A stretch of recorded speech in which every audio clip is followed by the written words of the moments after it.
Hiya, welcome to What Remains. My name's Pete, and in this series we've been following the Driffield to Selby railway line. So far we've come all the way from Driffield and we ended our last episode at Market Weighton, which is where I am right now. In the background behind me you can see what remains of any station buildings on this land. I'm just going to quickly turn the camera around and we'll recap, and I'll tell you a little bit about what's going on and where we're going to be going today. So that's what remains of our station. While those were not on the platforms in the station was here.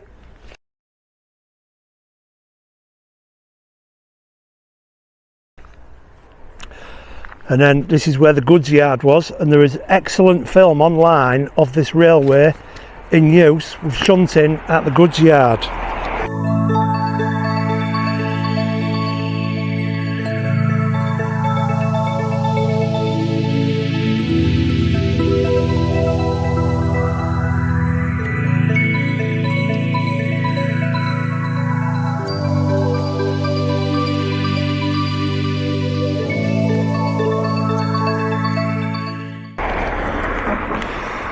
So we're going to be moving on this line to the Everingham railway station, which is down there. From here it went onto an embankment and then crossed over on a road bridge, which we'll go to shortly.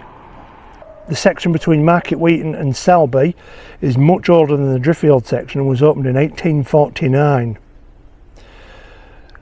Initially there was only 2 passenger trains a day that used to use this line, but this line was experimental in using carriages that were self-contained engines as well. They're called rail motors. Now what used to be able to happen in terms of speed, those rail motors would get you from Bridlington to Leeds in an hour and 35 minutes. Could you imagine that today? An hour and 35 minutes on train from Bridlington to Leeds. Those trains were called rail motors or carriages or engines, whatever you want to refer to them as. Typically there was one used on the railways at Driffield and Bridlington, like a shunter type locomotive that was called a Sentinel. And if you want to know what one of them looks like, there is one at the Middleton Railway Museum in Leeds, identical to the one used at Driffield.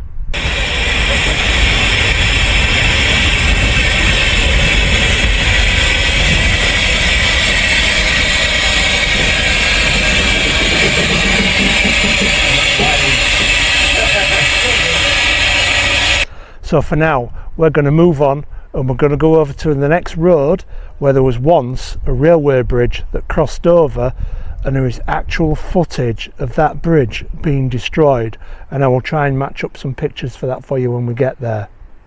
So this is where the embankment was, and I'm stood under what would have been a railway bridge crossing over the York Road here, and where that fence is there, the gap in the hedge, is where your embankment was. And then it moves right over to the next crossing, which would have been Shipton Lane, I think it's called. There is a gatekeeper's box there, I believe, still, or cottage, not the actual box. But all this would have been an embankment. Now, between us and Shipton Lane, there is a modern road. All the trackway between here and there has been demolished, destroyed, and no trace, except for a few shapes in the land and a hedgerow to follow. I have got some drone footage, so I'll insert that here while I make my way over to Shipton Lane.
Now what you can see behind me is Shipton Thorp Lane.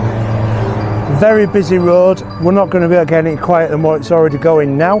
But behind me you can see Shipton Thorp crossing Keeper's Cottage. We have got the drone with us, so we're going to get some aerial footage of down the line towards Market Weighton, which is that way, and down the line that way to Everingham, which is our next railway station.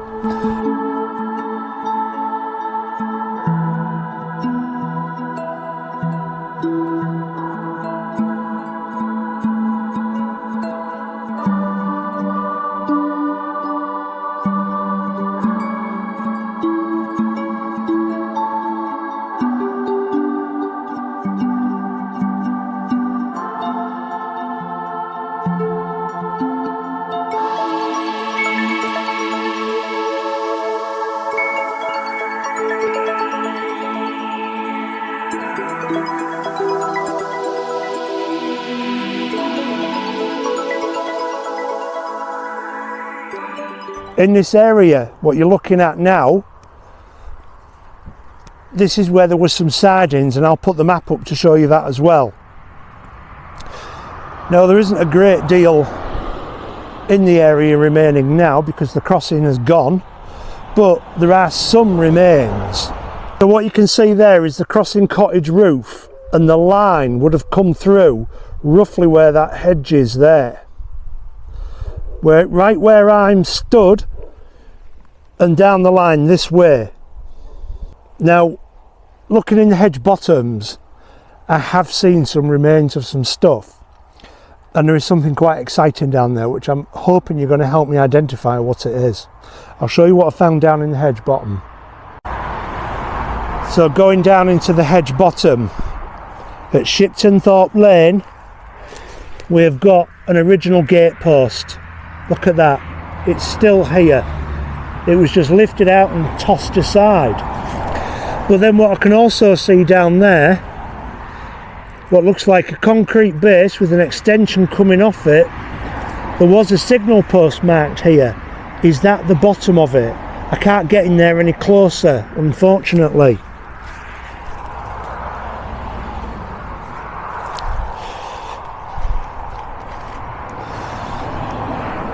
Now we're going to be walking all the way down to Everingham railway station,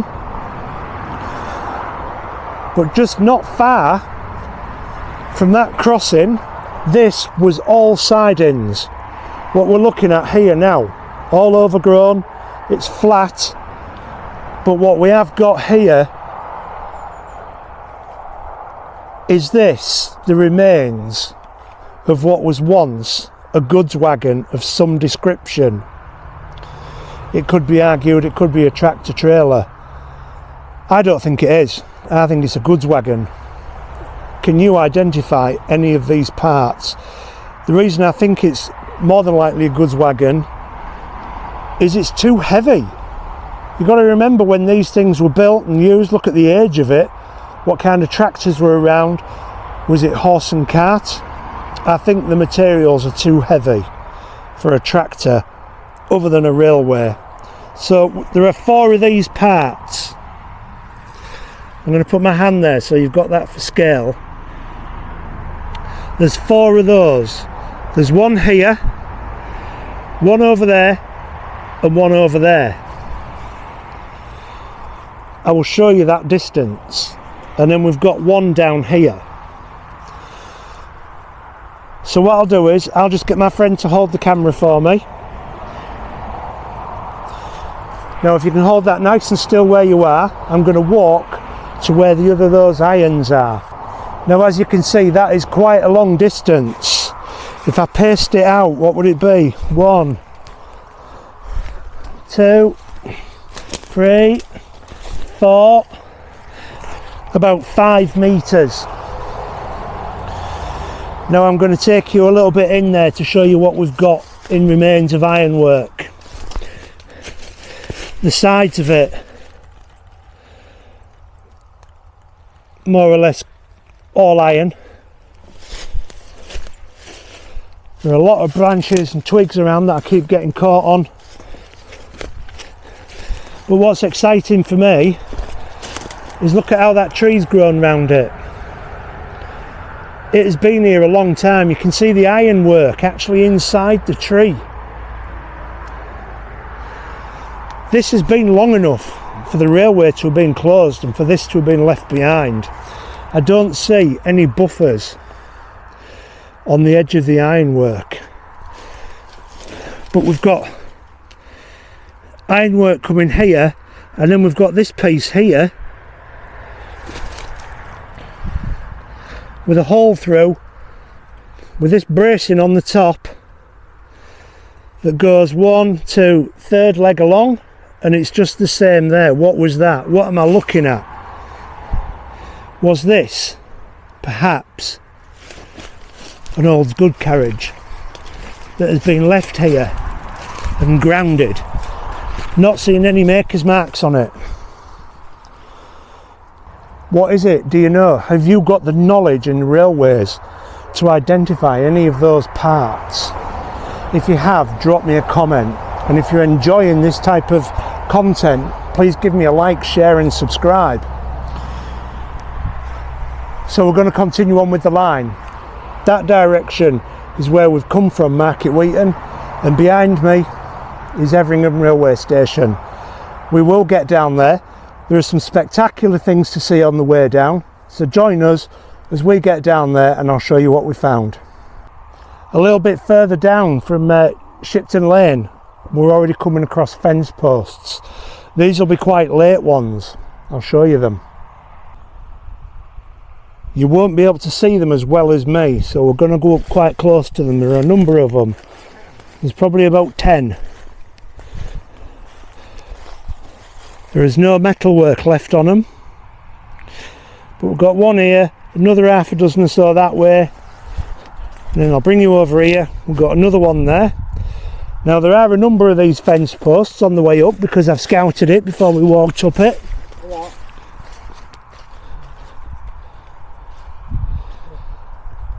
So we'll continue on down the line. There are a load of fancy wooden fences down there as well, so I'll show you those when we get to them. Some culverts, we'll go all sorts.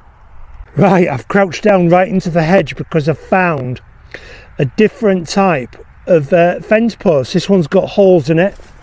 It looks to have a bit of ironwork on there as well, and it's not easy to get to. I'm pushing through the hedge to get this for you. There we go, that's it, it's on the side there. Now I can try put you there, and I'm hoping you've got a better view than me of what that looks like.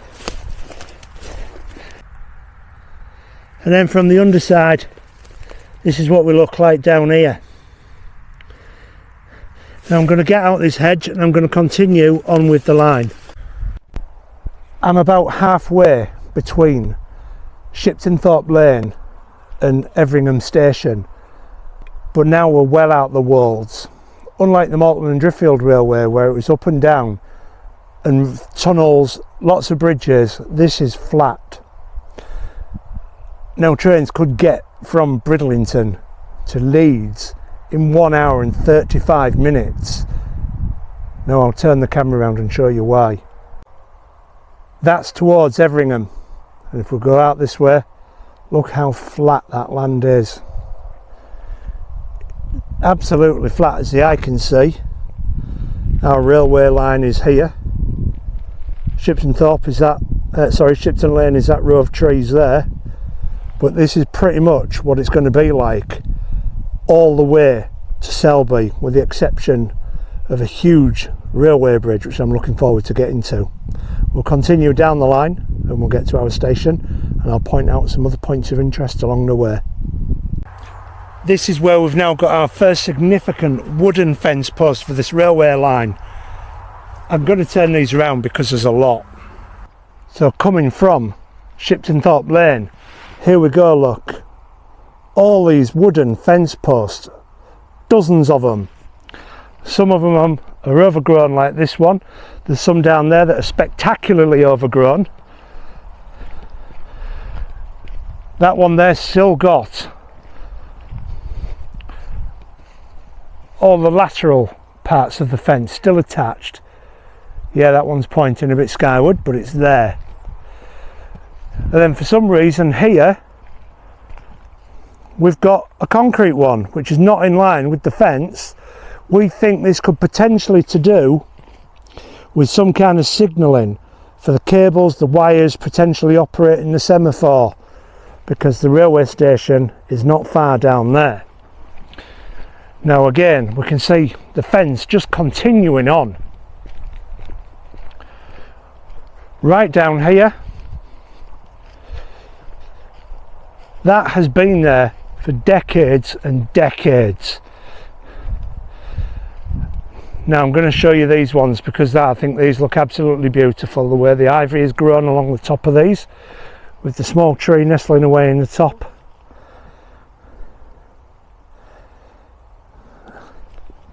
And then we have another one there.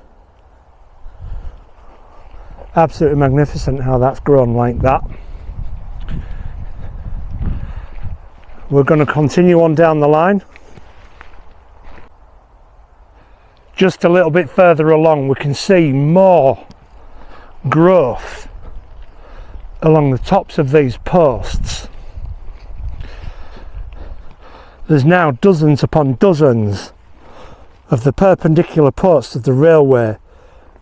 Some of them still have the lateral pieces in, but all you can see that goes down into what looks like a massive hedges, but it's not. It is just ivy growing up and flourishing on the top of the fence posts. Incredible. Now that we've left the wolds behind, the water doesn't seep through the land and disappear, so now we're starting to get a few waterways and culverts. This one here goes under the line. It looks like it's got new fascia top bricks, but you can still see the arch of the original railway bricks. So I'll turn it round and I'll show you this. We can't see the other side because it's so overgrown, there's nothing to see. So I'll show you this. Now I can't get down there, it's too steep, too slippy, and I don't want to fall. But just in there is our little archway. We have got another one to see a little bit further down, which you can see a bit clearer than this, and we'll get there shortly. Now a little bit further down the line we've come to another culvert, and this was actually a farmer's crossing as well, so there's a couple of more interesting bits here to show you as well. Now the other culvert is that hedge line there. It might look quite far away on your camera, but it's not, it's only a small field. And then just down in front of me we have got another culvert, and I will show you that now. So that hedgerow was our last one, and then down here we have got our next one. You can see the arch is double lined and it's just been refaced with modern brick. Now I can't get down there today because it is just too steep, too muddy, but I can see there are old bricks lining it. I have brought my torch and everything as well, but I can't get down there to show you it. We've got a fence post there at that side. More than likely we'll have gone across here because there's another fence post there, just inside here. Well, what's even more interesting is this piece of ivy. This, because that is hiding an original gate post for what was the farmer's crossing. Now there's more modern fencing attached to that, but directly from across this one, stuck out like a sore thumb and a bit crooked, another marcation line of where the farmer's crossing would have been, which is here. Amazing, it's still stood there, and it matches all the other gate crossing posts that we've seen on this line, including the wooden ones with that shaped top on there. This is the other side of that culvert, bit too overgrown, you can't see. So coming back to the gate post, Now you need to remember when these were built, when this line opened over 100 years ago, well over 150 years ago, this farmer's crossing was narrow. It probably ended from there probably to about here, because the only things they had to get through there were horse and carts. But as machinery has got bigger, look at these are cornfields. So combines, modern combines are going to have to go through here, modern tractors, huge trailers. So this gate post has been lost on this side, and the gate post here has been lost. We have had a good look around, because sometimes they just pop them out and dump them to the side, but unfortunately they're not here. Now at this point here the track starts widening, because we're approaching the station. There was sidings, coal drops and a wood yard. We'll get down there and we'll show you what remains of those. So we're now approaching the station, and where I am, I'm comparing it to the map. It started splitting off the lines, and I will turn the camera around and I'll show you what I'm looking at. So now the lines went straight on here, the through lines, but somewhere around here we diverged off, and that would have taken us towards the coal drops up through there. And we've got a little pathway in here. Now what I have found in the ground is this piece of old concrete there. It looks like some sort of curbstone, but we don't know. Now going into the wood, it looks like it's been a bit of a dumping ground at some point, but there was an old sleeper in here somewhere. I don't know where it is now, because look at it. It is absolutely just so overgrown. There we go. It's rotten. It's been here since forever, and I suspect this is one of the original sleepers that were associated with this railway. If I just flip that over, you can see how badly decayed that actually is. So at this point we would have had a line going off through there around the back of the station for the coal drops, and we're going to get back onto the main line. Now we are approaching Everingham station, and the edge of the platform starts about here, which we will show you. There you go, it's still in position. You can see that there. It starts here, that's your very end, and this is where it starts sloping up.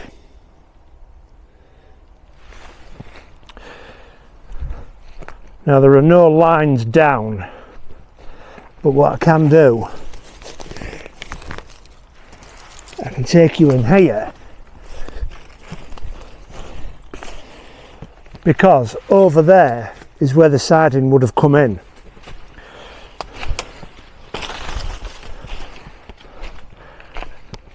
Just through here somewhere.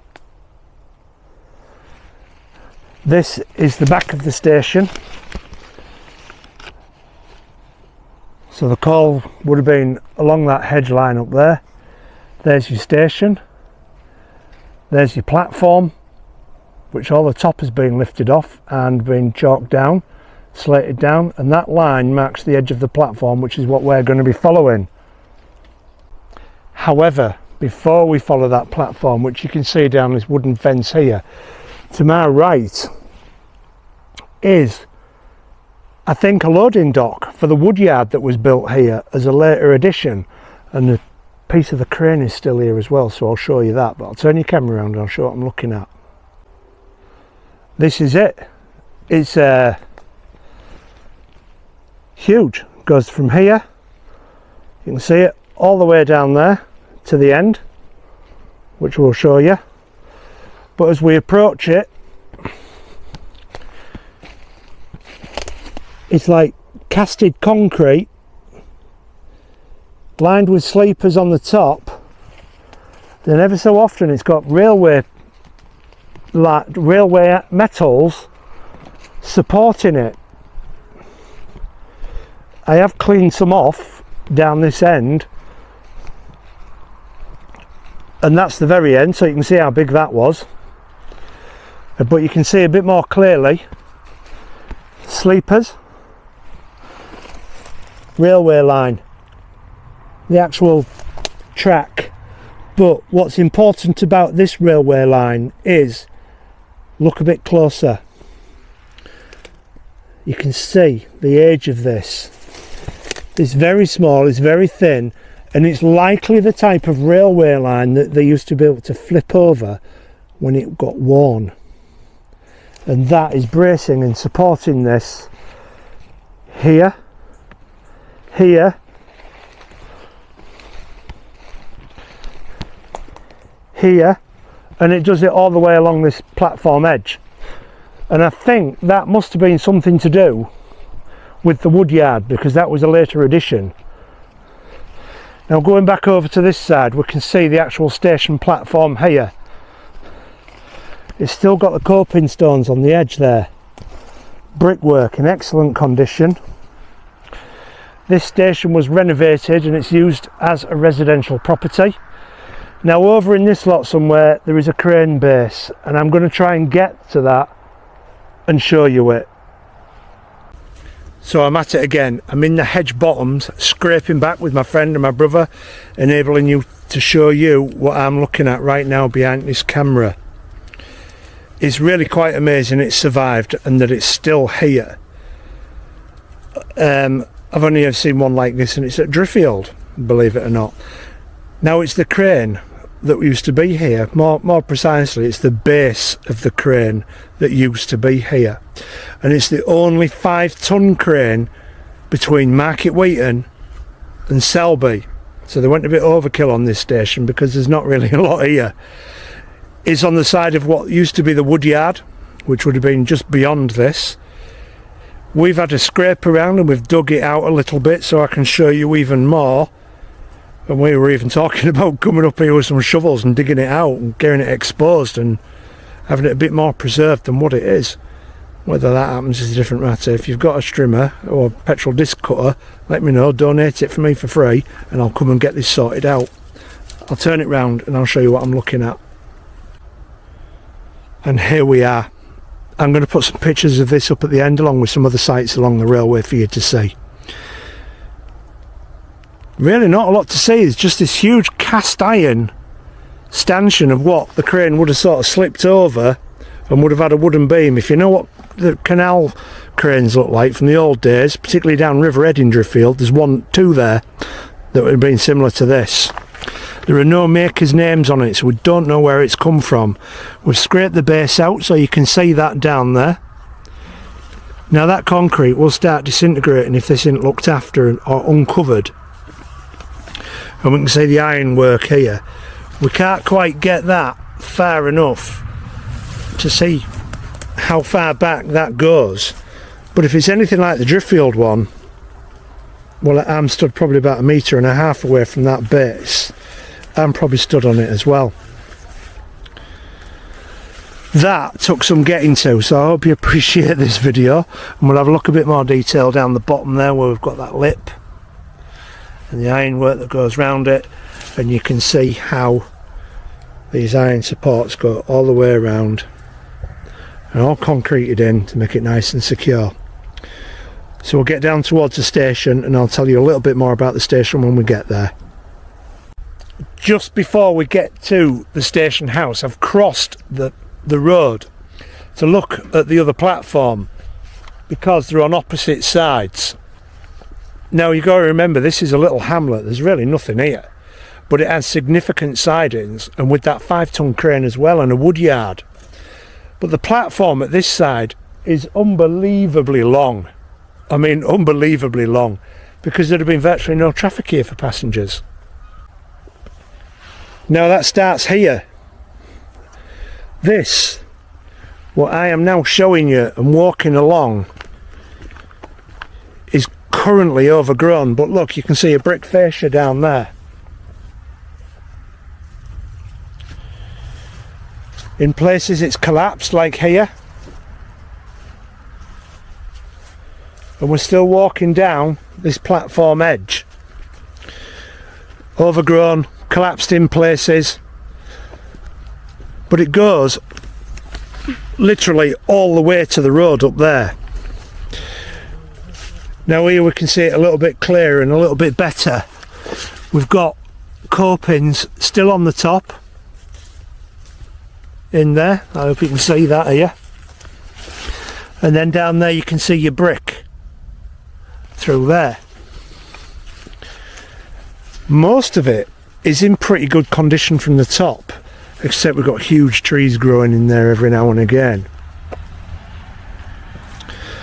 So I'm going to get up to the gate and I'll show you back down here. Honestly, it's so long.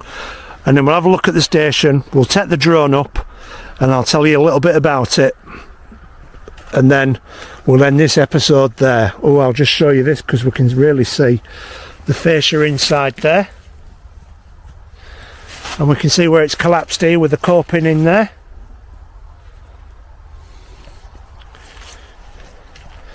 And here's another coping where it's, I don't really know what's going on here, but that is a recess under there, because we've got the fascia here,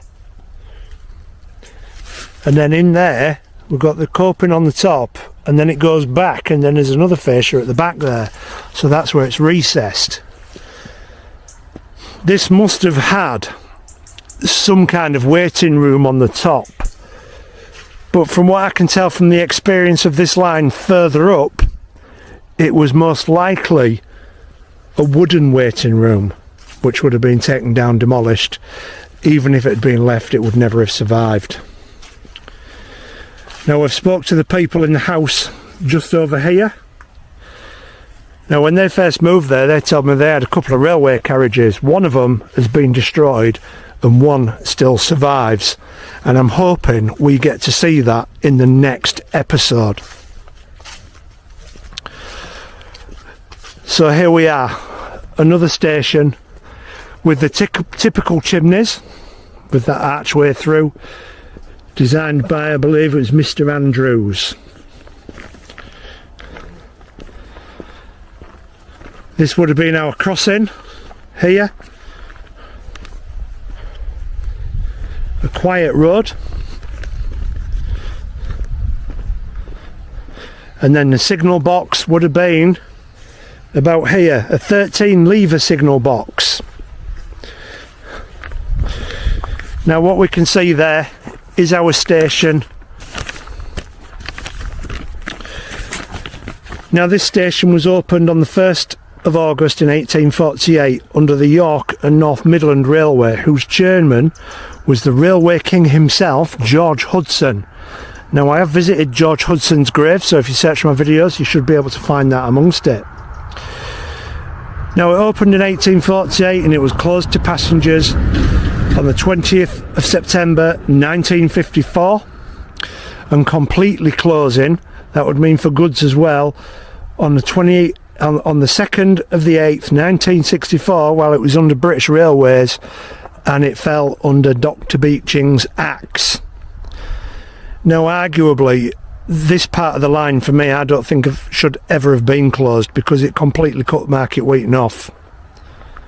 When Market Weighton got closed and lost, it lost everything. When you think that you could get from Bridlington to Leeds in 1 hour and 35 minutes along this line, that is crazy. You can't even do that in a car today.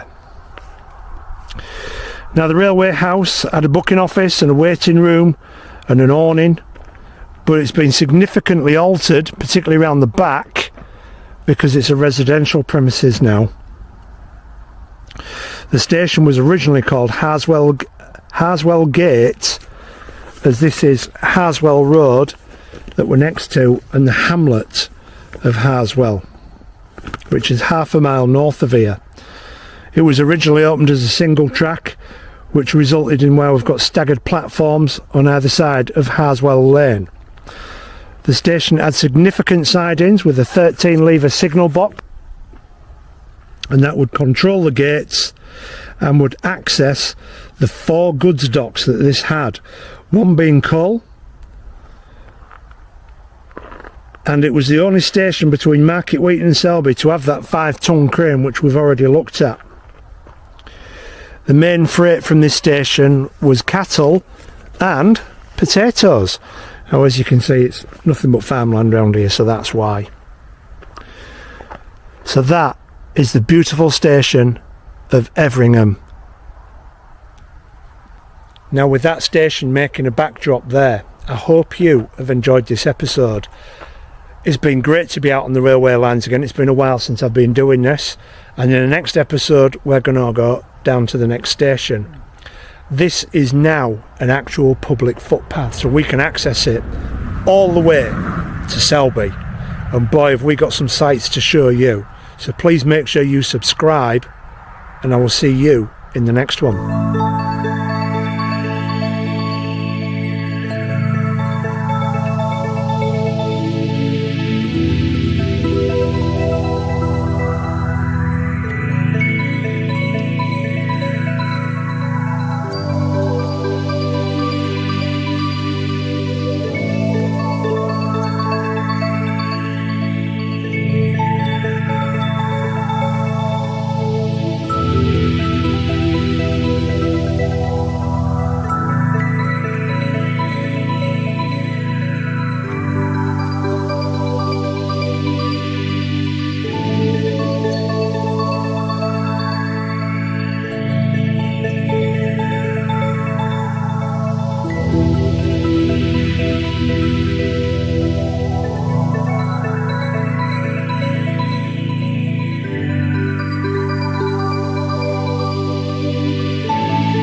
Hi and welcome to What Remains. My name's Pete, and on this series we're following the Driffield to Selby railway.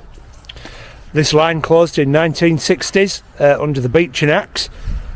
What you can see behind me is what remains of Everingham railway station, which is now private residence. We've got an original gate post there, and we're well on our way to Selby now. So the next station along our stop will be Holme station, which is Holme-upon-Spalding station. So we'll get down there and we'll show you the sights, and I'll show you anything I find in the hedge bottoms, raking around and seeing what remains of this railway line.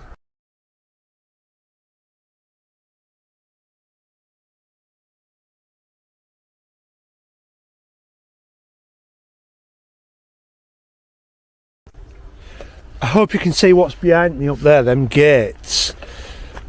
That is where the up platform starts, and I'm stood where it finishes, which is here.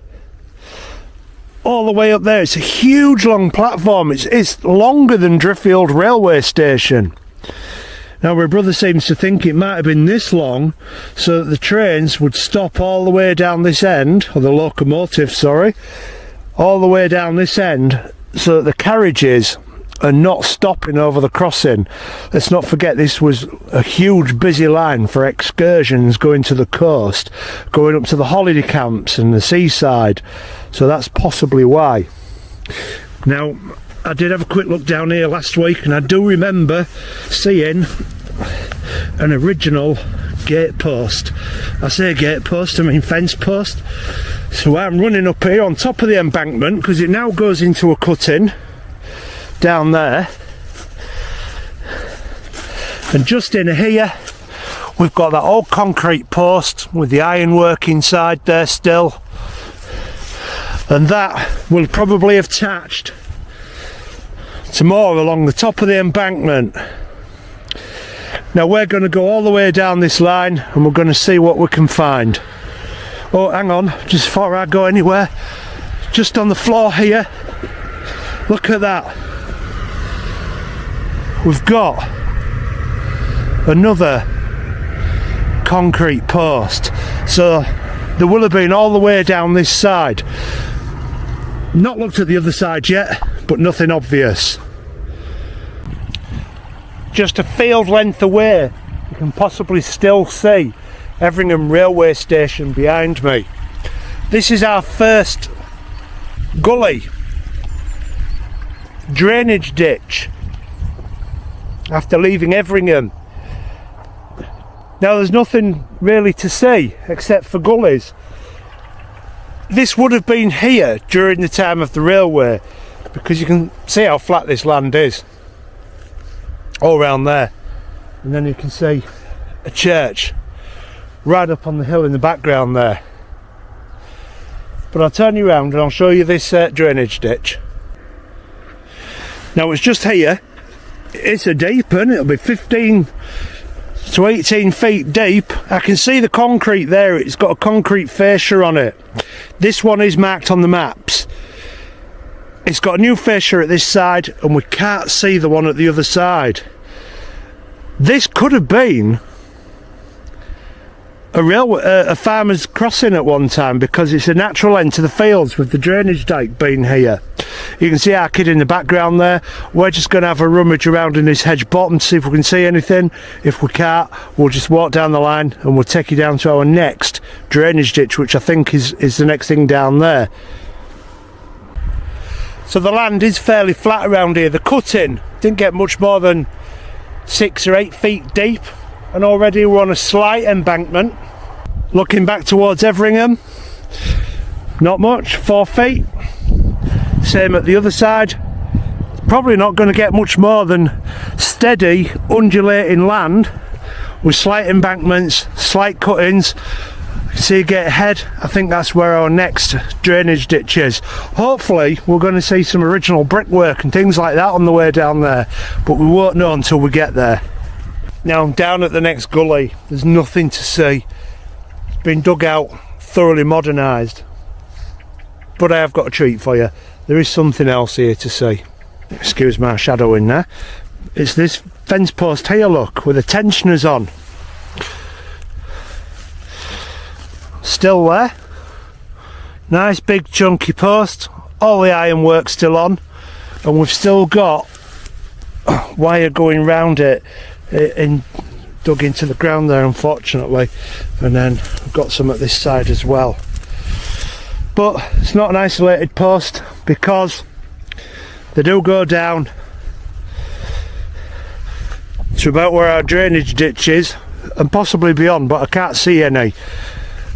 We're back onto a slight embankment still. It's going to be like that all the way. We'll get back on the track and we'll get down towards our next station and we'll stop and show you anything else that remains of this railway line. Walking down the embankment now, it's changed, it's lined with trees and it's really quite picturesque. Where I decided to stop and do this, there's something quite special around here, and I'm going to point a few things out to you. So as you can see, this is towards Selby, lined with trees, looking quite nice. We've got to go through all that, but around where I'm stood, me and my brother study these maps intently on our days off, and there was a signal post around here. I've not found a signal post, so don't get too excited. So what we have found is we've got another chunky fence post down there. This will be a supporting one that's braced at the bottom, probably where they do the tensioning and tightening to get the wires nice and tight. But on the other side, there was a signal post around here. I think this is the down line at this side. Now the signal post was around here somewhere, and I spotted that fence post down there, but then closer to the track bed we've got this, still with a pulley on it. This would have been controlled from one of the signal boxes, most likely Everingham, because as they're going up this way towards Everingham, they need the signals to know whether they can go straight through, slow down, stop, and this will be one of the controllers from there to move the semaphores into the positions. So that's quite a nice little find. I am going to put a load of photographs up at the end of this video, so please stay around for those. There'll be other things what we've photographed that you've not seen along the way. What we're going to do now is carry on down towards Holme Station, and again we will continue to stop and show you anything of any interest that remains. Found something quite special. I can get down to it, and I told you at the beginning I'm going to go in edge bottoms and do all sorts to get what I can find. Now we're at our third drainage ditch. This is the first one that I've been able to get into and show you what's actually down here. This is the best side. The track bed is up there, and then there's another one at the other side which I can't really get to, so we're only going to look at this side today. I'll turn the camera around. Up on the embankment, just up there, we've got concrete post, but we've also got remains of a wooden fence post as well here. We haven't seen many of those in this section of the railway, so it was worth bringing you down. Now this is what we've got down here. We have got an original facing and brickwork and drainage ditch. Now it's too small for me to get into, but I'm hoping that camera is there, is showing you the brickwork inside that drainage ditch. That's been there since the railway is built. And we can see it's got a bit of mud washing through it these days, but you can still see the brickwork there. I've not seen any bricks that are loose with any brick makers' names on it, but I am looking out for things like that. How incredible is that? Time to get back up on the line, and I'll show you what else remains. With our previous pulley quite a way down there now, we've got the remains of another one here, sticking in the ground a lot further, but it is more complete because we do have this part on the top, this guide, and it actually still spins as well. On the back of there we've got that side, fastening it in. Nice. It does have writing on there. It looks like N-E-R. North Eastern Railway. Yeah. Amazing. What a lovely piece to have that. We'll continue on. Down to another gully. We can see this one. I can't get down into this side, and I'll show you the other side over there. But in between, something has happened, and we can see down into the brickwork, so I'll show you that as well. I hope you can see that in there. We can see the brickwork arch. We've got a little bit of fencing through there, which we'll get to. This is all non-original. And we can see the other side of this gully over there, and we'll go there next. And then I'm also going to discuss what I think this is. So this is the other side. It's deep. It's probably about 10 feet deep. I can't get down into there. It's full of water. I'll probably sink another foot down into there, but it's got the original fascia and brickwork through there, and we can see the arch. Take note of this expanse. This is where I was, just over there. But here looks like it's collapsed and been dug out, because in there you can still see, still arched, still got the brickwork. We've had a bit of a rummage around, but we can't see any bricks from it, and hoping to find any maker's marks on them, but this has been collapsed and dug out. Now what I think this is, there's some ironwork in there. It looks like there was a gate, but we're uncertain. I mean, we're just hypothesising on that it was a gate for here. If I come through, I can show you it. Whether this was a gate for where we're at now, because this was a farmer's crossing. This one we can positively identify as a farmer's crossing. There was most likely other ones at the other drainage, because there are natural ends to the fields, which will allow a crossing to come in. Not a lot left here. We've got a gate, potentially it could have been, farmers blocked it off. But then when we come to this side, you can see this huge great lump of ivy here.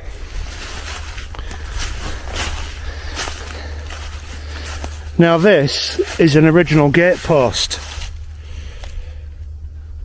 Just sat there like that, still here after all these years.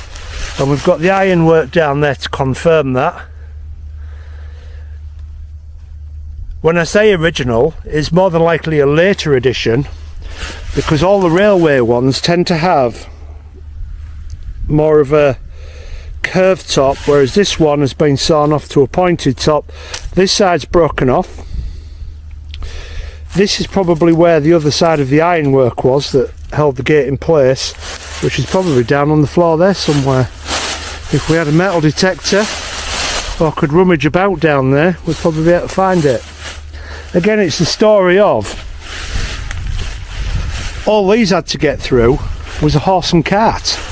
So the other gate post was probably only about there. Same at the other side.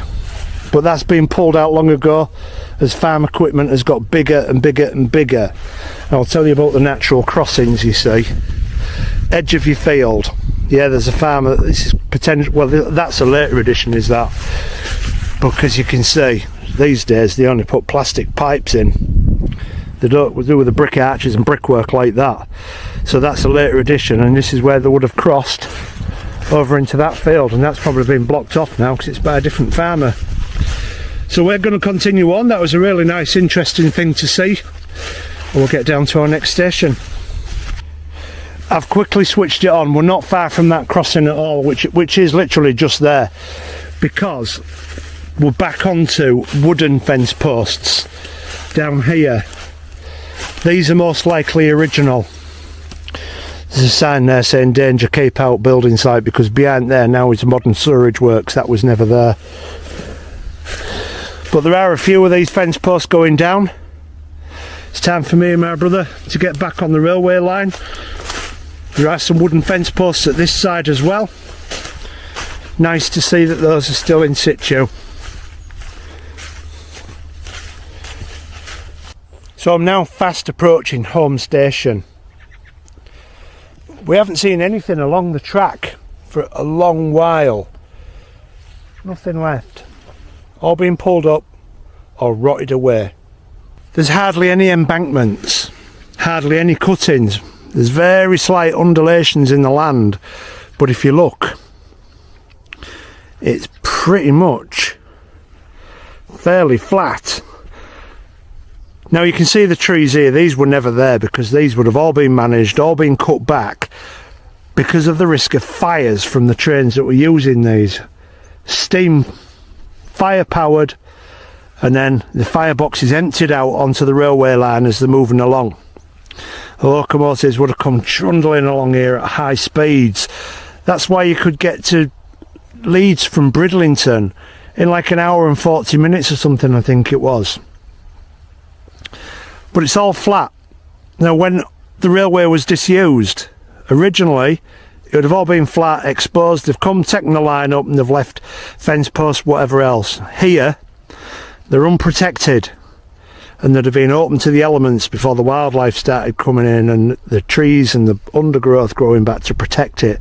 So it's all been lost. Same with down here. You can see fence posts there. These are not the original railway fence posts. And down there in the distance you can see we're approaching civilization, which is where Holmemoor Station is. So we'll try and get down there, and if there's anything else on the way we'll show you.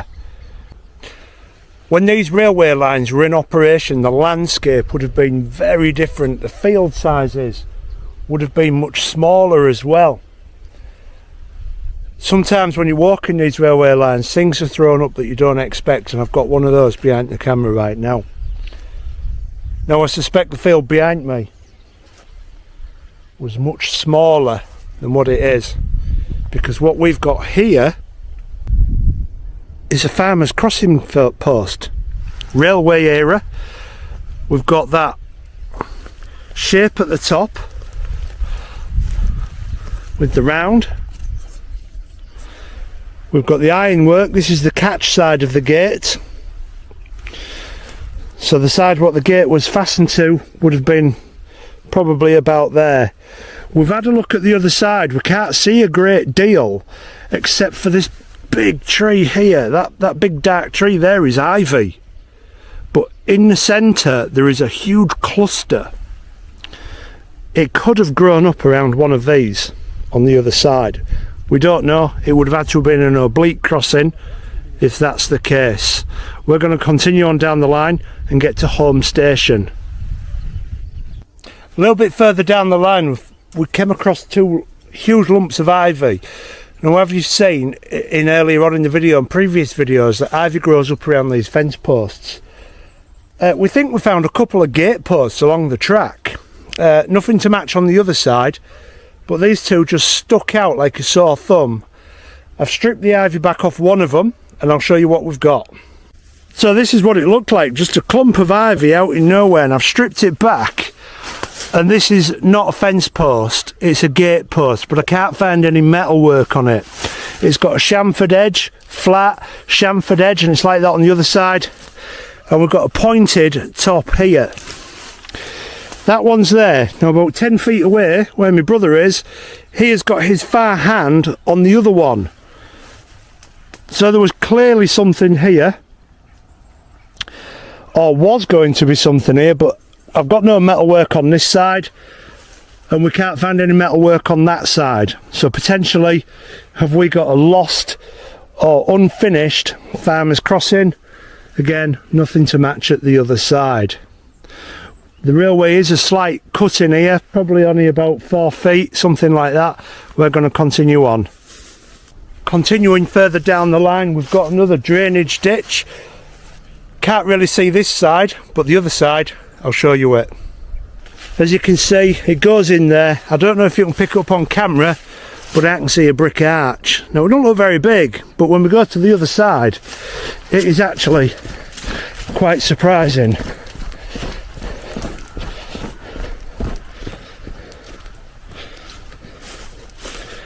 Now, what we see down there is the original archwork, the brick,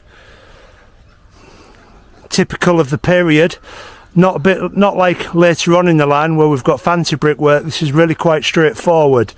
I'm not going to go down in there and shine any torches, but you can see how muddy that is, and you can see the brick sides in there. Not far from the station now. We'll continue on. We have made it. We are at Holme Station, Holme-upon-Spalding Moor. Changed to Holme because Holme-upon-Spalding Moor was far too long a name apparently. I'm stood on the track bed and this is quite a treat of a station. There are a few things here to show you. So this had two facing platforms. This is the down platform, which is in remarkable condition really. They're exactly opposite each other, the facing platforms. There is some behind that fence there, and on this side we can see that the fence is the boundary marker of gardens and the platform is remaining in situ. Going back to the down platform, that hedge marks the boundary of the back of the platform. Some of it is a little bit overgrown, but it needs a bit more maintenance on some of this. But at the back there we can see we've got fence posts, and then a little bit further down we've got mock railway fencing. Now that's the station building what we're approaching now. Holme railway station. It was a station on the Driffield to Selby line, or Selby to Driffield, in the East Riding of Yorkshire, and served the village of Holme-upon-Spalding Moor. It opened as Holme on the 1st of August 1848 when that station opened. I'm going to climb up onto this platform here.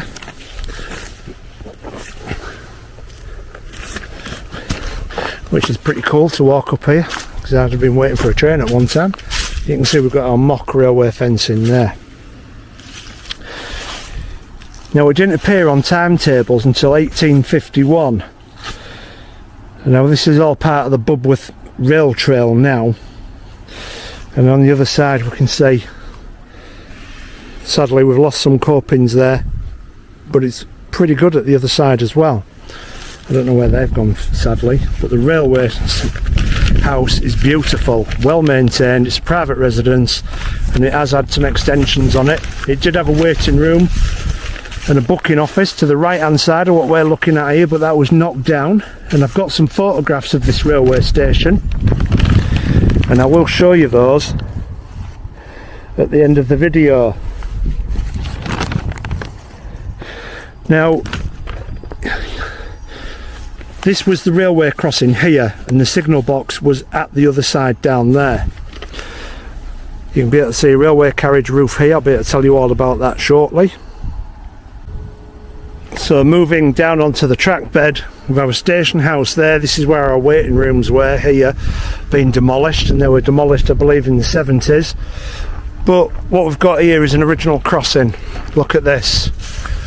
We have got the 1, 2, 3 gate posts there for some kind of kiss gate to get up onto the platform. Boundary marker post there and then all the way down. If I cross the road, this is even more exciting because we've got an original crossing post here. This is where the gates were that would have gone across, the big white gates with the red disc on that would have stopped traffic from crossing this lane. Now you can see how small a lane this is today, and it would have been more of a dirt track when this station was built. But what's exciting about this is we know what went on there, and I can show you that now because the gates are here. Not much of them, but they're here. We've dug them out, we've found them. These are the original crossing gates. These are what's left. We've got the metalwork there. We've got the reinforcing crossing posts there, metalwork there, and we did a little bit more digging. What we have here is the catchment. That's the top, that's the underneath, so this is the top of the gate, that's the bottom, that would have gone on that gate post like that.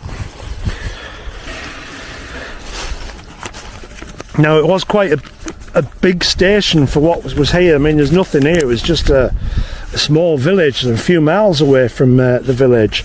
It was originally again opened as a single track and doubled in 1889.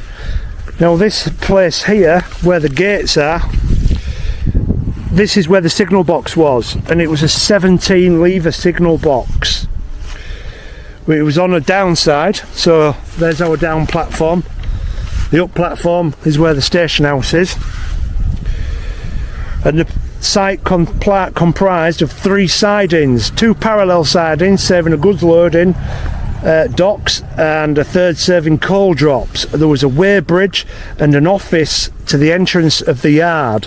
I'm going to show you that as well because we need to go over there, because for such a small place, where those new buildings are there used to be a pub called the Spotted Cow on old maps. But once the railway came, that pub changed its name to the Railway Hotel. Now I've just spoken to a local and he was telling me he used to go drinking in there and it was knocked down somewhere around the mid-1990s. I've been trying my best to get a picture of that hotel, but I can't. So if you have, tell me. This is the site of what was once the coal yard and the sidings. All this, it's all been redeveloped, it's all been demolished, and now we've got this big sugar mill by the looks of it.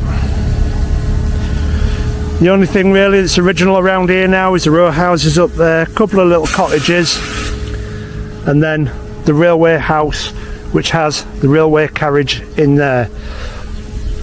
All the goods platforms have gone. Holme was one of the busiest intermediate stations on the line, and it was a profitable station. That's probably why it got a hotel. Its main product was potatoes, and for during the harvest season it also had a porter as well. Now the village had a population of the time of 1,716 people, and in 1 year alone it sold 6,259 tickets. It also had livestock which were loaded up at the station, and now it's been turned into a beautiful residence. So the carriage that we could see in the back there is an original railway goods wagon that used to be on this actual line. So with nothing left of the goods yard, there is nothing left of the platform that was once here. Some of the pictures I'm putting up will show the edge of the platform against the edge of the station there. I'll also pop a little map up, but there's nothing left. So Holme station, but in the background there's a railway carriage. It's the shell of a goods wagon. I can tell you that goods wagon used to run on this line. Lady up at the next station spoke to us. She's not actually the station owner, but somebody who lives nearby, owned 2 of those wagons that were left there when this railway line was taken up. Now sadly one of them got completely destroyed, and our friend happens to live here. So she gave her that wagon there, and that's what remains of it today. Now the final thing for us to do is take the drone up and have a look along the line and where we're going to be going next, to the next station in the next episode. If you've enjoyed this episode, I'm covering all sorts of things on the railways and other things about history. But the next episode of this series, we're going to be going down to the next station. So I hope to see you in that episode. So please subscribe to the channel, it's completely free. Lets me know that you're enjoying this kind of content and I can film more then. In the meantime, please take care. Goodbye.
Hello, my name's Pete.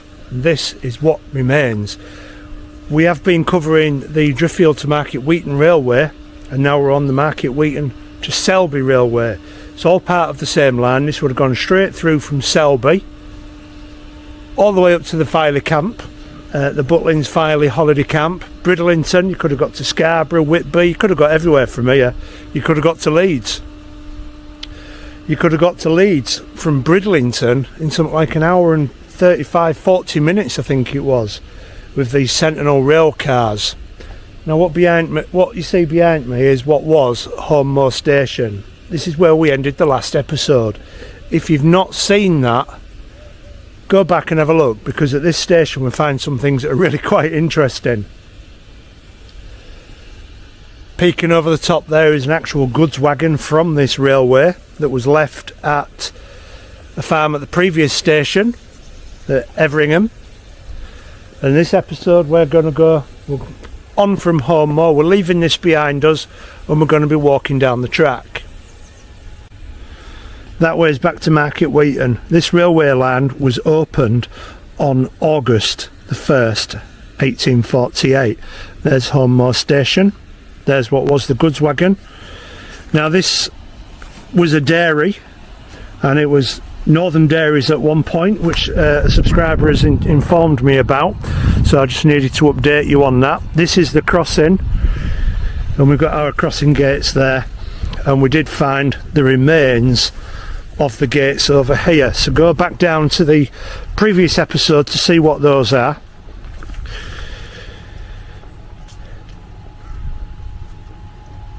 So this line was shut in 1965 under the Beeching Axe.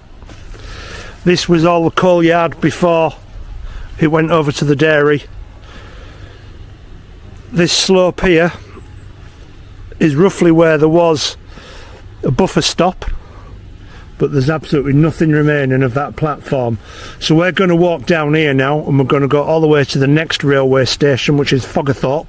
It's a long way. There's a few interesting things to point out on the way down, and some unusual interests about a river that we're going to come across as well.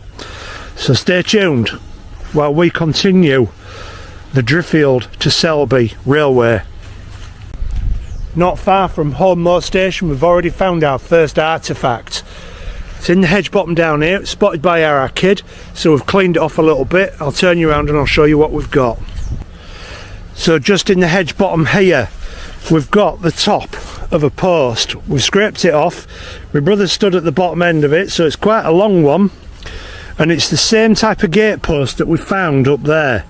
Go back for the previous episode. Got a rounded top. We've still got ironwork in it. Potentially this could have been part of one of the gates for over there, but we don't actually know. It matches, it looks the same. It's highly likely that's what it is. And then we've got these little bits of concrete down here. There's a few of these. One there and one there. But we've also got this pulley system here too. Got 3 pulleys on it. Probably likely for the signal box, because that's only about 30 or 40 yards up there now. Possibly changing for points, because all the levers in there would have controlled access to these sidings up here. And then we've got this piece of concrete here. Does anybody recognise this from the railways? Can you tell me what that is? I mean, it looks like a curbstone sat in concrete, but it's not. It's one piece. So if you do know, let me know. Continue down. Not much further down from where our triple pulley is, we've got a double pulley just here.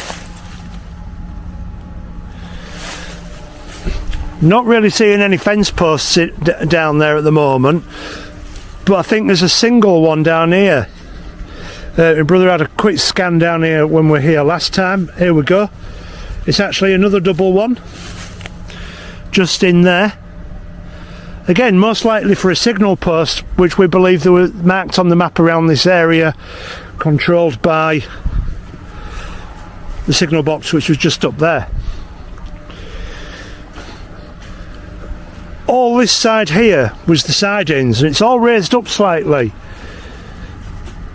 Is this where the rubble went from the line? Is it underneath there?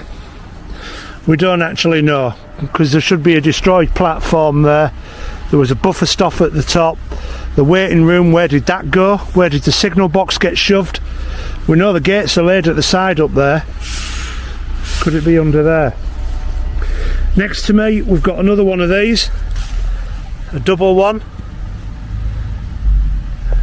Looks like it's got a date of 1954 maybe on there. I can just see it here. And there we go, here's a clear post. Looks like the metalwork's been lost off this one. Probably in the bottom there somewhere. But we'll continue on. What have we got here? Look at that. Coal. I can't imagine there would be any other reason for coal to be around where we are. Because these were the coal drops over here. Continuing down, we'll see what else we can find and show you en route. Again, you can see there's no fence posts. This is all modern fencing here for fencing off that area in the current day. Just behind me down here we've got another post. This one's covered in ivy. Very difficult to spot. My brother spotted this one, and again this has got pulleys on it. You can see this one quite clearly in there, look. BR 1951 on this one. And then at the back you can see this is just absolutely destroyed. I'm going to be putting loads of photographs up at the end, so stay tuned for those. We're not far away from the crossing gates and signal box and station at all. We've already come across 5 or 6 of these. My brother found this one. This is loose and broken. It's dated BR 1951. Doesn't spin. Back one does. Back one does. So what a great find. We'll continue. Oh, we don't have to continue very far, because now we're getting a little bit more coming on. We've got our first decent fence post over there, and we've got another post here. I suspect there's going to be a lot of these, so what I'll do is I'll take photographs of them all and I'll put them on at the end, so stay around for those. So I'm now stood on what would have been a waterway crossing for the railway, and where the start of the points were for the sidings down here, going off up there towards Holme, and the main line going off up there. What I'm on here now is this. This is all modern piping, but the dike itself is old, and it comes out over on the other side of there. This has all been dug out, all modernised, but now we're starting to see some fence posts. And we've got another crossing coming up, another waterway. You can see a fence post there. That looks like the only original one. The other ones are late additions, barbed wire, wooden ones with barbed wire nailed into them.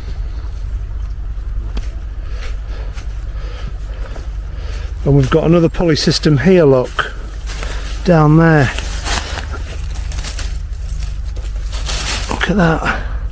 Destroyed, bent. Something's caught that to bend it. And then we've got another water system here. I'll turn that on in a moment. This is the one I was talking about, where a dike crossed underneath the railway. This has all been dug out, all modernised. Nothing to see original. We have had a scout around for any railway bricks or any rubble or any cross sections of the track bed, but we can't see anything. It's probably all here, dug out and dumped there. But we'll continue on and we'll show you what else we find. We are coming across literally loads of these pulley systems here. The date is broken off on that, I can't see it, but it has got BR written on it. We're now next to a storage works. This wasn't here back in the olden days. This is a modern thing. And we're coming across more and more original concrete fence posts. and we're just scouting everywhere. We've got a trowel with us and some snips, so we can cut things back and get in there and have a look if we need to. Now there was a bridge here somewhere, so we'll see if we can find any remains of that bridge. So we've come across our first farmer's crossing in this section of the line. It doesn't look to be much original things left here, but there is one thing which is debatable, and I'll show you that. And it's this post here. It is of the same materials, it's of a similar age. It looks like a station placard name post. We've got our chamfer going flat. There is an old wooden board up there, but we're not near a station anymore. Perhaps this was a signpost, beware trains, up towards Holly Farm. Now we are entering a cut-in. Most of this line is fairly flat, but it does have small undulations, as we've seen on the way once we're through Middleton on the Wolds. There's our post. Here we've got a gate. It looks to have railway type brackets on it, but we're not really convinced it's a railway gate. It doesn't look heavy enough. There. Doesn't have any metalwork supporting it anywhere, but there's your brackets. I guess they were all very similar from this period. But that's that. We're going to continue on. Hopefully we can find something. My brother's next to something, so maybe there's something there. We've now walked a considerable distance since the last farmer's crossing, and this is another one. And we've got another one of these posts here. So this is our farmer's track going across here. The train line is roughly where my brother is stood, and then the post. This one is a bit more poorer condition. It's got a flat front there, and we're absolutely convinced that these held warning signs, perhaps saying beware train crossing, just here. Of course this is a lot wider than what it would have been back in the day when this railway was open, because now we have to get bigger tractors and cars and everything up there. It's no longer a horse and cart, or two shire horses and a cart. This is much wider, and this even shows you that it's much wider. There's nothing else remaining here. What we will do is get back on the line and see what else we find. This is our crossing, and just as I say there's nothing to find, we've got a signal pulley down here. I can't get into there, it's a bit too much, so there's probably going to be maybe one or two down there as well, but we'll continue on. Not far from our crossing we're coming across more fence posts now. These look like they are old enough to be original demarcation boundary lines, with the way the wood's rotted in there, the amount of ivy growing on them. And come on, no farmer in the right mind is going to put a fence up here. They haven't got the money to do that sort of thing anymore, but they do go down quite a way. There are a lot of signal pulleys on this line, or the posts for them. I'm looking at one here that's really quite exposed. It's got no ironwork on it, but I want to show you it. Again, I'm going down into the hedge bottom for you. So you can see this one really quite clearly. We've got a number of holes in there.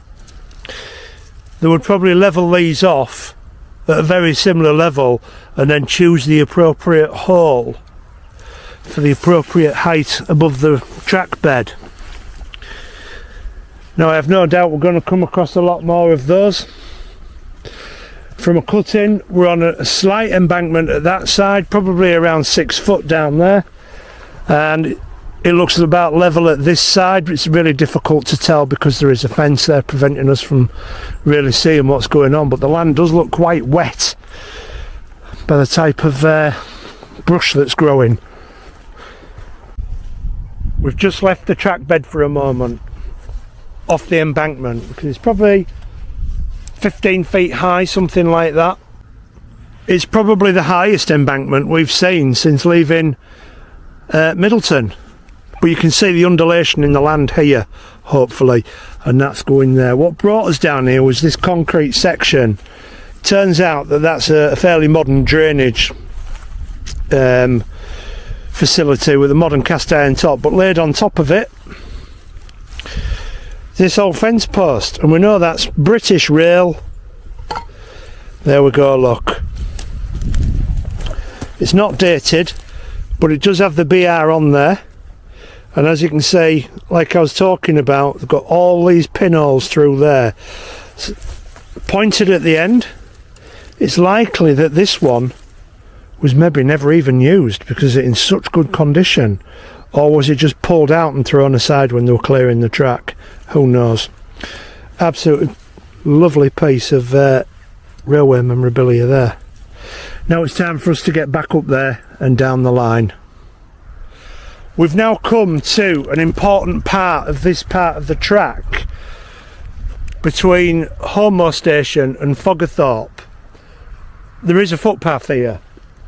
I've got a couple of railway posts that I can show you, and then something that they did quite remarkable along this line on the other side.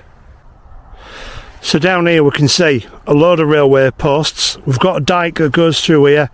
This has now got a modern fascia on it with plastic in there that goes under the railway, but at one time something went through there. And then at this side here we've got collapsed railway fencing and some more railway fencing across there. I'll get up onto there on the other side and I'll show you what we've got. Now, before the railways came, there used to be a river that came roughly about where this is now, around through this field, squiggling around, and then back under the railway line up there. So they'd have had to have built a bridge where I'm stood, and then another one further down, and then a third bridge for a river to cross, for the railway to cross over a river. Now that river is called the River Fowlness, and it's here. I'm approximately stood on the original path of that river. However, it must have been cheaper to dig a new channel for the River Fowlness, and this is it. Now, I thought it might have been brick lined. I've not been down here before, but it looks like it's just a channel, a dike. But we'll keep looking and we'll keep checking it on the way down. Now, the name Foulness is Old English for fool, meaning dirty water. Now, I think all this probably contains now would be nitrates from farmers' fields. These are all reeds that are growing in this field here because it's very wet around here, and you can see how straight this is going along the embankment. So they moved the River Foulness in order to build the embankment that we're now on, which is getting steeper. It's about 20 feet high at this point. I don't know how high this will get, but we'll continue to show you everything else that we see along this railway. I hope you've enjoyed this episode. We haven't quite made it to Foggerthorp, but what we have done, we have uncovered lots of railway relics dated from 1951. Believe me, I want to take these things home and keep them, but I can't. But we don't have the tools to get it off. I don't know the legality of it and whatnot, but we're not here to vandalise and take stuff. We're here to show you what remains. Must have been a bit of a major engineering feat doing this embankment. It's not the biggest in the UK, but they have had to redivert a river and fill the land in at the other side. So if you've enjoyed this episode, please like, share and subscribe, and I'll see you in the next one.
welcome to What Remains. My name's Pete, and on this episode we are going to continue our journey from Holme Station to Foggerthorp railway station. The last episode we uncovered loads of old relics, go back and watch that, and we discovered the diverted a river, the River Fowlness, which is to my right down there. We're going to continue on the railway and we'll get down towards Foggerthorp in this episode. Something that has been in short supply on this railway is evidence of the actual locomotives running along here, the steam trains. But what we're finding now is on top of this bankment we're coming across our first bits of clinker, probably since before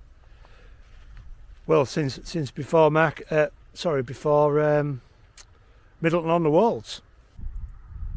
Alright, there we go. In my brother's hand there, you can see this is clearly a bit of clinker, and if we go down to the ground level, is this railway clinker? Well, yeah, it is, yeah. Or is this a track bed from when they made it a public footpath? We'll continue on the line and we'll see what else we can find. We're still on the embankment, got the Foulness to my right. There ain't a lot left to see because this closed in 1965 and it's an exposed embankment long before these overgrowths were here. So pretty much anything there ever was has been taken away, probably by the elements as well as people. But down the bottom of the embankment, down here, is probably what remains of very little railway fencing. I hope you can see that down there. I am going to put a picture of that up at the end as well. So stick around to the end so you can get all the photographs too. As we're going alongside the Foulness, my brother spotted something very unnatural and actually really quite interesting. It's this. It's a piece of rail still here. After all this time, it's a bit that got left. And it's remained here ever since. This is why you have to do these things at winter, so you can see exactly what's there. Let's continue on. Now we've come to a farmer's crossing. I'm not certain if this one was here when the railway was in use. We're still on the embankment and we're still alongside the River Foulness, which is about to take its original direction. I'll turn the camera around and I'll show you. So that way to Holme, Foulness is down here. That way is where we're going to Foggerthorp. We've got this bridge here, which I think is a later addition. I mean, it's not an old bridge by any means, but it is old, but not a railway old. Now, if you look at this, look, plates on it all over. I've walked across here. It is as spongy as anything, and you can hear bits falling off into the river below. I mean, look at the gaps in it here. So I'm walking on very carefully the steel at the edge down there because I don't want to go any further. It's quite scary. So that's the Foulness there. That is all the diversion, what they had to dig out for the railways. And then here it rejoins its original path. Now this would have crossed about where my brother is, through there in the orange, if you can see him, through there. So what they've done is they've filled it all back in, all the way across, and then just rejoined the original pathway here. And then we do come across an actual bridge called Foulness Bridge up there. On the maps, where the bridge takes its original, where the Foulness takes its original path, there is a footbridge marked. And we're going to have a quick look there and see if we can find any remains of that footbridge. Now our footbridge was over there. We can't find anything to even suggest there was something there. But this is where the River Foulness curls round and actually does go under the railway at this point, but there's nothing left. There would have been either a girder bridge or an arch bridge here, but what we can see underneath that tree under there,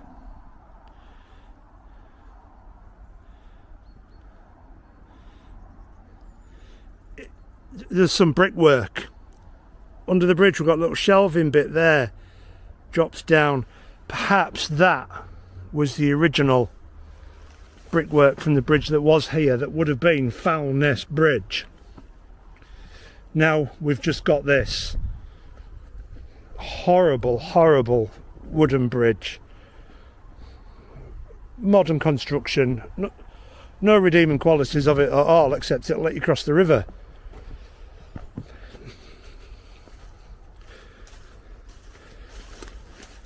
Now I'm looking back on the other side and there's absolutely nothing there. So whatever was here has been completely pulled away and gone. There's modern parts to what that's fastened to. Can't see anything. So sadly, no Foulness Bridge. I didn't know what this was like. I was hoping it was going to be here still, to be quite honest with you. I do believe there's a Foulness road bridge somewhere as well. But with that disappointment, let's get back on. Let's move down the track. We've got Foggerthorp railway station to find. When we're walking these railways, we're now coming to the end of the embankment. We're always looking for things in the hedge bottom and clues. Modern things can give you clues as to what was possibly there, and I've got a perfect example of that here now. So we're just making our way down to Foggerthorp, and we've got a farmer's crossing here, a farmer's gate, because there's nothing at that side, look. But that's not there for a random reason. That's there for a reason. Perhaps they've been using this gate for a long time before this modern one was put in. So we've had a look around there and a bit beyond, and what we've discovered is the original gate crossing. And I'll show you exactly what I mean. Now this would have taken us to the corner of the field rather than in the edge off to the side. We have got an original fence post just in there, look, with the metalwork still on it. Now that fence post here is not square, it's at an angle, so it was an oblique gate. So that meant we have to look for the other gate post. There's none at this side, that's got the hangers on. This one's gone. So what we've done is we've gone across to the other side, and we've gone back into the hedge bottom, because we'll do anything to get these shots for you guys. So in here somewhere there should be a crossing, because that wouldn't have been there to let people on the railway and travel up the railway. It crossed. Now this one here would have had the latches on, so the other side has gone. But we can see a little bit of an embankment down there, or I can, where the horse and carts would have come up through this gate post. Now this is a particularly old one, and we can tell that by the top of it, the wood on it, and it even looks like it's been soaked or impregnated in creosote, which they used to do in huge containers, pressure creosote these, to actually push it into the wood. I'm going to take some photographs of these. I'm going to continue up the line and we'll see what else we've got. Now we've come up to a level crossing. This was an unmanned crossing, and it would have been for Aubrey Cottages, and there are still some remains here of the crossing. It's quite remarkable. So those cottages were there long before the railway, so I doubt they'd have been impressed when all this was put in place. So this is our farmer's track. Now you've got to remember, this is a lot wider than what it used to be. But in the hedge here we've got an original concrete post. And interestingly enough, we've got a bit of old farm equipment in there as well, like a drag of some description. But I don't see any ironwork still on there other than the reinforced metalwork. But the one on the other side, now the one on the other side is more or less in line of where the modern fence is today, except they have encroached on the railways ever so slightly. Now what clues do we have? Well, we know these cottages were here. I've looked on the map, it says it was a level crossing,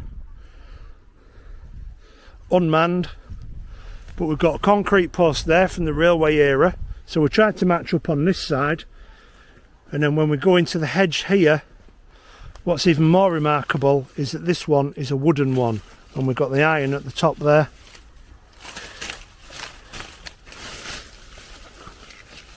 The iron from the bottom has gone missing, but that's still there. Again, these were never this wide. This only had to get a horse and cart through when it was built. So it's remarkable that one on either side remains, and they've just widened it this way. So what we'll do next is we'll get down the railway line that way, and we'll see what else we can find. A little bit further on from the crossing, we've got fence posts just laid here in the ground, on the ground, sorry, and we've got a fence post in the ground in there. Now it looks like these ones have never even been used, brand new, just left at the side, ready to replace any of the wooden ones that are failing in the area. So we'll carry on and we'll see what else we can find. I'm raking about in the hedge bottom again. We're not finding a lot. We're seeing loads of concrete fence posts, too many for you to see, too many to film. We're putting pictures up at the end. Found something down there though. Oomph. I'll turn camera around. So just as an example, there is a fence post there. You probably can't see with the camera, but there's another one in there as well. But down here we've got a sawn off telegraph pole. Now that's been rotted on the top there long enough for this to have been associated with the railway. We are a bit off the side of the track itself, which will be over there. So potentially a telegraph pole from the railway. Now we have walked quite a way now. We found another farmer's crossing, but you would never have guessed except for what's behind me. There's an opening there. Usually there's an opening for a reason, as I explained earlier on, and we have got things here to look at. So there's our opening, and it would have gone straight across here. I suspect that side had the gate on it, which would match with this gate post here, almost straight across to that one there. I'm going to try and get closer to it for you, which is there. I'm trying not to fall over, but the other one has gone. So we've got this one, then we've got a little bit of fencing down here, and then we've got an angled end fence there. Now these would have had gates on that just swung out into the field. They would never have crossed the railway line, just to let the farmer have access through to prevent his livestock going through, or even just to prevent him from riding straight across on his horse and cart without checking. Now let's go to this side. Here we've got one of the angled fence posts that I was talking about over there. Still got the ironwork on all through down there, which are tensioners. That's the end. And then we've got another one at this side here.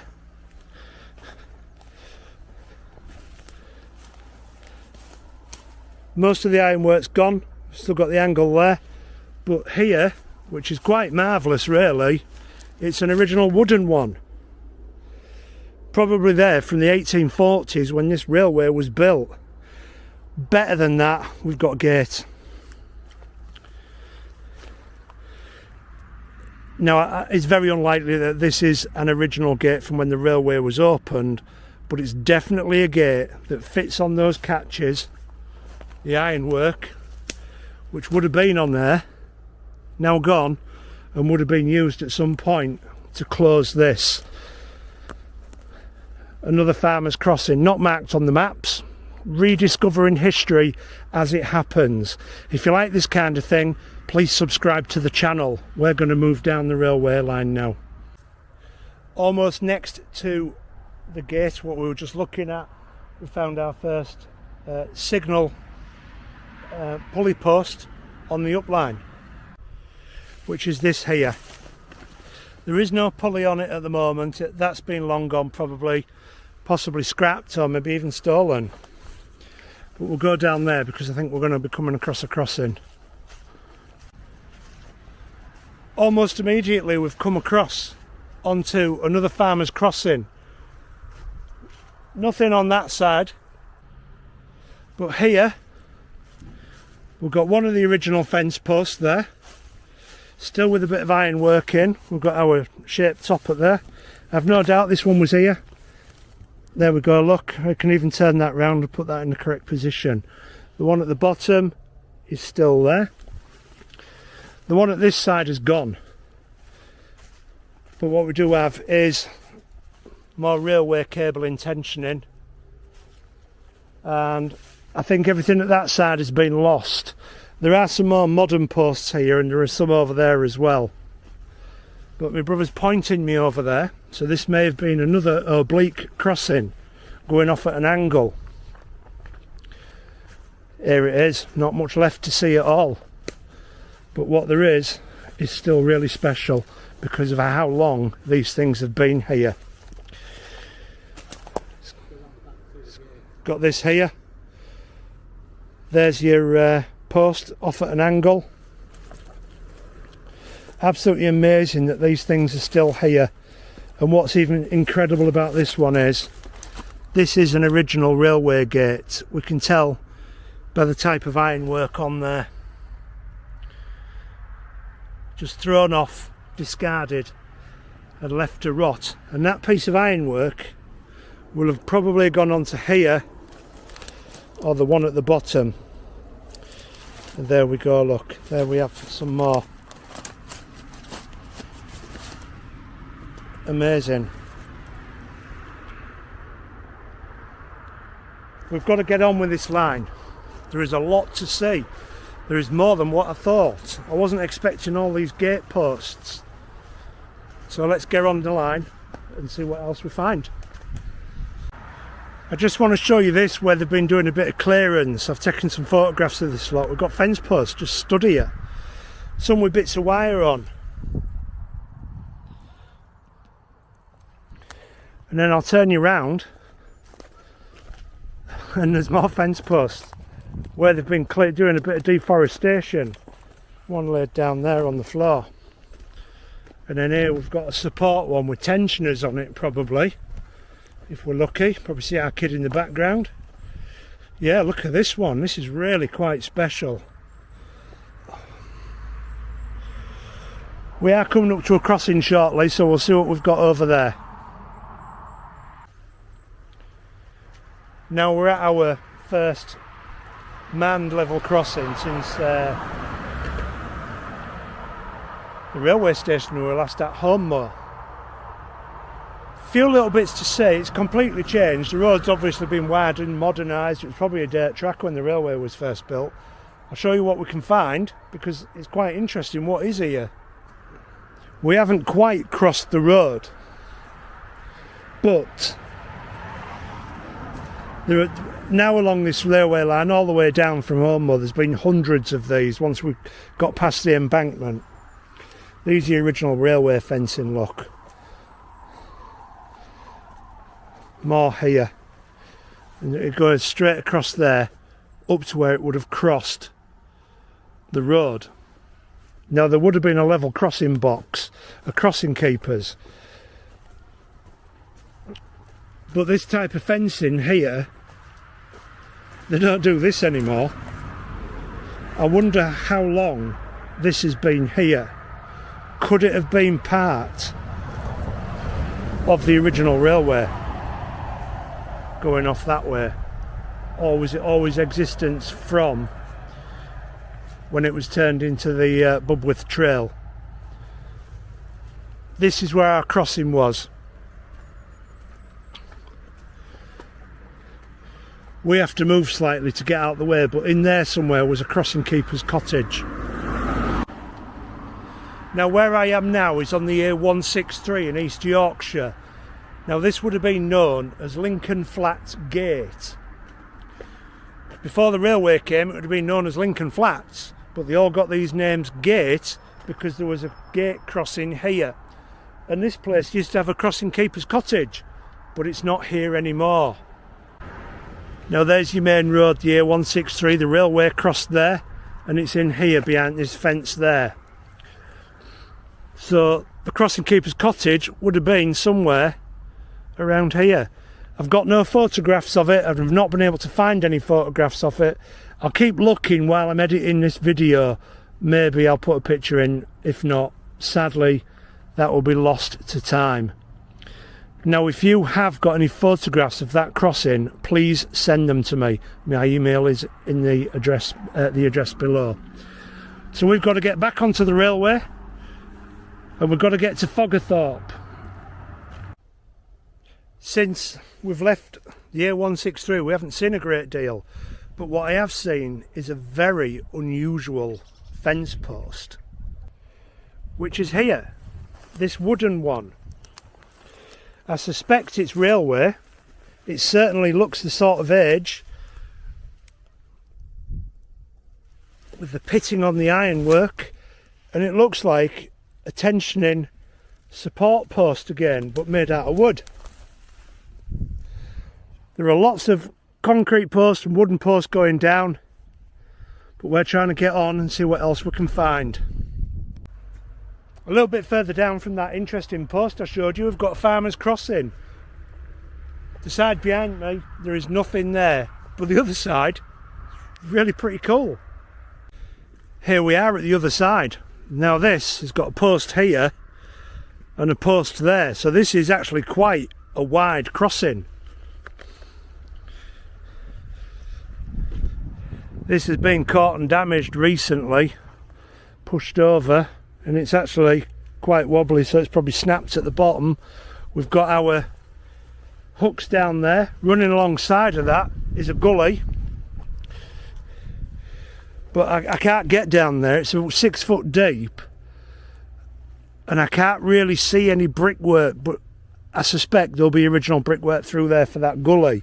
If you want to know what these gullies are like, go back and watch one of my other videos, they're in there. And then at this side, it looks like it was a double gate with a catch in the middle, because we've got the gate post, we've got a gate still on it, broken down there, and then it must have met in the middle and swung out this way, not over the track, but this way. And then there'd have been one corresponding across the other side.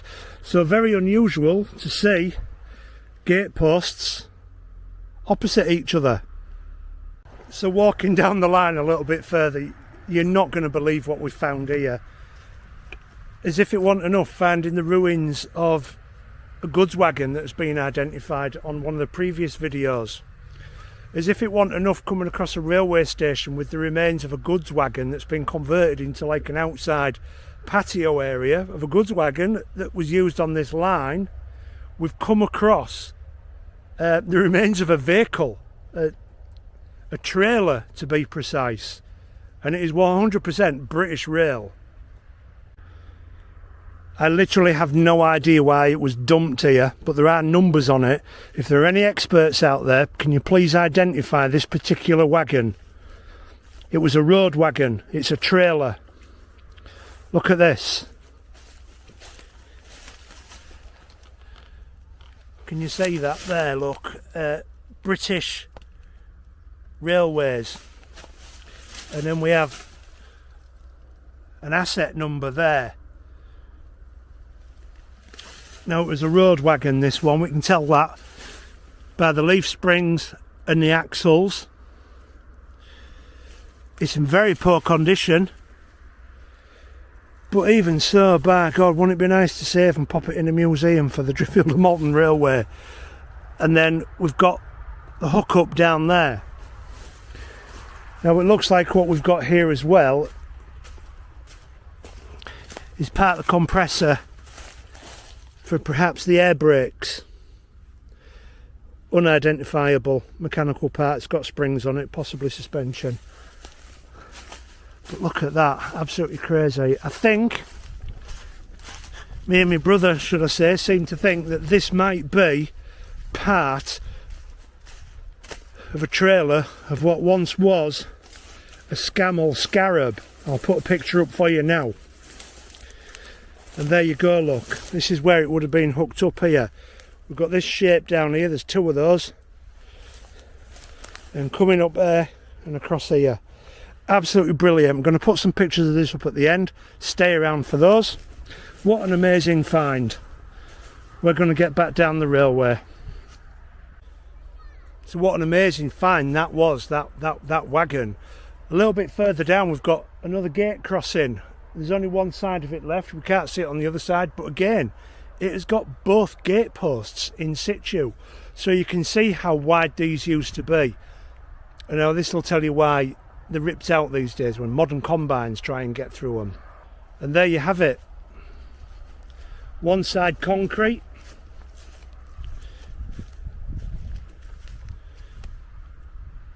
Still with the ironwork on there. And then the other side is a wooden one. Sadly, the corresponding one has gone at this side, but we can see there is a gap in the hedge where it's still being utilised and used years after the railway line had closed and not grown up like everything else. We'll continue on. Now what you're looking at behind me is a drainage ditch. This had a bridge over it for the railway. That's gone. There are no remains of it whatsoever. It's just all modern. As you can see, there's just nothing there. We can't even see into the bottom of the water with it being a bit murky. But there's no buttresses there or any supports or anything like that. And we'll continue on. There isn't really a lot left of this railway in terms of infrastructure. We've come to another farmer's crossing. One side is completely wiped out, but the other side still has this. This will be an original 1840s one looking at it. Absolutely rotten through to the inside in there. You can see the metalwork in there. It sounds hollow. Concrete posts. We do have a bit of a gully down here.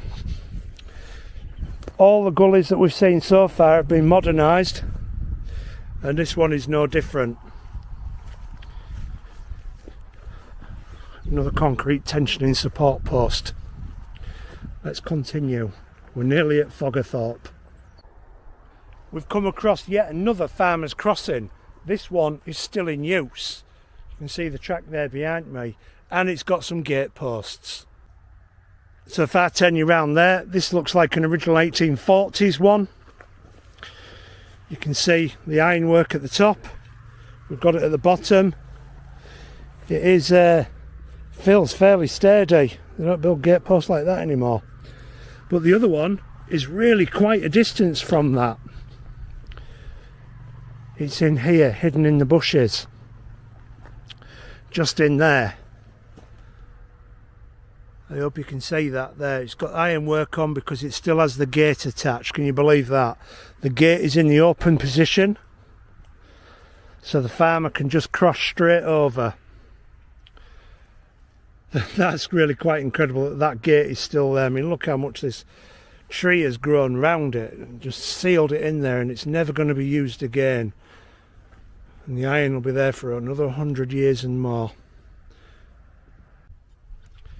We've almost reached Foggerthorp, our station. I'm now on what was marked on the maps as a public footpath, and it still is a public footpath. We have one of the original gate posts in situ here. That's where the catch was, but again at the other side there lost, unfortunately. It'd be here somewhere, but not there. So we'll get on to the railway station. We've made it, finally. Foggerthorp Gate Railway Station, or as it later became known, Foggerthorp Railway Station. There are some things to show you, so I'll turn the camera around and we'll get on. So that is looking back to Holme Railway Station, Holme Station. Round about there'd have been some points because we're now heading into the goods yard. This here slowly creeps up to an embankment, and that is where the coal drops were. Most likely in this area would have been the other area of the goods yard, which dealt mainly with agricultural, hay, cattle, that kind of thing. Now there are a few things to show you. The actual station itself has long gone. That was torn down in the 1970s. This station opened, well, it appeared on public timetables in 1851, but the line itself opened in 1848. So there's 3 years of discrepancy of when this railway station was used, though it would have been built. And it was closed as a station for passengers, except for the odd excursion. So it was mainly closed in 1854.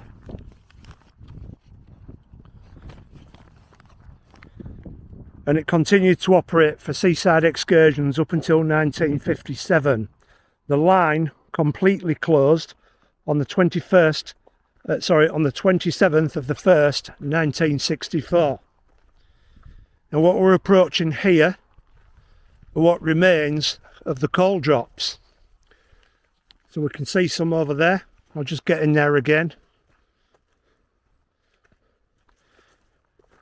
Mainly demolished, not cared for or looked after. Which is here. This is the start of them. And we've still got a back wall in there. Most of the dividing bays have now gone. But we have got the end wall.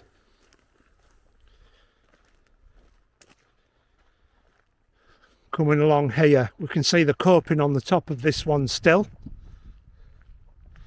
If the camera's picking up the wind, I do apologise about that. But this is the end of the coal drops. Now there is a bit of ironwork on the top of there, but I can't get up there to show you that, and I can't get through this undergrowth to show you. Now our platforms are on the other side of the line, so that's where we're going to pick up next. I mean on the other side of the road. So here I am on the crossing at Foggerthorp Gate railway station. The gate was dropped in 1864, and it was originally opened as a single track with only one platform and doubling in 1889. The actual station was here. It's knocked down now. I've got some photographs that I'm going to match up, so stick around for those. And it did have a signal box. Now the station, Master's House, was knocked down in the 1970s, and it had a booking office and a waiting room on the east side of the ground floor. Both of the platforms, which we'll get to in a minute, had wooden shelters, and there is still some things to see on those platforms. Now there was a signal box built later on, and it was erected here, and it was a 13 lever signal box, and it controlled the gates that were here and the small goods yards behind, and it initially had a cattle dock with a second siding later added for the coal, which we've already seen. There was actually also a weighbridge and a office next to the entrance, which is just there, but all that's gone. Crossing over the road, the lines would have gone straight through here. It immediately goes over a gully, so we have got this. Now I can't get down there to shine a torch in, it's far too deep and muddy and far too steep.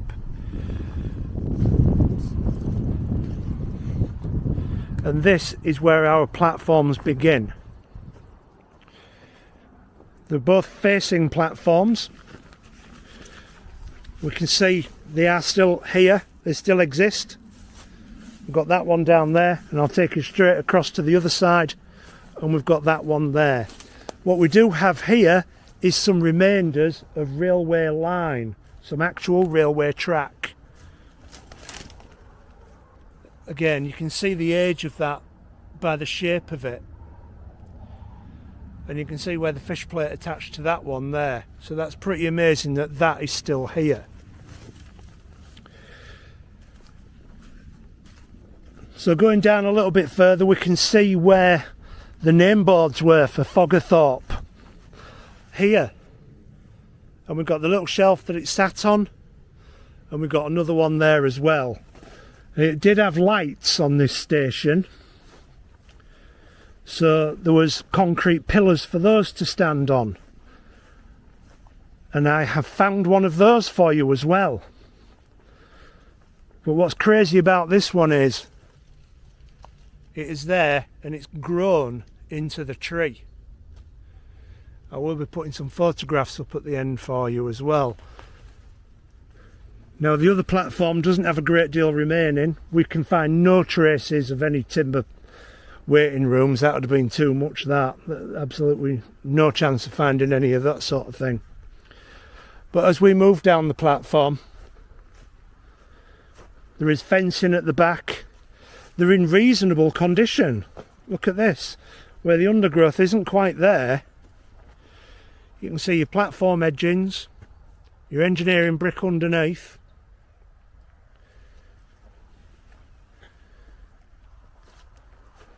The same at the other side. Copings, your engineering brick.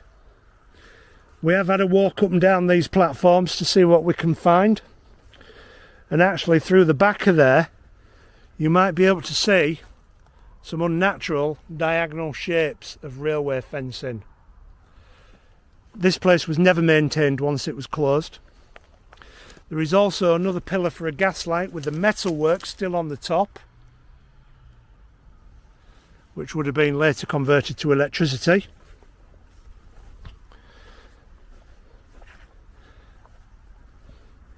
And as we walk down the platform, we can still see a bit more of the fencing. I can zoom into that for you a bit better over here. You can see that there, it's clear as day now. That typical diagonal railway fencing. I don't know if that's a national thing or really around Yorkshire. And let's just quickly go over to this side, because where the name board stood was on this one here that's bent over. But if we look here, we've still got one intact, standing proud of where the name board will have once gone. Now we're coming to the end of the platforms now. They are absolutely huge. It's amazed me how long these platforms are on this railway. And we got down here, it's still quite clear. You can stand on here. I had a walk up there and took some photographs. I don't know why the council are not looking after this, making a little feature of it. But it ends there, and it ends down here. And on the maps, there was a signal post around there. Now that is long and straight, and the locomotives must have got some speed up going down there. And we're going to see what's down there in the next episode.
Hi, welcome to the channel. My name's Pete, and on this episode we are continuing on the Driffield to Selby railway line.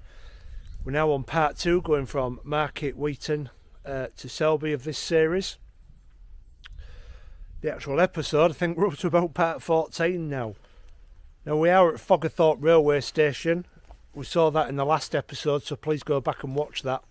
We're going to be continuing on down the line, but before we go down there, there's a couple of bits here one bit here that I missed that I just want to show you before we set off back down there. And it's this what I wanted to show you, this post. Because this was a lamp post, and we've got a little step up there, and then we've got the metalwork at the top still. Now looking back towards Foggerthorp station, which is at the crossing over there are a number of posts on this, including what would have held the signboards. So it's amazing that they've survived. Our next mission is, I'm here with our kids, so you see me in the background, is to get down there towards our next station, which is Highfield railway station. Now this section of the railway line from Selby to Market Weighton opened on the 1st of August in 1848. A lot of the stations we're visiting didn't appear on timetables for 2 or 3 years later, so they were more than likely just used for agriculture, haulage, goods and coal. Now the next station we're visiting to is Highfield station, and like all the other stations, closed down pretty much due to lack of passengers and footfall. On the way we'll film anything interesting that we see, any fence posts that may remain. There are a lot so far. We've had some incredible finds along the way. Things for points, the remains of a British rail wagon, believe it or not, and plenty of other things, so go back and watch those episodes. If you do like disused railways, please subscribe to the channel, it helps me out a lot. I also cover abandoned buildings and anything else historical that sparks me interest on that day. So we'll continue on down the line and we'll see what we've got. Not far away from our crossing and station, just up there, we've come across our first potential signalling post, cabling post, which is here. We've got no metal work on it. There we go. No metal work. There's a farmer's crossing here, but we don't think it's an original one, because what we have learned is this is sort of not in the corner of a field, and it's really quite wide. There's no posts in the ground, but what we do have are a line of original railway fencing posts down there and down that side as well. If there is going to be a farmer's crossing, it'll be in the corner down there. So if there's one there, I'll let you know. There are lots of fence posts on here. Just going to turn the camera around to show you some of them. We've got this one here, and then you can see this one's tipping over slightly, but it's got the ivy growing up there, which I like. I think that's pretty cool. And then some more here. Got the big ivy clinging onto it. And then this one here as well. Very camouflaged with the ivy. And they just continue on down. There are a lot of these fence posts. I can't possibly film them all. But any ones like this I like. But I'm going to put loads of photographs up at the end as well, so stick around for those. Now what you can see behind me, this line here, is Hazelbush Drain. We're in between Foggerthorp and Highfield railway station. Now here's your drain. This existed during the times of the railway, but it's been thoroughly modernised. There's nothing there. Nothing at all. It's all just been dug out, replaced with concrete at that side. And then the drain that moves along the edge of the railway here has been dug out and replaced with plastic piping. So there's nothing here for this one. But a suspicious clump of trees. Now, looking on maps from around 1830, which is just before this railway was built, there were some buildings here. I don't know what they were, and we can't find any ruins except for a few little bit of scattered brick, which could potentially be what was here at one time. Now, this is on the edge of a field. These clumps of trees don't usually appear for no reason, so that's good evidence to suggest there was something there. But after the railway was built, these were still here, and this was a gated crossing. No signal box, it's only farmers' access, or what would have been known as an occupation crossing.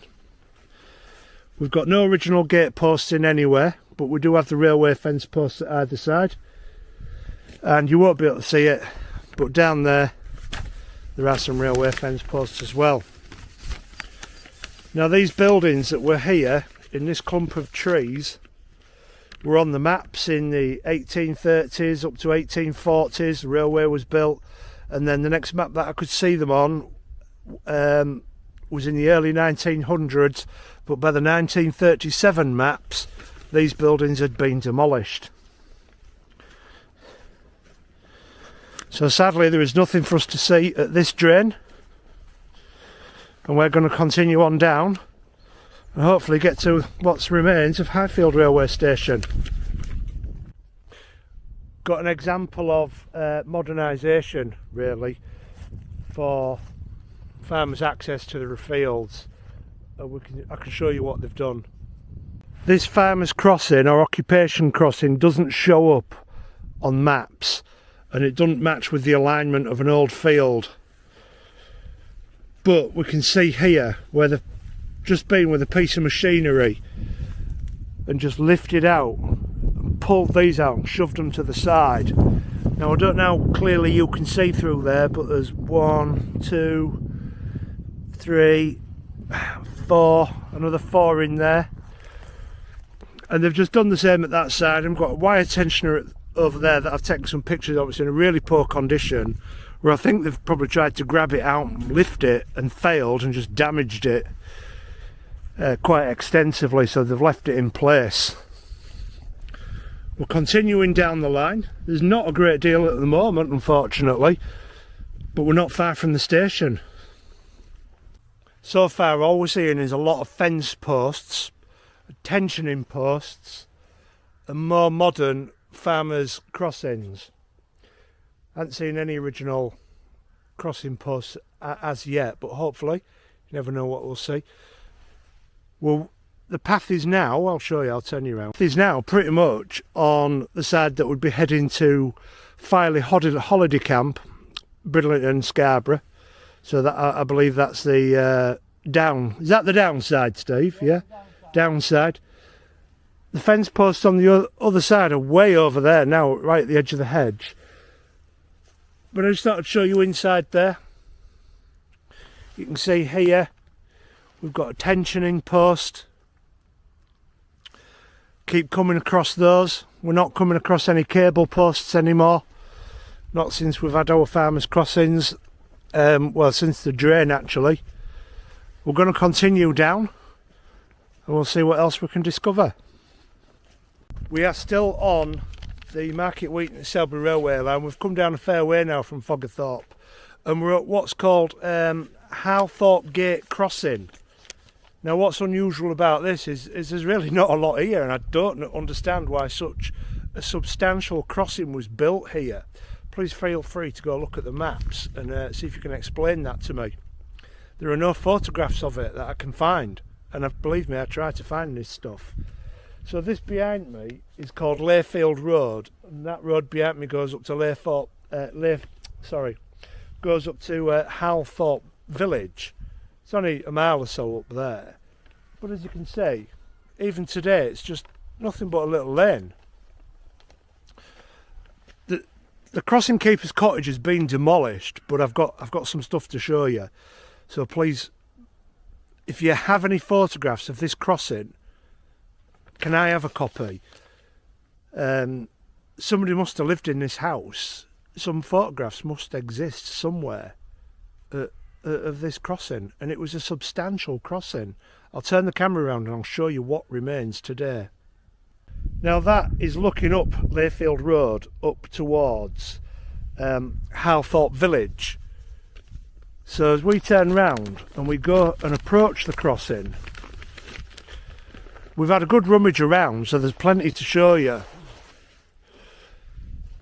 Here we've got what remains of the original post, which is in really good condition. That would have had a sign on, crossing, beware trains, something like that would have been on there. We've got the original concrete gate crossing post. We've got 3 of these in on site, 2 in situ. This is where the latch was, where it caught. Ow, that caught on my finger then. Whoa, bugger. That is a huge, substantial... I'm just going to have to stop. I'll take it up in a sec. Back to where I was, makeshift bandage. Right, so these are huge. These are quite substantial. And then at the other side, the other one still remains. Now what we've got here is where the gate hung. And through there, we've got a footpath kiss gate type situation going on. You've got the concrete post there, the fence still in situ and attached to there. All 3 of those posts are still there. Now what we have found is, see this, we found the gate and it was rotten. It is rotten and it's down there. And here it is, look.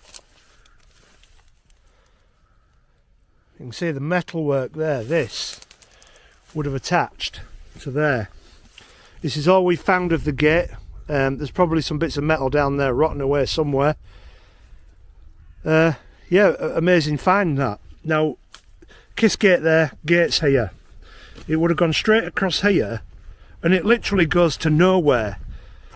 This Layfield Road just goes to a couple of farmers' fields. It doesn't go anywhere. But the gate posts at this side are missing. But we have found one of them. But what we have got still is the kiss gate in situation still. In situ. Got the 3 concrete posts there for that. Bit of wood around the back. And then here, again, you've got your signpost that would have had beware crossing, beware trains, something like that. Now, if you remember back up there when I was telling you there was some sort of buildings and it had all overgrown, things like that don't happen for no reason. And we've got the same pattern here. Trees, corner of a field. Why is it there? Well, I know why it's there, because this was a manned crossing.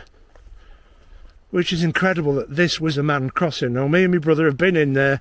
We've had a good rake around, because I was hoping to show you some remains of what there was. So what we have found is one of the pulled up gate posts. This is the one that had the catch on it, not the hangers.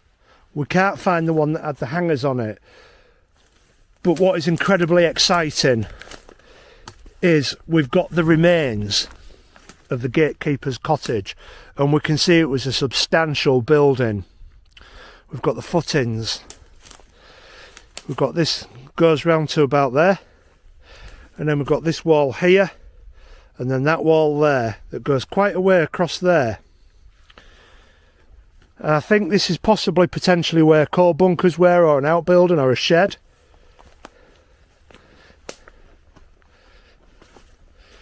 And we think this is where the door was, because we've got these little returns here, one there, and another one there, and the doorstep there.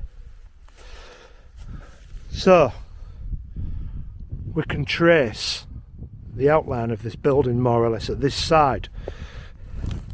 We've got a partition wall here that we've been able to find. We can't find the end of the building that way, or where the fireplaces were. But as I said earlier, this was a home. People would have lived in these buildings with families. So somebody somewhere has got relatives that lived here and probably even have photographs of this building inside and out, my email is on my page and I'm going to put it on this video. If that's you, please contact me. Here we've got the back wall. We've managed to find the back wall of the building, and we've managed to trace a footpath which is there. So we know this back wall at least went to here. But again, this is where the back door will have been, somewhere around here somewhere. And we've scraped off the concrete footpath that will have probably most likely have gone around the building. And we've managed to trace the corner and the return of this building here. And right over there is where our doorway was. So it was a substantial living arrangement here. The people who were the crossing keeper would have lived here with his family, looking after that gate there for the railway. Why was it demolished? Maybe it didn't sell. Maybe it was abandoned long before the railway closed and became in poor condition and ended up being unsafe and was demolished. But as you can see now, the farmer has used this for dumping stuff like farmers do. They sell you look after countryside for the most part. Maybe they do in the modern day and age, but back then, look at the age of these. You can go anywhere in the countryside and you'll see litter like this. We've got some old bits of wood here. Goodness knows what that would have been, even if it's associated with the building, because there's been a lot of fly tipping here from fencing, oil cans, plastic drums. And here we go. That is where we were looking at the remains of the crossing keeper's cottage. Now my brother's pulled this out and he's had a bit of a clean up for it. And in there is a piece of metal that's fused in, that's broken off. Now if we look at the top one, we can see that is still intact, and he's been down here. There's a bird's nest down there, we don't want to disturb that. Into there, hopefully you can see that. That is broken off at the bottom. So 100% that is that bottom piece of pin that's come off. That I'm so pleased that I was able to show you some remains of that crossing keeper's cottage. I didn't know it was there. I was hoping it was. My brother brought a trowel and we scraped it back and had a look, see what we can find, like we have done with these actual gate crossings as well. Again, such a huge crossing, and if you follow this on the maps, it don't go anywhere. It just sort of peters out this lane into a field. So what we're going to do is now we're going to continue on the railway line. Behind us is Foggerthorp, and going down this way here is towards Highfield station, where we'll end this episode. That's back where our crossing was, and here just a little bit further down, away from that hedgerow over there, is where our crossing was, the tree line. We've got another farmer's crossing here, another occupation crossing. This side doesn't have the original sides, it's probably been pulled out, but it does have a gate on it, a metal gate. But here we've got your original railway post. Again, I'll be photographing all this sort of stuff before the video ends. I'll be putting them up, so please watch those. Got some nice teasels there, look. And if we go over this side, it's quite a wide crossing. That way towards Highfield railway station. And then this side we have no original gate post, but we do at this side. These will be the original hangers on there, I suspect, but the gate post is definitely railway era. We've got that curved top there. The gate, yes, there is a gate on it, but we've had a good study round. We don't think it's an original gate from the days of railways. Yes, it's old, but it's not substantial enough, it's not heavy enough. These sort of things look more machine made than handmade and bent. I might be wrong on that. And then over this side there is a railway sleeper in place. It's a used one, you can see where chairs have been. But we doubt very much this is anything to do with our railway. It's more than likely to do with the public footpath and bridleway that goes through towards that way. But we're going to continue on our rail trail and we'll show you what else we find, if anything. Now I don't know if you can see, but since we've left that latest crossing, down there all the fencing now for the railway is turned into wood on both sides. That is definitely old enough to be railway fencing. It's got steel pins in there holding and bracing things. Can't really get any closer to that, but it's matching at the other side as well. But we're going to continue on down and we'll see what else we've got. Come across another farmer's crossing here, an occupation crossing. It was clearly at the edge of fields. I'll turn the camera around and I'll show you the posts that we have remaining. I've not been up for an explorer as yet, so let's do this together. This is a wooden one. I've got the hangers at the top, up there, and down there it's rotten away and fallen out, or it's got a bit buried underneath. And then at the other side we've got the catch, and it's in reasonably good condition, you know, they're a bit mouldy, it's probably rotten at bottom if you try and dig them out. But amazingly we've got the corresponding ones at the other side, which are absolutely incredible. Here we go. Yes, there is a gate still in place. It is very, very old and rotten, so it's definitely been here for a very long time. And we've got concrete one at this side with the hangers on. A lot of decay on there, look at this. How amazing. And then down at this side, got the post there.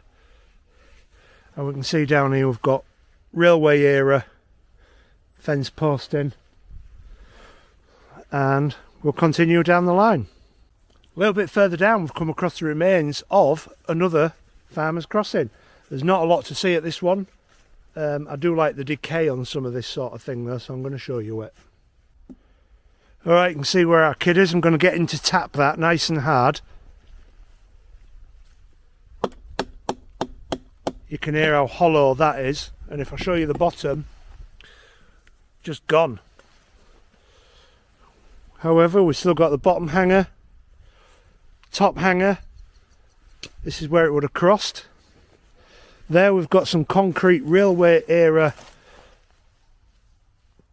post tensioning one. Got the metalwork on at this side. There's a small remains of the metalwork on the other side, but again it's just so old now. Closed in 1965 this railway. Everything was lifted fairly rapidly for this line, and then across on this side we've got another corresponding gate post. We've only got the two at this crossing. It's difficult to work out what was going on. Was it where them trees are, which is in line with that one? We can't find the corresponding one there. Or was it something on an oblique crossing? We don't know. Let's get back down the line. We'll probably find another few crossings before we get to Highfield station. That's towards Highfield station, another farmer's crossing. Wooden post here, which I've taken some photographs of. They'll go up at the end. No corresponding one at that side, but we have got a corresponding one for that one here. They are opposite each other. Whilst a farmer's put modern hangers on there, we still have the original ones, so it's good to know after 100+ years that is still in use. No hanger, no gate post at that side. Back onto concrete demarcation lines, back down the line. I've just come off the track slightly because we now come to our second drain of 3. This one's called Ings Drain, I-N-G-S, Ings Drain. It looks original, looks intact to an extent, and I'll show you the other side as well. There you go, I hope you can see that. We've got our brickwork across here. I'm going to put you out a bit there so you can see the fascia. We've got a brick arch.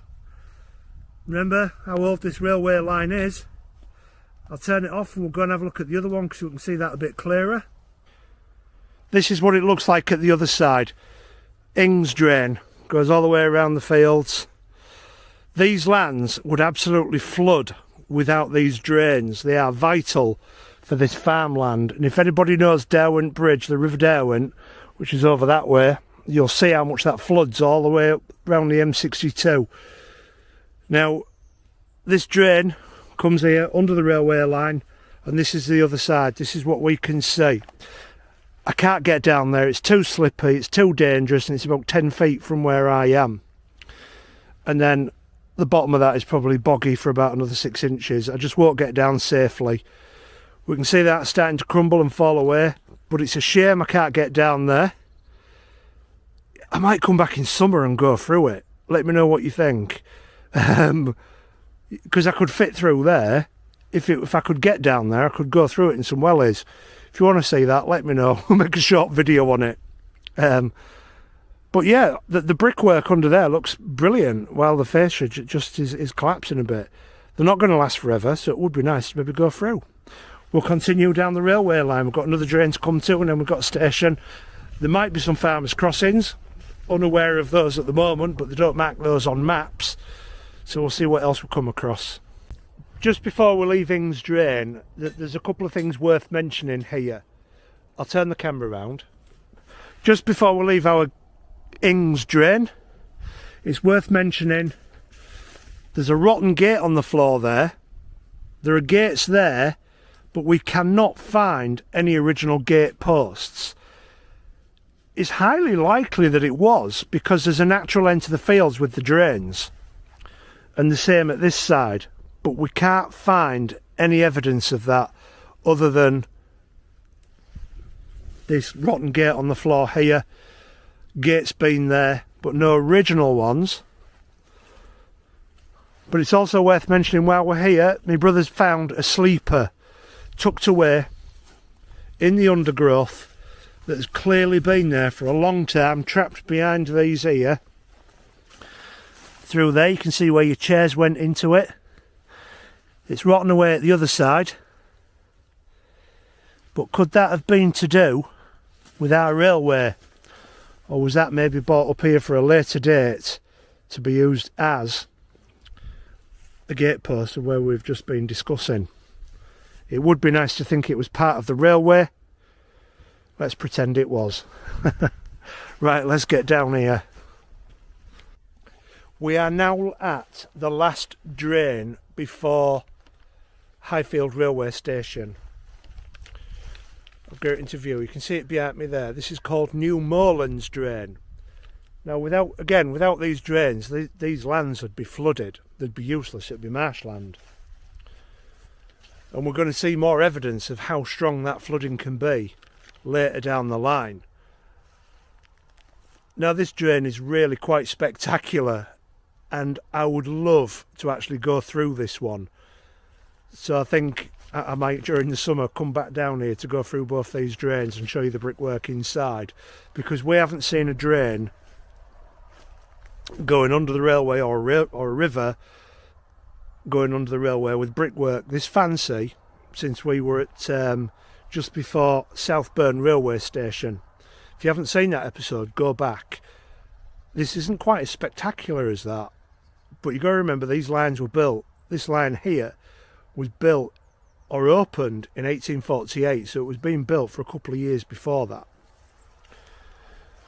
And they've had to come up here and haul all these bricks up here and do this ornate work for something hardly everybody's going to ever bother with. It's unnecessary work. But that was the Victorians for you. They wanted to be opulent and show their wealth. And doing that was doing pointless things like this. I'll turn the camera around and show you this side, and we'll go to the other side as well, because it's quite an unusual shape, this drain. And here we are. We've got 3 course of brick on this angle here. Now, you're not going to be able to see it as well as me, and I can't get down there to show you, because it is just, I mean, that's about 12 feet deep down there. But in summer, if you want me to, I'll come back and I'll walk through these and we'll have a look at the brickwork inside as well. But there you go. You can see your fancy 3-course there, and you've got 3-course line in the top. And then across the top here we've got copings of sandstone. That will have matched. That will have had copings on there as well. And this still has got copings on here. Sandstone. Now I'll show you down that drain from the top. It's a bit crooked, but it comes directly under where I am here. All that fancy brickwork, and this has now got motor vehicles running over it as well, and it's still functioning. It's not been dug out and it's not been replaced. It is not going to be here forever. Comes out here and then it bends straight round and goes off that way. We can see there's some modern plastics in there that are draining from the fields over there. But I can't get much better angle than what I've got now of this one. But we've got a run out. We've got the copings going up there. We've got copings across here and copings down here, all sandstone. That one again has got the 3-course of brick, the fancy brickwork. I'll put some photographs up at the end. But I would definitely walk through these if you encouraged me. But it'll be during summer, because there's no way I'm getting down there safely in winter without slipping and falling into that. And I have to be careful. I'll bring a stick, see how deep that mud is. During summer it'll be less moist. Next stop I think is the station, unless we've got any farmers crossings. There was probably one here, but there's no evidence of that. But we'll continue on down the line.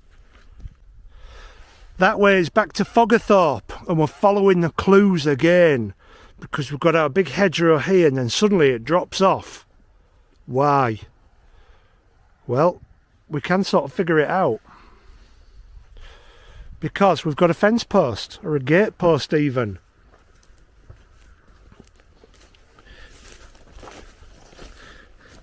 In here.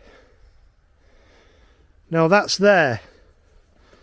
Now what we've got down here is some ironwork in there. That is a tensioning post. So that is far too close to this for that to even be a gateway for even a horse and cart. So we suspect this big open land here would have been a roadway or an access field. That gate post there would have had a corresponding one here, which means we then need to look over the other side. Directly opposite, we've got nothing. I want you to ignore these modern things. That is for modern traffic. That is to stop people driving up here, basically. But we can see a gateway over there. We've got an oblique crossing, so we're going across at an angle.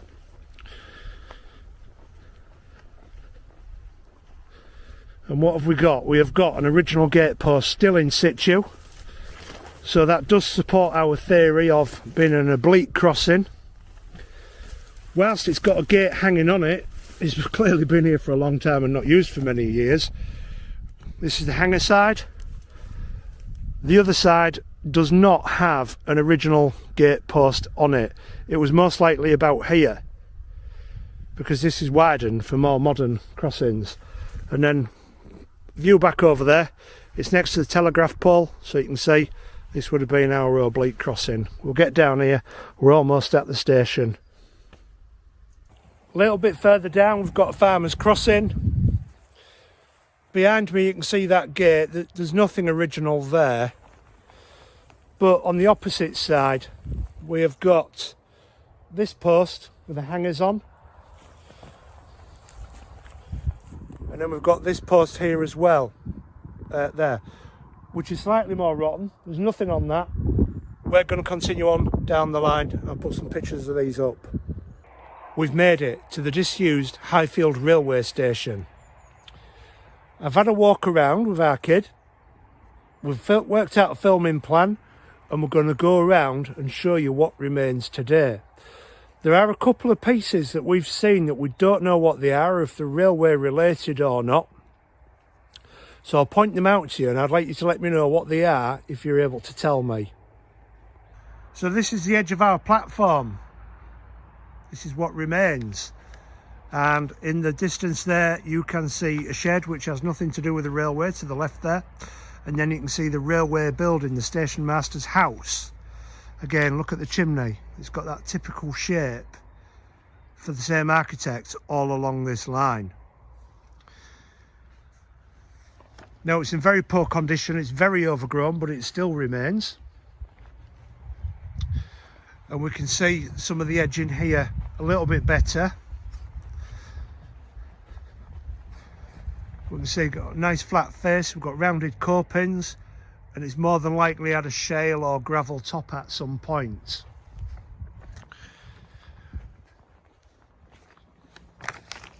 Now, the booking office was opposite the station house on the platform at this side, which has long since gone. There are some little bits of concrete posts on the platform that were once lamp posts and what held the sign for the station. Now, this station opened in 1859.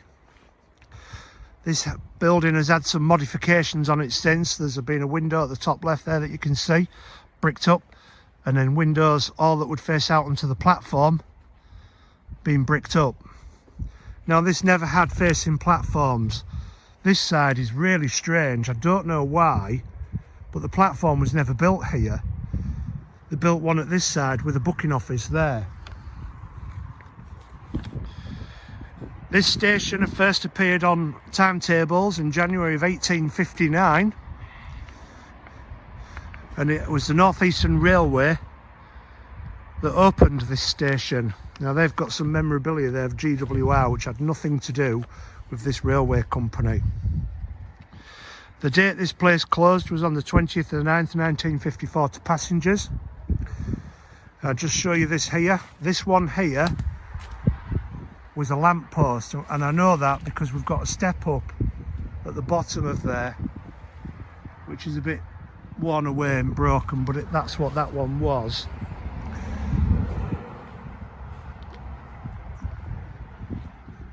It was the North Eastern Railway that opened this, and it closed under British Railways North Eastern region. Now, we've got the name board here.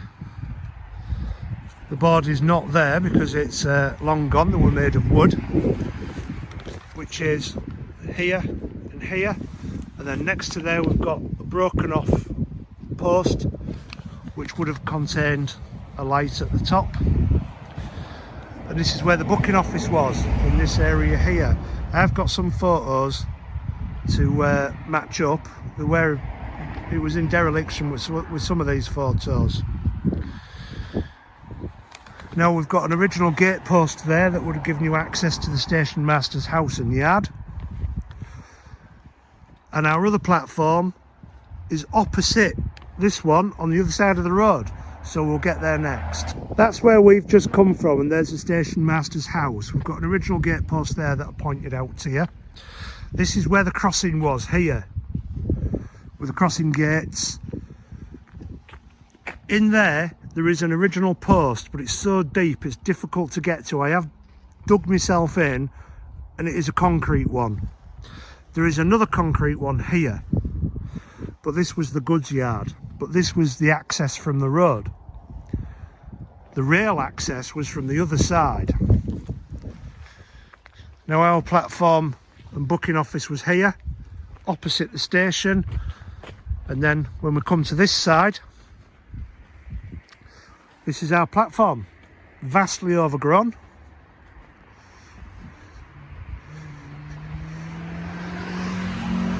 We've got our name board up here. You can see the little shelving bits there where it used to sit, and we've still got the metal working at the top where it's either been ripped off or rotted away. Now, there was no platform at this side, but for some strange reason we've got a gated access there with these posts, and I don't know why. Now, at that side there was cattle dock and coal yard, but we'll come back to that, because the access to that coal yard for the trains, for the locomotives, was way up there. So we're going to look at this platform first of all. As you can see, it is incredibly overgrown. There's not a lot to see at the moment. And we've been up here scouting to see if there is any concrete left on the top, like any further name board brackets or potential lighting, which I did think we saw a broken one, but it's just trying to re-find it again. Now the platform's clearing off a little bit, so we can concentrate on this now. Again, lovely facing brick, excellent condition, copings on the top, and more than likely a gravel or shale top behind there. Just look at that, absolutely amazing. I don't know why these parishes are not getting together, clearing these off, making some features of it, and really taking in pride in some history here. There are one or two fence posts. Over the back there is another platform, but we'll come back to that. I want to show you the passenger platform first. They are huge. I don't understand why they are so long. We're going to go in here now, because what I want to show you is this concrete post here. It's had a tree growing up against it, so it's shattered it, bent it, and then it's just gone. We've got a little footstep there, so we know that this one was for lighting. I don't know what the remains of these wood are, whether they're railway related or if somebody's just dumped it, or a collapsed fence. Through the back we've got our other platform, which we're going to come back to. But they are so long, and when I get to the end I'll point you back towards the crossing. There isn't much left in the way of name boards, brackets or lamp posts, but this is now the end of our platform, our slope down. It's all complete, it's all there. And then down to the ground there. I'm going to turn round, cross over to the other side, look back towards the gate. We can see how long that platform really is. I mean, it is just huge. Longer than probably Driffield train stations, railway station. Now, there was that platform there for passengers, and then at the other side there's another platform for goods, and then coal drops. But we didn't access it this way. The way the railways were accessing that were coming from Selby up here. So there were some points up there, and that's where we're going to pick up next. Just before we get to where the points were, I did ask you for some help. There's 3 things here that I need identifying. I don't know what they are. Don't know if they're to do with the railway or not, but they're pretty old. I'll turn the camera around, maybe you can identify them for me. It's these cubes, they're concrete. There's my foot for scale. I'm a size 10 in these, 10 or 11. On the back, we've got this metalwork here, but as you can see there's a little groove there. Now that's stuck into the ground, and same with that one there, it won't shift. But there's another one, there's a third one, and it's here and it's on its side, so you can see how big they are. Again, that's my foot for scale. So they're fairly big, and that's got the metalwork on it and the groove again. So if you know what they are, please drop me a comment, let me know. Are they railway related, or are they from some other industry that one of you lot have worked in? Let's get up to those points, and we'll walk down to the goods platforms, and we'll match up some photographs with the old station. Now behind me you'll see a fence there. Oh, I can't do it backwards. But that is where Highfield station is. We are stood roughly where some points were. I'll put a map up here that would lead us off. This is coming from Selby direction into the station, the goods yard and the coal drops. I will walk you down, because we've got our boundary posts there, and then on this side we are starting to get wider. Bearing in mind 2 lines will have gone straight through the station and another 2 lines will have been diverging off here. I'm not going to walk through all that because it's a bit overgrown and we've actually got a walker's footpath there.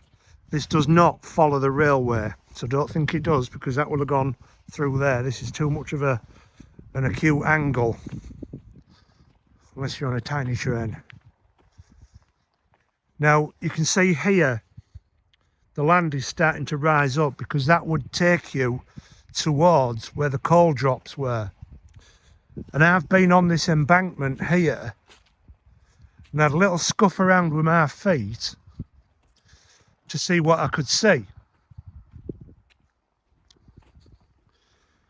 So we're going to come back to these coal drops shortly, but I'm going to show you what's up here. So this is what is the remains of the embankment, land erosion. But I'll show you to the ground. We've got obvious clinker there. Bit of clinker, bit of coal. Lots of unburnt small amounts of coal coming down there. That would have been going off that way, because there was 2 lines coming in. One went through here, and this is really quite special what we have here. Coal line going off that way. We're going to go through here and then back onto the coal line. But first of all, we've got some steps. Hope you can see those there. Yeah, and now you've got the reveal of the platform. There was a line here. It was only short. This is a short platform. And this would have probably been for goods and cattle, this one. I can't get through all that lot. There's not a lot else to see anyway. You can see it gets overgrown quite rapidly. But there's your platform, and there were your steps up to the back of the platform. So let's get through here again. This is our coal embankment going up there. Nice and long gradual, because you know how big these coal drops can be. Now we can get onto the platform here. So this is where our goods platform was. They fenced it off so that you don't fall down there and someone's put a picnic bench up. It's a shame all this lot is not cleared off and made a real feature of. But there's a natural slope in the land here. That's, I say natural, it's man-made. This is more than likely where wagons will have been backing up and coming through the coal yard, and you can see the station master's house there. But this platform's only short and it does slope down and ends somewhere about there, but there's not a lot to see and we can't get in there. I've showed you everything that I can see up there. Coming back this way, there's our bench, there's our goods platform. This is what remains of the embankment up onto the coal drops, which I can't see. But this is all very low. I would like somebody to confirm me if there's anything in there. To me, I think it's all been demolished, or at least knocked down fairly short. These are not high enough for coal drops for any wagons. This bit is getting higher up here, so maybe there's more stud there, but you've got to pull out all that to try and find anything. But what we have got the back of the coal drops. We've got the last one. This would have all been the goods yard, where wagons would have been pulling in, originally horse and carts. But thankfully, right at the end here, we've got some brickwork in here, and we've got some brickwork in here supporting that this is where the coal drops once were. Aside from the maps, we've got the actual hard evidence as well. They've been taken down. These would have been 6 or 7 feet tall, but we've got our brickwork there.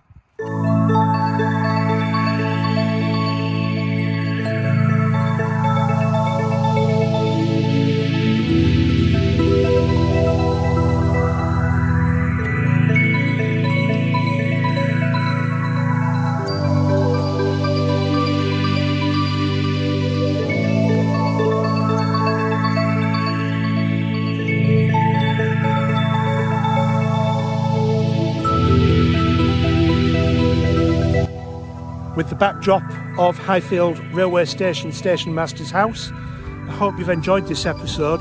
Please subscribe to the channel, it really does helps get these videos far and wide, and it also lets me know that you're enjoying them. So in the next episode we are going to go from Highfield to Bubwith Station and then hopefully onto a railway bridge that crosses the River Derwent. In the meantime, please take care.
And we're going to continue on the line today.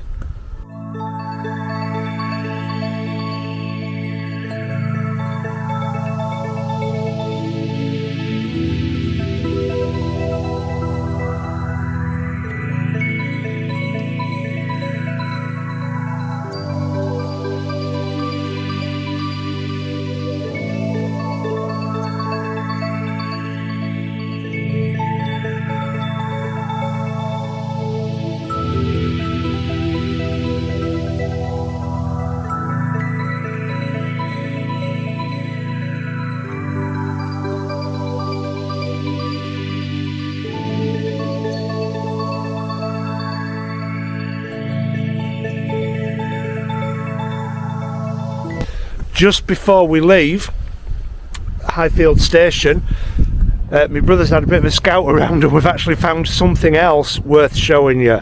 I'll turn the camera around. And it's this, a giant ivy tree or bush.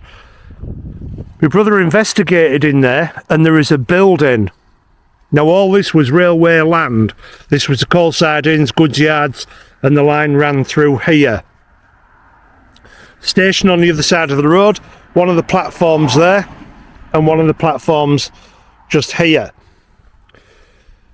This would have been the gates crossing, and then we're into the goods yard here, and we've got a building here, which potentially means there could have been a weighbridge around here somewhere, or it's just the guards.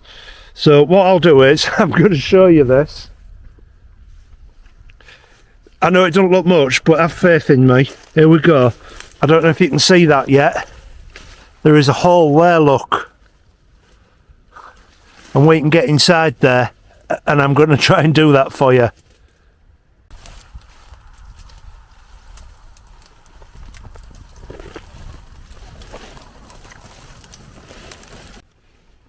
And here we are, inside.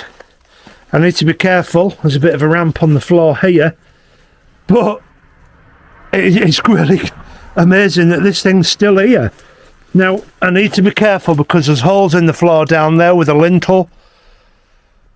That looks like it could have been even another doorway or a potential area for where coal was, because we've got the fireplace here. The surrounding is gone, but we've still got a lintel in there made from stone. We've got a beautiful arched window there. Absolutely incredible that this thing's here.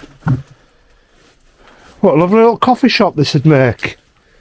And then we've got wooden lintels up there for the what remains of the wooden surround.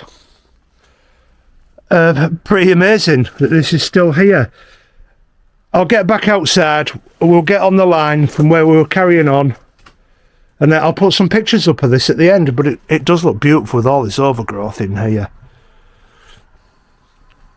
After the exciting find of that shed, we're now back on the railway line from where we finished up on the last episode, where the points were. And my brother's noticed at the side down here, they've just stacked a load of stuff up and left it. And that's here.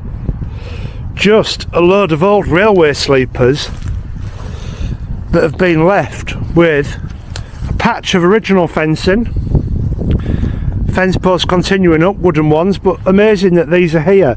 They were probably left because they're not full length ones and they didn't have any use for them. I imagine it was been quite a big pile, and maybe some locals have half-inched some as well, because I certainly would have done. So we're going to continue up the line, and we're going to move on to our next station, which is Bubwith. Now, if you've watched these previous episodes, you'll know me and my brother will do anything to get you the footage, including getting into the hedge bottom, which is where we've come now, because this line keeps giving up things you would never expect to find, and that's why we do it, to show you what is left. And at my feet is something really quite amazing, again, to see what has just been left behind. First, I would like to show you this piece of metalwork here. We're not certain what this is. Can anybody identify if this is from a railway, where it's off the semaphore, or some kind of signalling? Then we came across this piece of ironwork here. But more importantly, we found the remains of some points here. It's a big old chunk just there. It does have some writing on, but we're unable to see what it says because it's just so corroded. Sometimes the camera can pick it up a little bit better, so we can feed that back a bit later on. And there we go, we can see the moving pinion there. We've got another pinion here, and then we've got our fixings down to the sleepers there. Now, if we weren't filming in this in winter, we would have missed that. We wouldn't have known it was here. But also, there was also a huge piece of clinker what was near it, which is there, light as a feather. That bit of coke. absolutely fantastic. We're now going to jump back on the line and see what else we can see. We do have a loads of fence posts lining our edge now, and it's narrowing up back up to 2 tracks wide. This line is mostly flat. There are no tunnels. There are a few bridges that we've seen already. But where we are now is absolute floodplain land, and we are on a slight embankment, 4 feet maximum, something like that. I'll turn the camera around. That way is back to Highfield station, and I just want to point this out to you again.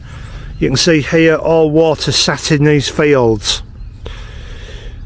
This is quite low for this part of the country to have these fields not completely flooded, so the water at the moment is low. It hasn't rained for a while. That way to Highfield, and then we're going to go up this way and on our way to Bubwith, and we'll point out anything else of interest. We've come across one of the drainage ditches for this land. It goes under the railway. The brickwork is not original. The other side looks identical to this, but this is here on the maps. There you have it, just there. The other side looks identical. I don't fancy even walking through that one, because look at that arch, that's collapsed already, so you can tell that's more modern than the original builders. We've got wooden fence posts up this side still, and on the other side we're at concrete. We're going to continue on up to the station. We've come across what seems to be our first farmers crossing since Highfield. It's also a public footpath. Now I don't recall seeing this marked on the maps, but there are some remains here, and I will show you those. That goes off towards Bubwith, and what we have got is railway era concrete gate post. This has got a later gate on it, a steel one, which has been in there for a long time, rotted away, but we've got typical curved top up there. And then if we go to this side, we've got steelwork still on this tall post, which most likely had a sign on, beware railway, beware trains, or perhaps trespass. The old cast iron ones. And then we would cross the railway line, and then if we go up this side, we've got an even older post. This is a wooden one, and we can see the moss on the top of there, and we've got the hanger at the top, and the one at the bottom has still got the remains of the wooden gate. How amazing is that? I'm going to put some photographs of all this up at the end, so stick around for that, and we're going to continue on down the line. We've found another drainage ditch with another culvert.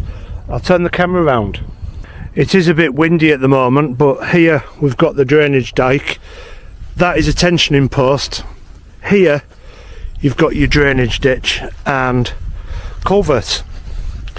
Matches all the others with the sandstone top, the type of brick, and the 3 brick arch. We cannot access the other side. Look at that. I've tried. It is just so overgrown. It's over on an oblique angle, but unfortunately we're not going to be able to see that, so we'll just have a look at this one and then we'll continue down the line. For that drainage ditch I've just showed you, I just want to show you for completion the other side. We've got no hope of getting to it, which is here, that dark hole there. We're not going to be able to get up there at all. Oh, I can see it a little bit, but I'm going down here. It's about 6 foot down. Hopefully I'm not going to fall in. I can see a bit of brickwork around it. I don't think camera will pick it up, but look how fast flowing these dikes are around here, draining all the land so that our farmers can grow crops. It's actually even got wooden posts in along the embankment where it's been aligned right down there. But we're not here for drainage ditches, we're here for the railway, and we're going to get back up there. We've got a tensioner post here, really overgrown with ivy. Look at this, How do I know it's a tensioner post? Well, I don't.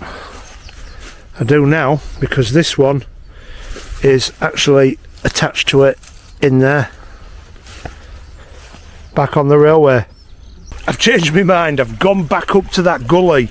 I've forced my way through to it, and it really looks quite picturesque and quite lovely. And there you are. Very original. Still doing its job. Since the 1840s when this line was built. And it's been closed since 1965. And that is still there. Peacefully doing everything it was designed to do. As we continue down the line, we're almost at the station now at Bubwith. We've come across the remains of a farmer's crossing. It looks like it was an oblique one, but there is a little bit of evidence at this side, and then I'll show you where we think the other side was. Here we are. The reason we think it's oblique because of the angle that is at compared to the railway. Lovely old wooden one. So this one would have been put in before they started using the concrete. This is the catchment side. The other side is gone. Probably wood, rotted away. But next to it we've got this concrete one here. Still got a bit of barbed wire attached to it, but that's a tensioning one. It's just broken. And you quite often find those at gate crossings. Again, look at the angle of this wooden post, which takes us across this way. Now when we try and look for the corresponding ones, they've gone.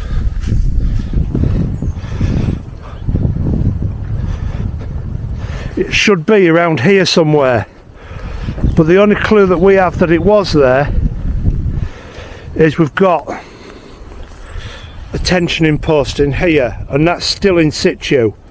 So the other gate post would have been around in here, but they're long gone. We need to continue down. We've made it. We are at Bubwith station. While it's not far from Highfield station itself, there are still a lot of things that remain at this site, and I've got a lot to show you.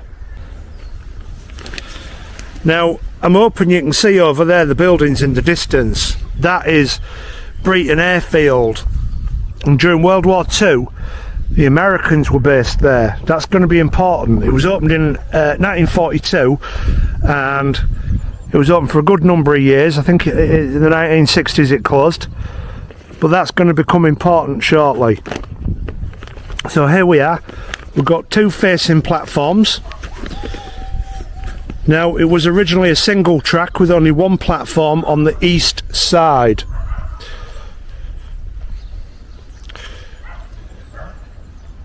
Now if I bring you over here, there was a second facing platform added in 1889 as the line was doubled. Now if we go over to this side, you can see the platform's wonderfully intact, as is the other one, but we can see the type of bricks we've got there. And then we're going over this side here, and it's completely different design. It's higher by a good amount, probably about a good 6 inches. Different brickwork, and then underneath we've got these little fancy lips everywhere supporting the top plinths. Here we've got a lamp post with the metalwork at the top still. I hope you can see that. And there's another one directly opposite it on that side there. Now this is the line where the trains would be pulling this way, so this is where the name board is, just there. Those two concrete posts, we've still got the brackets on where the name board would have stood.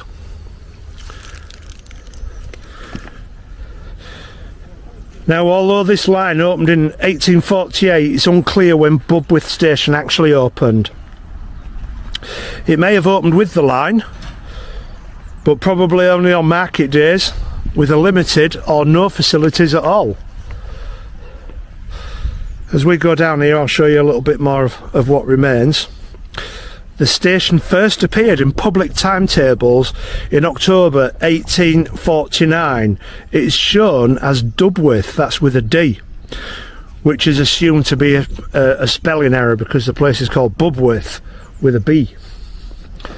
Now again, if I go here, that is another concrete post here. We've got the little step up at the bottom, so it was for a lamp. We've still got amazingly intact platforms, absolutely brilliant. You could almost relay this track, maybe a tree in the way or two, but not an issue.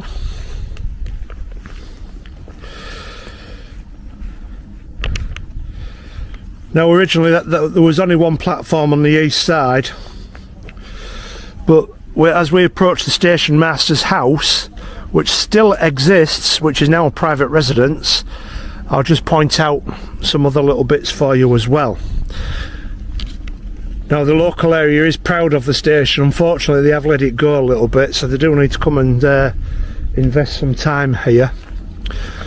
And this is another original concrete posts for a name board, but they've updated this one with some photographs on what the station was once like.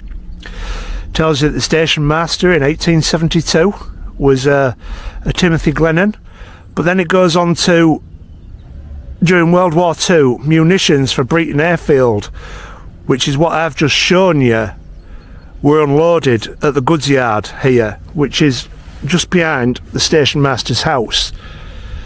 It was a bomber command and it was run by the Americans, and it opened in 1942 and shut in 1964. Now as we move further down this platform, we've got more concrete posts, what were original lighting, which is there. We've also got some fencing at the back as well, and if I take you to the other side, the light is terrible because the sun's coming up from this side. So this taller platform that looks like the original one with its own east side, that there's another light post here. Now all the goods yards were at that side there. There was a two-storey brick station master's house, which is that one what we're looking at now. There was a low platform in front of the station, but it wasn't used for boarding trains. And there was a booking office, which is still there at the back, at right angles to the house, and a timber shed alongside, which have also been for parcels. Now we're going to get over there because this is where the signal box was here, station master's house, and goods behind, and there are things to show you. Now that is where the crossing was, and that's our platforms looking back that way. This is the station master's house, still standing, beautiful residence. That is down towards Selby, but right there is where the signal box was, and it was an 11 lever signal box. Now what's amazing about this is that had wooden sheds on there, which were waiting shelters. One of those was rescued, and it was used by Wetwang Cricket Club for a number of years as their little shelter, but I've been up there recently and I can't see it there anymore, and I don't think it exists. So sadly that has been lost. The signal box also controlled the crossing gates and access to the small goods yard, which is where we're going to go to next, which is down here. I'll switch the camera back on when we get there. Looking back at the station master's house, which is here, there were no platforms at this side for passengers. The signal box was on this side behind those trees, and we've got this here. We found out what these are. If you remember from the previous station, we found a load of these like concrete blocks with metalwork and a groove in. Now we've since found out that these are for controlling points. That would have had a rod on it, and there would have been levers directly connecting to the signal box, because here where we're stood now is where the points were for crossovers, and also starting to direct into the goods yard, which is over there. Now we've also got another one as well somewhere which we found, but I can't remember where it is off the top of my head. I think it's a little bit further up. I'll take you up with me. We'll just go for a quick scout, but we are going to go over there shortly because there's a platform there. Here we are, found it. Again, this one is still in situ with broken metalwork on it, and with that groove on there, what would have controlled that goods yard. Now that is quite spectacular what we've found amongst this lot here, and I'm excited to show you it because it's very unusual when you consider the catchment area of this station, which in 1911 was about 600, just less than. So I'm going to take you into these woods here. Don't get too excited. Here we go, this is our way in. Now our points would have started a little bit back there and come up here. How do I know that? Well, because we've got the cattle dock. This is marked on maps as goods yard and cattle dock. This platform here, it's got a slope up. At the back there is marked on the maps as cattle pens. So the cattle would have come across here and been loaded onto the trains from here. And we've got a load of old concrete posts up there that have just been pulled out and dumped. I'm going to put a lot of photographs up at the end of this as well. Now I'll take you around the end of this one, because at the last station they had steps up at the back, but this one we don't. We've got the edge of it here chamfered off. This is concrete, so it's probably a later addition. We've got this huge wooden post here, and we've got that wooden post there and another one there. Now with it being for cattle, these would have been substantial posts to stop cattle running and rubbing against it and falling off the back here. Now up there is some not marked on the maps that I have, and I didn't know they were here, but I'm going to take you up there and show you them because they're quite spectacular, and I'll tell you why I think they exist as they are today.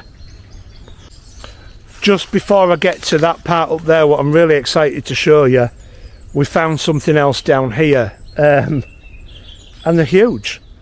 Our kids been up, scouted them out, and we've discovered how long these are, but there are some rails here still, just been dumped and forgotten. Now my brother's dressed in bright orange over there. Give us a wave, Steve. There you go.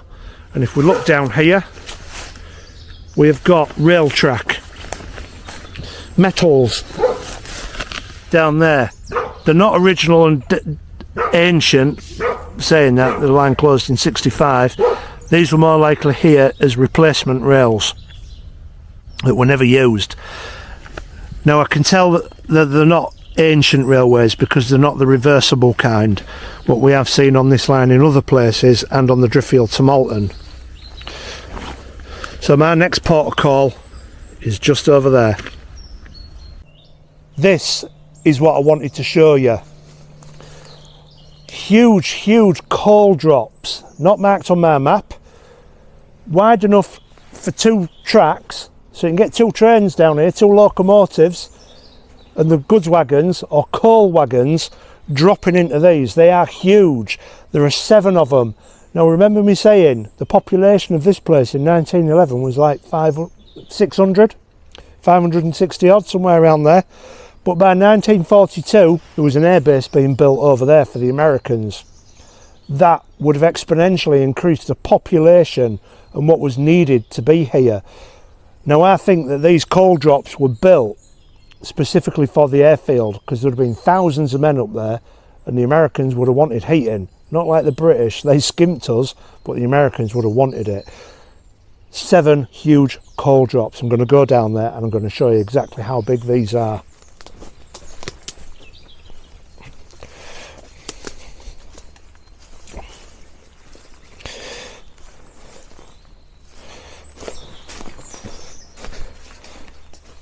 massive, absolutely huge. You can see the hole in the wall there itself is just massive. There are 7 of these that have been rails coming across, coals coming down. Now what is more spectacular, over that way, which I will show you shortly, there was a road. Now this would have all been big enough for wagons to come down, trucks, because the Americans wouldn't have been using horse and carts for that airbase over there. I'll just go through this hole to show you how big it is.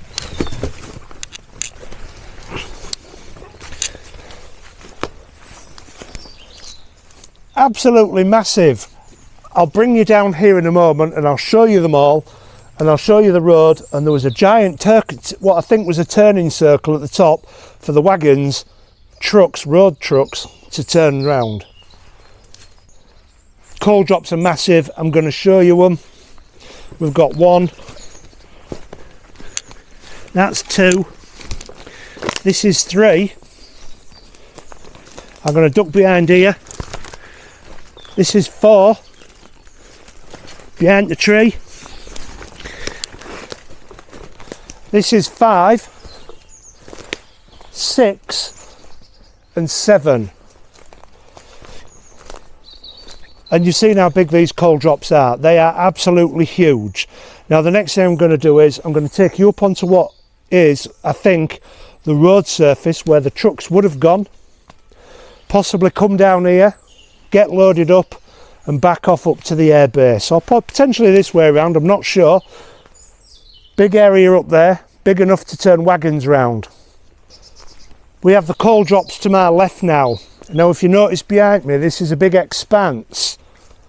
This, I think, was the roadway that would have got the wagons round to the coal drops, and the evidence to support that is there is broken surface of concrete everywhere.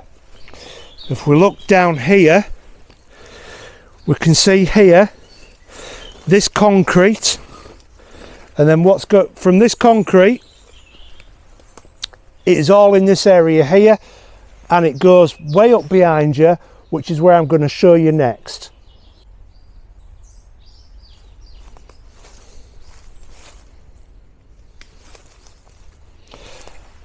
Now this area here is where I think the lorries would have turned. As you've just seen, the coal yards are there, the coal drops are there. You're on the concrete road, and I think the wagons will have come round here into this huge expanse and turned round and disappear up the road, a matter of a few hundred yards to the huge American airbase that would have been there during World War II and up until the 1960s. There are a couple of little bits more to show you, and we'll get onto those in a moment. We haven't seen a great deal of the concrete posts, and we found out why for this station. We think these are them. I'll bring you in closer, and if you look at these, you can see these are typical concrete railway posts, and we've got this one here that's rounded at the top. We've got our metal work hole there, and this is where we think they've been dumped.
I hope you've enjoyed this episode walking from Highfield railway station to Bubwith railway station, which would have been an important station during World War II, particularly for the Americans in the base.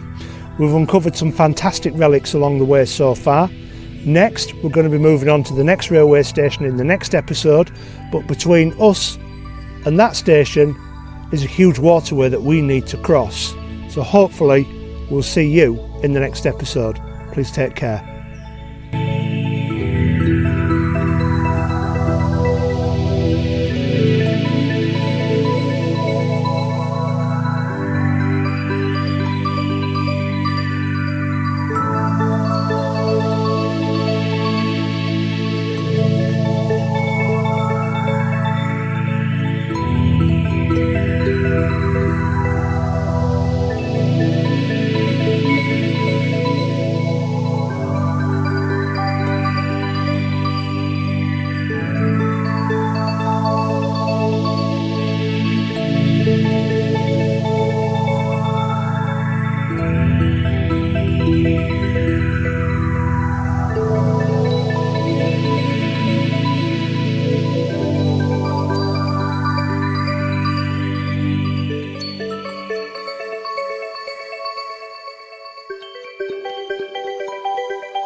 Walking away from Bubwith, straight away I found something of interest. If you remember in the last station we saw what controlled the points, and we actually found some relics of points as well. Here we've got some cable pulleys. So our station is not far down there, and then in here these are probably the most intact ones that we've found. They have been well preserved. Although I can't read the writing on there very well, it does tend to pick up on camera a little bit better, so hopefully you can see that. And I will be putting a load of photographs up at the end so that you can see these as well. Yeah, it's perfect condition, aren't they? Yeah, so next we're going to get down there, hopefully, to our next station. Almost straight away leaving Bubwith, we start climbing. We're on an embankment because we have to climb up to start crossing a huge river. So as we go along, if I find any other interesting relics, I'll film them and I'll tell you about them. Not far out of Bubwith station, we've reached the bridge. I'll turn the camera around. I'm going to show you it. It's quite spectacular, but you'll have to wait for that section. What I'm going to show you is what I can see. Right, so what I'm going to do is, this is the bridge.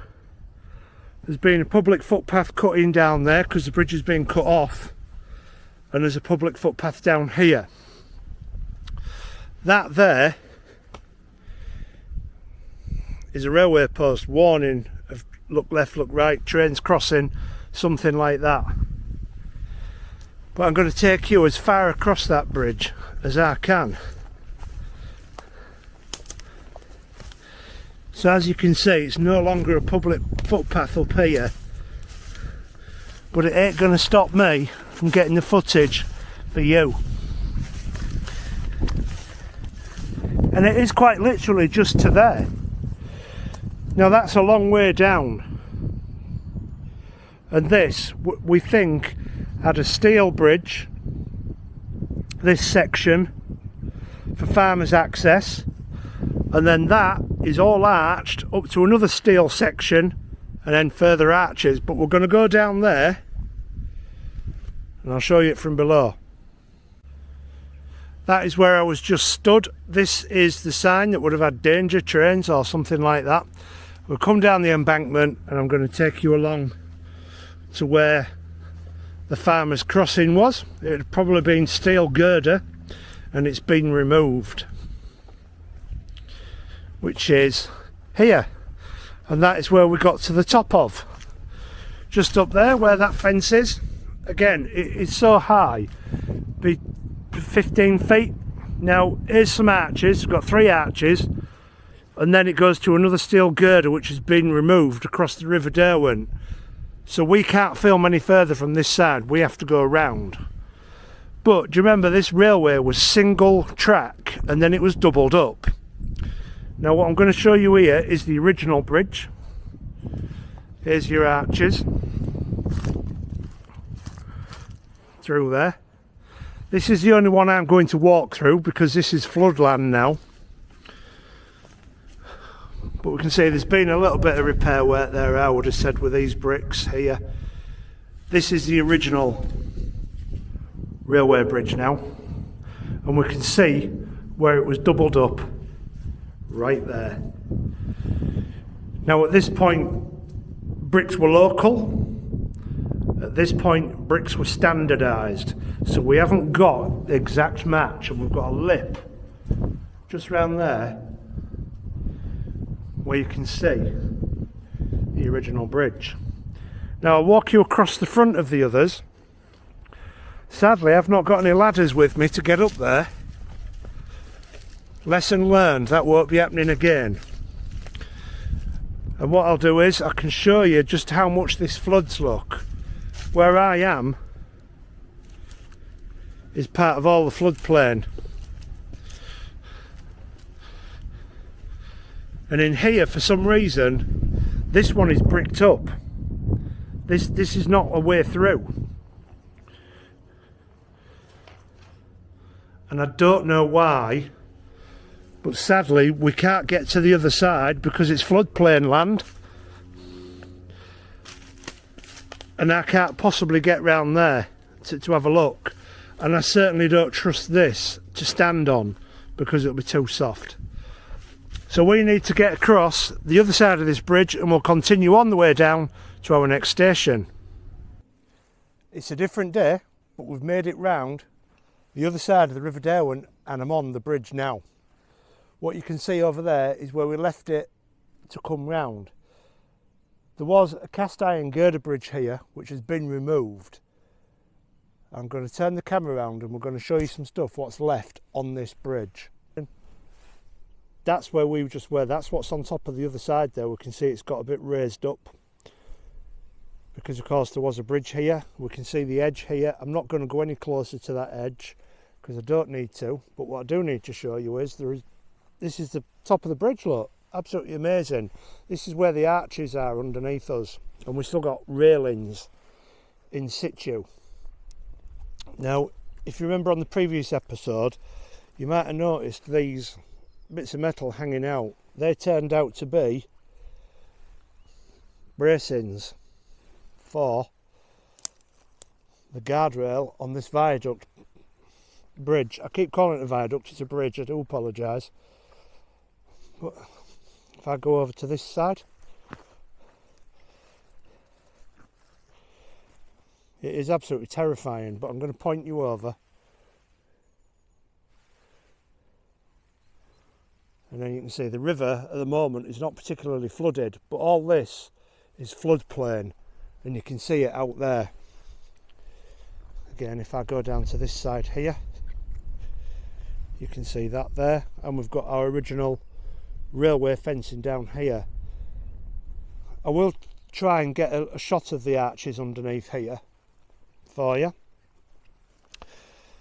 Now, it closed in 1965, this line, completely. But this crossing at one time would have been extremely busy.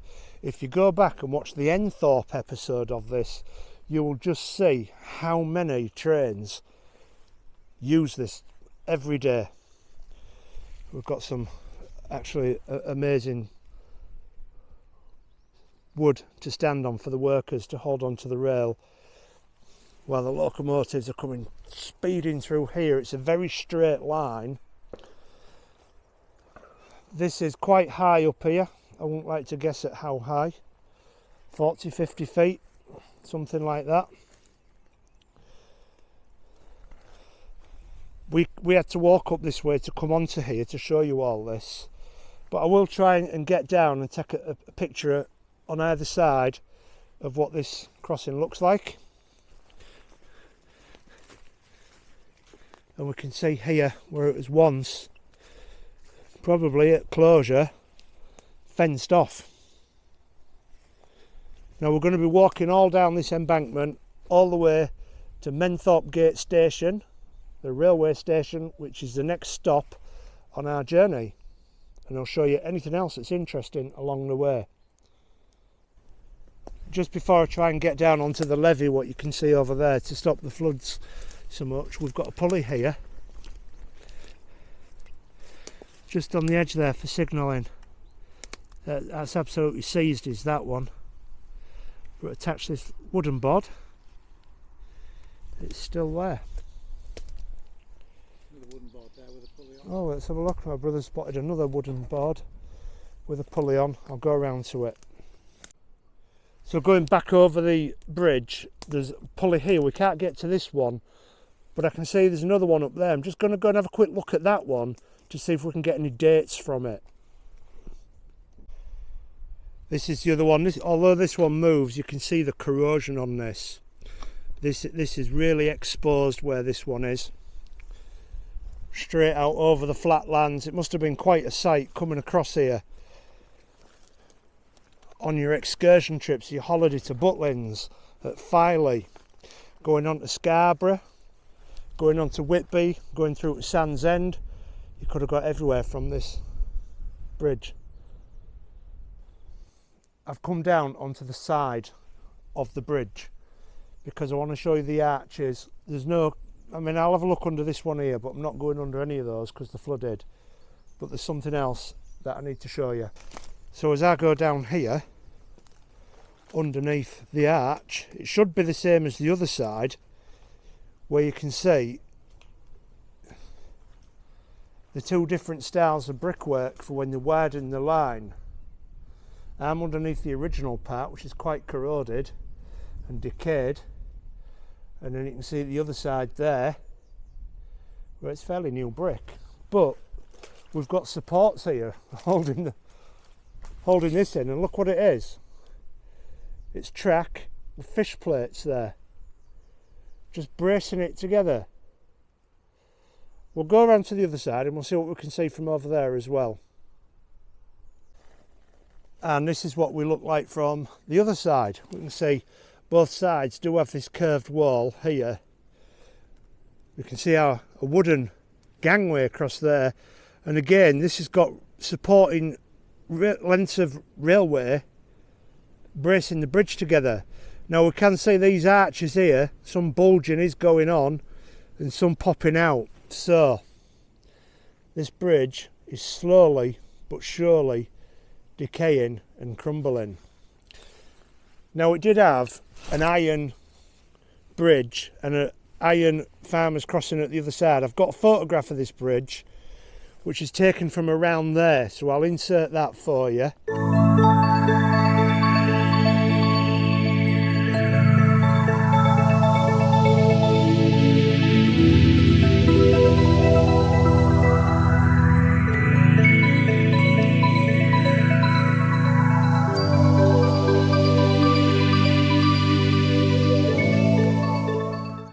once we've had a look at that photograph, we're going to continue down the line a little bit, because we have got another bridge to come across too.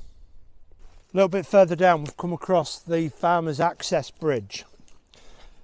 I'll turn the camera around and I'll go down at one side so we'll get a feel of what these bridges used to look like. Here we go as we approach it. Just here, all these iron railings, they're still in situ. It's a bit broken here as we approach it, but this is the actual bridge itself, where it's raised up. And it has been altered here.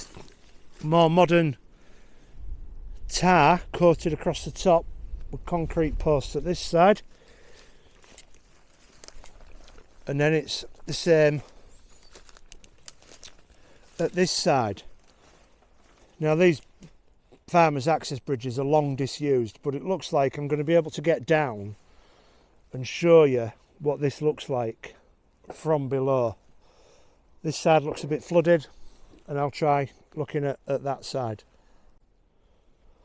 So this is the side of our Farmers Access. They go to a lot of expense for these.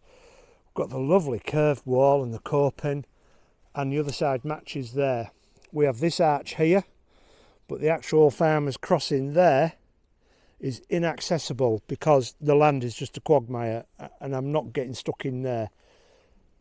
But it's remarkable, it's still there. And then we have another arch, and then we curve round to the end wall just like it is at this side. There's a plinth down there. Now with all this being floodplains, we think it's not a solid bridge because the water needs to flow through. Otherwise there would just too much pressure on the bridge and it would be pushed over, potentially. But we've got reinforcing on this bridge as well, obviously a lot older. But fantastic. We're going to get back on the track bed up there now and head towards Menthorp Station. Our Farmers Access is just there. There are no pulley cables over the bridge that remain, but there would have been some. And we have another one here, but we can't see any date on it. And if we look down there, we've been down to have a look at that. That is a railway sleeper. Can't imagine any other reason for it to be here other than just being tossed aside and left and forgotten once these rails, all the metals and all the sleepers had been taken up and gone. We're going to head towards Menthorp Station down this way.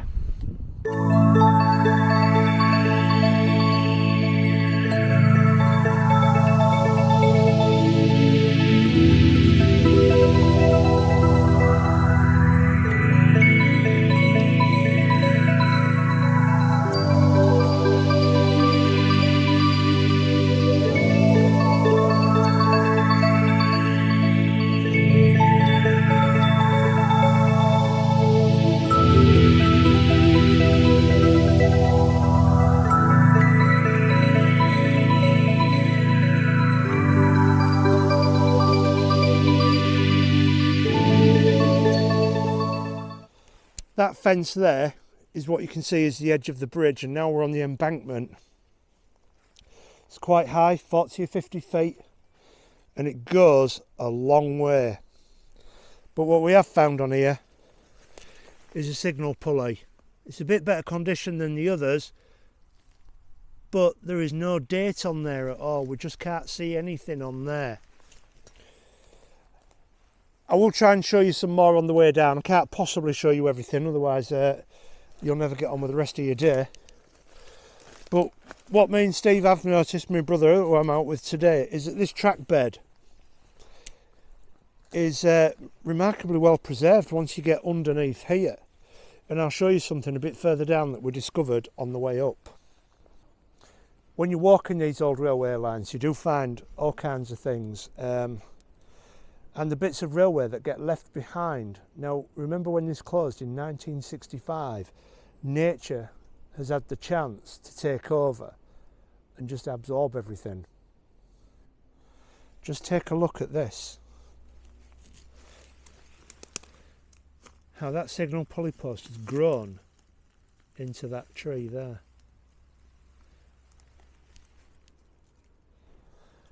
when we're walking these railway lines, usually it's a linear direction, so we go across and then we're finished. This one we've had to walk up it to come back and film, so we thought we'd seen everything on the way up, but we still continue to look in the hedge bottoms or right down at the bottom of the embankments, and this is why we do it. If we had just been up there, probably 30 feet away from where I'm stood now, without going to the edges and looking down, we would never have seen this. Now I suspect very few people even know that this is here. But this will have been here when the embankment was built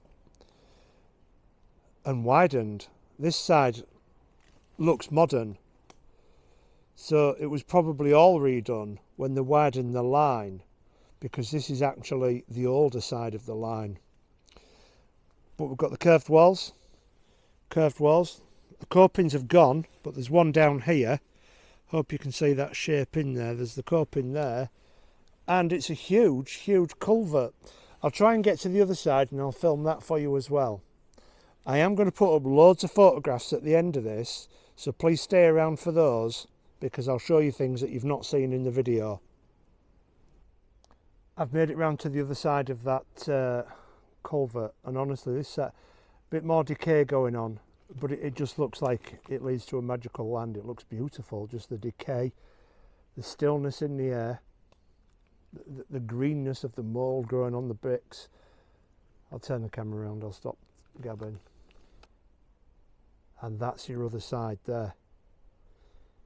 I'll take some photographs of this. Again, the copings are missing all the way around, but I don't know if you can see at the bottom of there, that's on a concrete plinth inside there.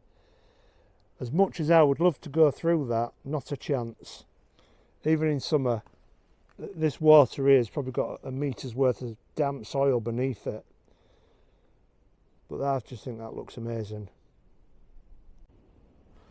With our culvert there, we can see the embankment's worn away, and we can actually see the material that it's constructed of, and it's all chalk, all washed away, and you can see how it's starting to erode back down. Probably Wolds chalk. We'll get back on the line. Now the part of the track bed we're on now is seldom walked, and I did say earlier it is in remarkable condition. When I say that, I mean there's a lot of relics there from when the steam trains used to come hurtling up here, clearing out the fireboxes straight out onto the track, and there's just lots, the evidence of that is scattered everywhere, and I'm going to show you a bit on the ground here now where I am. Right, so I'm looking at the ground here now, and all I have to do is just pick anything up. Well, these are small bits. There is actually some huge bits as well, and we've got all sorts of, there's part burnt coal, more clinker from the firebox, and it will have all been down there. Now for safety reasons, all these trees would never have been here. They were managed.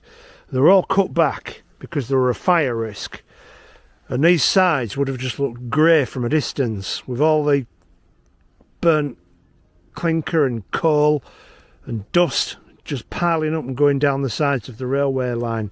We're going to continue on and we'll see what else we can show you. That's where we've just come from, the railway bridge, the farmers crossing and the culvert. And if we look down here, we can see all these fence posts, because we're moving away from the floodplain now, so there are some fence posts remaining. They are wooden for now, but they do turn into concrete as we get further down the line. And again, the floor is just covered in what was being scraped out the fireboxes down here. You only have to scrape through these and you can see it, all the bits in there. I'll just point you to the other side, because the fencing over there is a little better intact. but the embankment has now dropped down probably to about 10 feet, and it'll continue to drop down until we get level with the land again. We're leaving the bridge behind us now. There isn't a lot to see round here. We've got a farmer's crossing to come across. I'll show you what remains of that. And then that is one long straight path to Menthorp Gate railway station and crossing. We've made it down to our farmer's crossing. I'll show you the clues. It was this gap in the hedge here. This is what we initially saw, and then another hedge line there. This is not here by coincidence, but we couldn't find anything to support what we thought. So we looked across this side here, and then tucked away. I'm going to get in that edge for you, like I always do. Tucked away in there, you've got that big, thick, rounded top railway post. That was your farmer's crossing. This is where the access was. The other gate post is gone, nothing corresponding on the other side. And then we're going to get down to Menthorp Station, which is our next stop. We're now approaching Menthorp Railway Station. I'll tell you all about it when we get onto the road. I've come back on a different day to film Menthorp Gate Railway Station because this building behind me threw me out, so I needed to go away and do some further research and come back so that I can give you an accurate view on what was here. I'll turn the camera around. So what we're looking at there is something called Station House, but this is not the original Station House. If you look at early maps, this building doesn't exist. It was built later, I think somewhere around the 1920s, as a crossing keeper's cottage. Originally there was a platform here, on that side of the line, then the line being here, and then opposite side, on the west side of the crossing, there was a signal box there. There's a photograph taken from roughly where I'm stood, so I will put that on after this, so stick around for that. All the station buildings and goods yards were here, and I'm going to go over to the goods yard entrance to show you exactly what was there. Now this line opened on the 1st of the 8th 1848, but it's uncertain when trains actually stopped at the station, most likely on market days, so it's thought.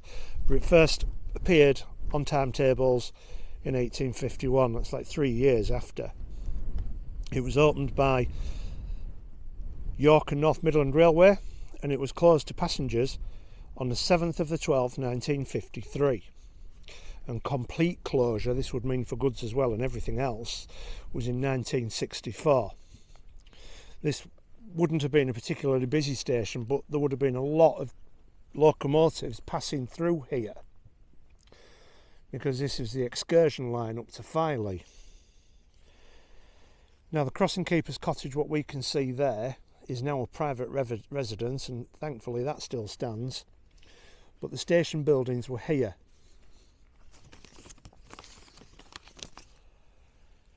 It was originally a single track, and then it was doubled along with the rest of the line in 1889, so it must have been fairly successful for them to do that. It had staggered platforms. One was there, and then the other one was on the other side of the line. The station building was here, and approximately round here there was a gatekeeper's hut for the goods yard, and there was 2 lines coming through which were controlled by the signal box just over there, which had 10 levers for controlling the gates and for controlling the points down to the signal box. So we're going to get down to those points down there. I'm going to have a little look around here first to see if there's anything remaining, any footings or anything like that, and then get to where them points are, because there is a photograph taken from down there looking this way. I'm hoping you can see the gates through there, which is where the line crossed.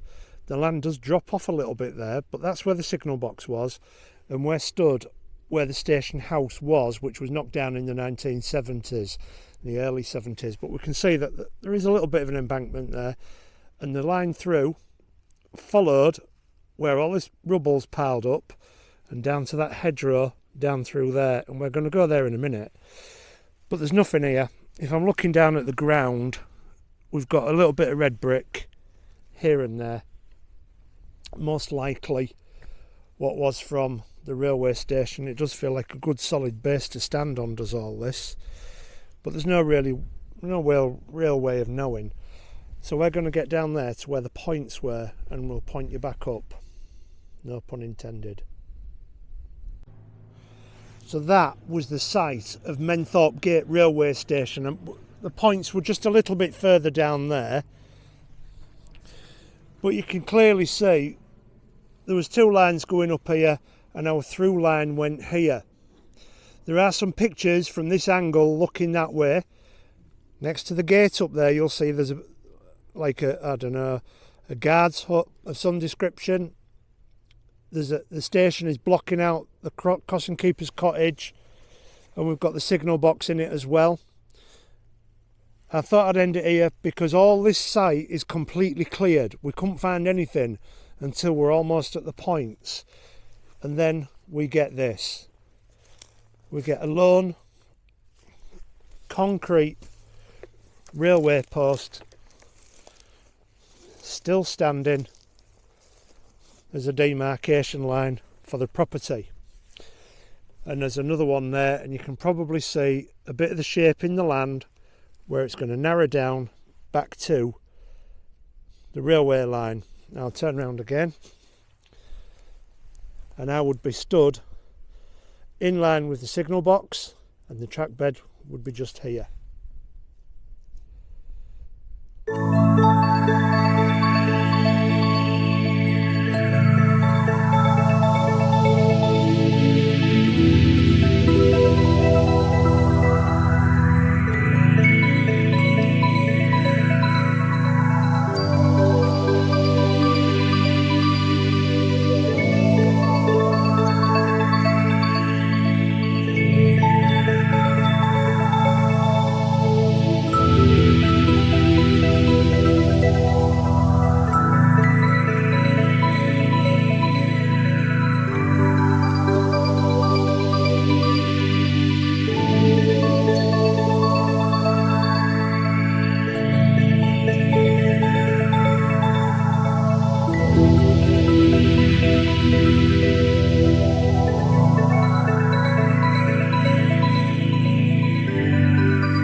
A little bit further down the line, that's our Menthorp Gate railway station, we've come across this farmer's tanker, but underneath it we've got track bed.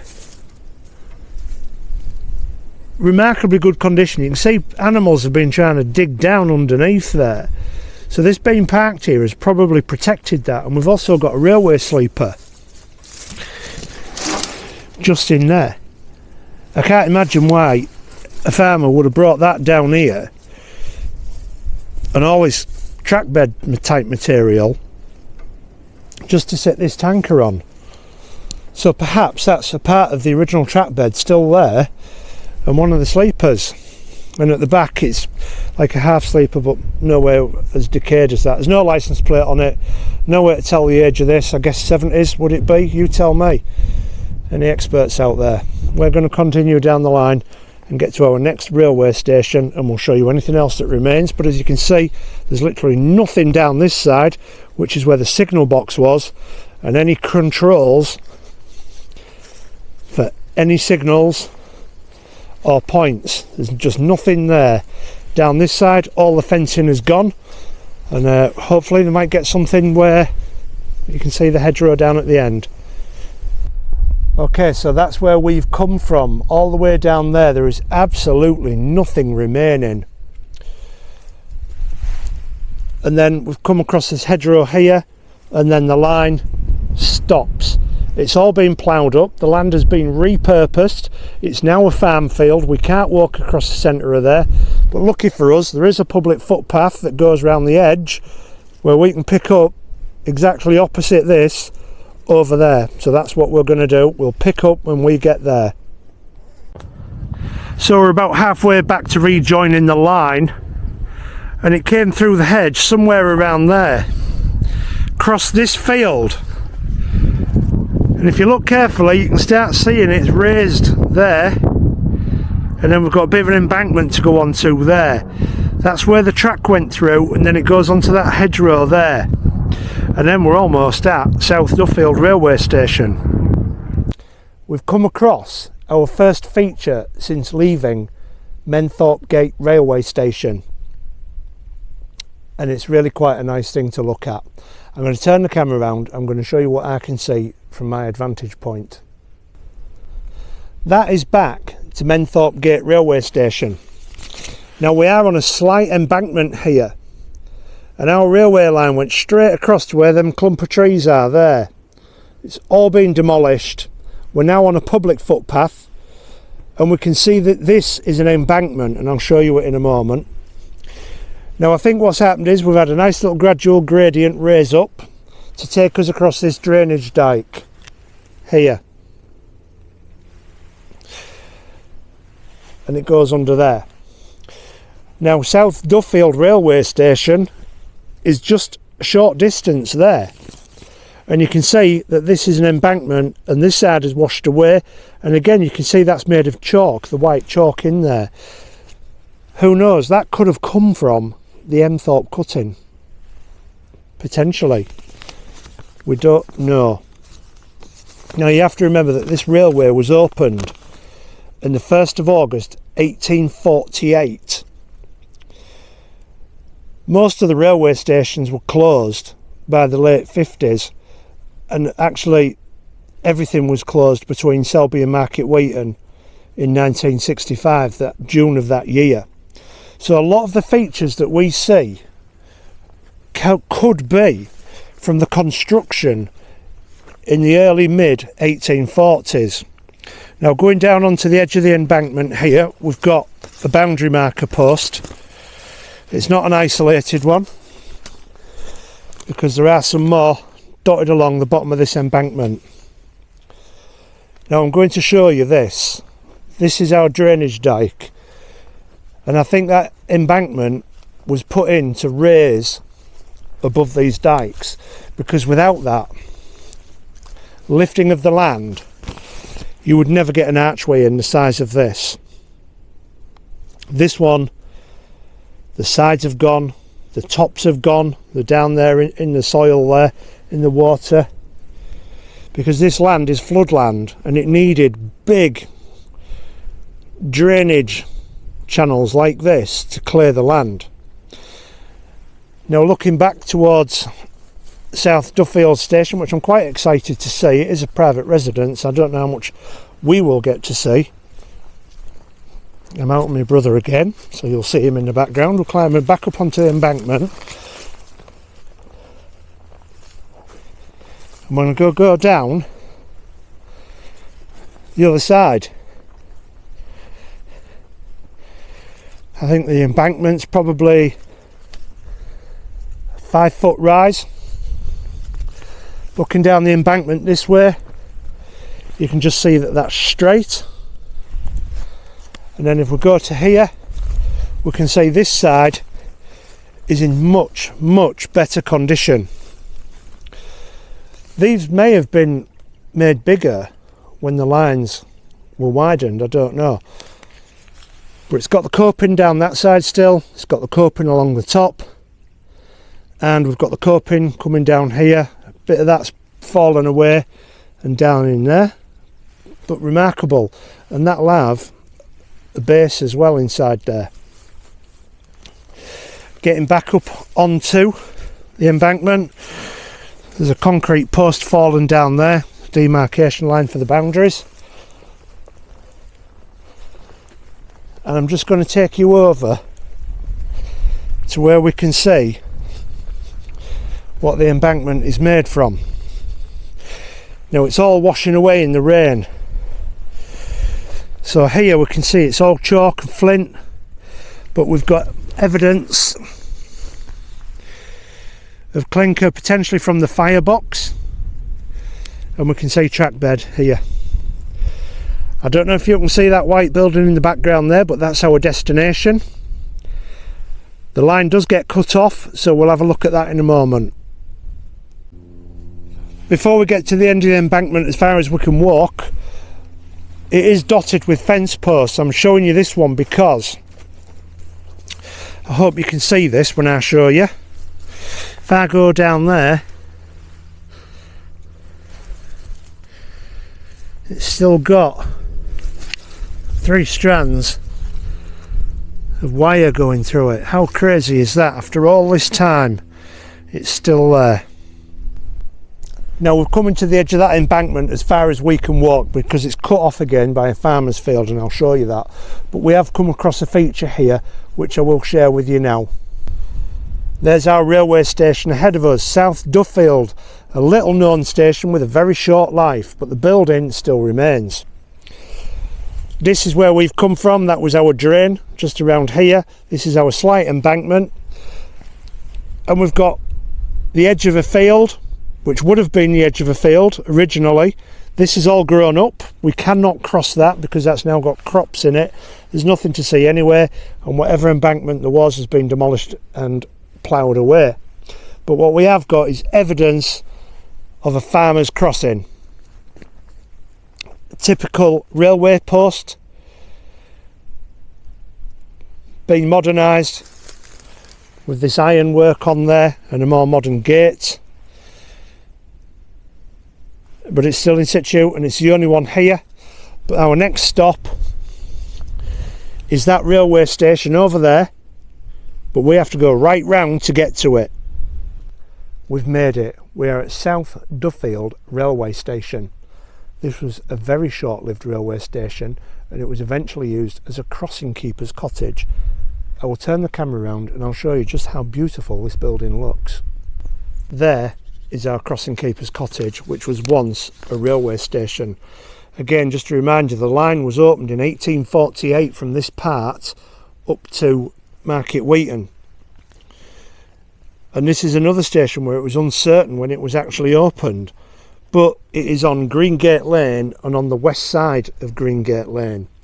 We've had a bit of a look around. We can't see any original fence posts or anything, but interestingly there is a piece of railway line, the metals capped off in the hedge there, fastened into the ground. I don't know why that's there. That is from Menthorp Gate railway station, where you see this thick hedge just there. The trains would have come thundering through here. This railway line is not named until 1849. Sorry, this railway cottage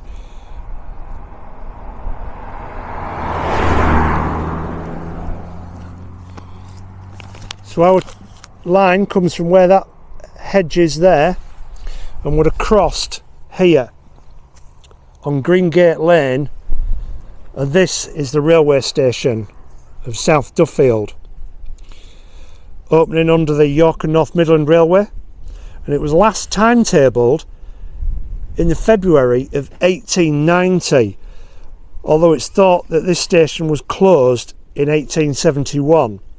It never reopened again once the line was doubled in 1890.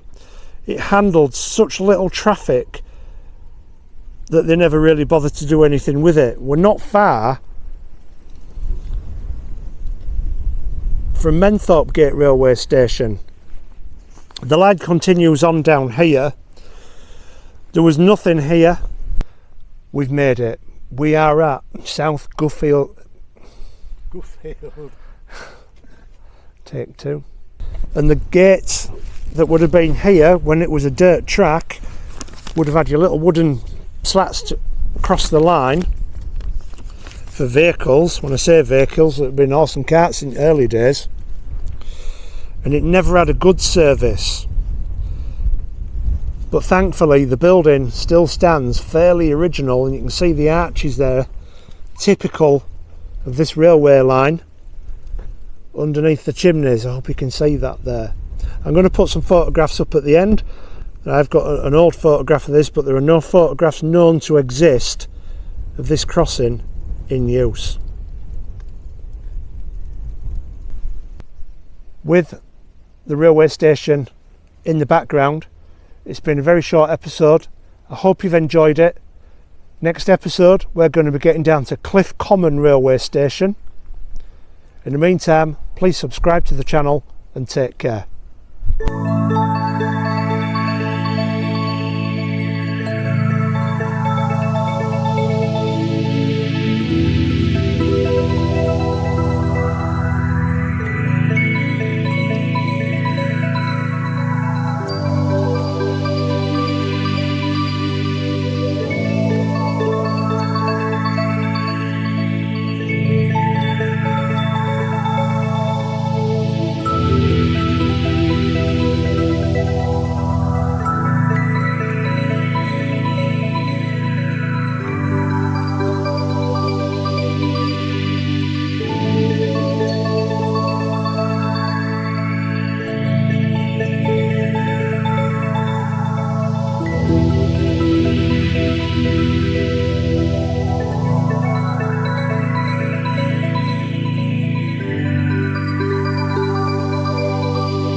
Because we are continuing on the line, and our next stop will be Cliff Common railway station.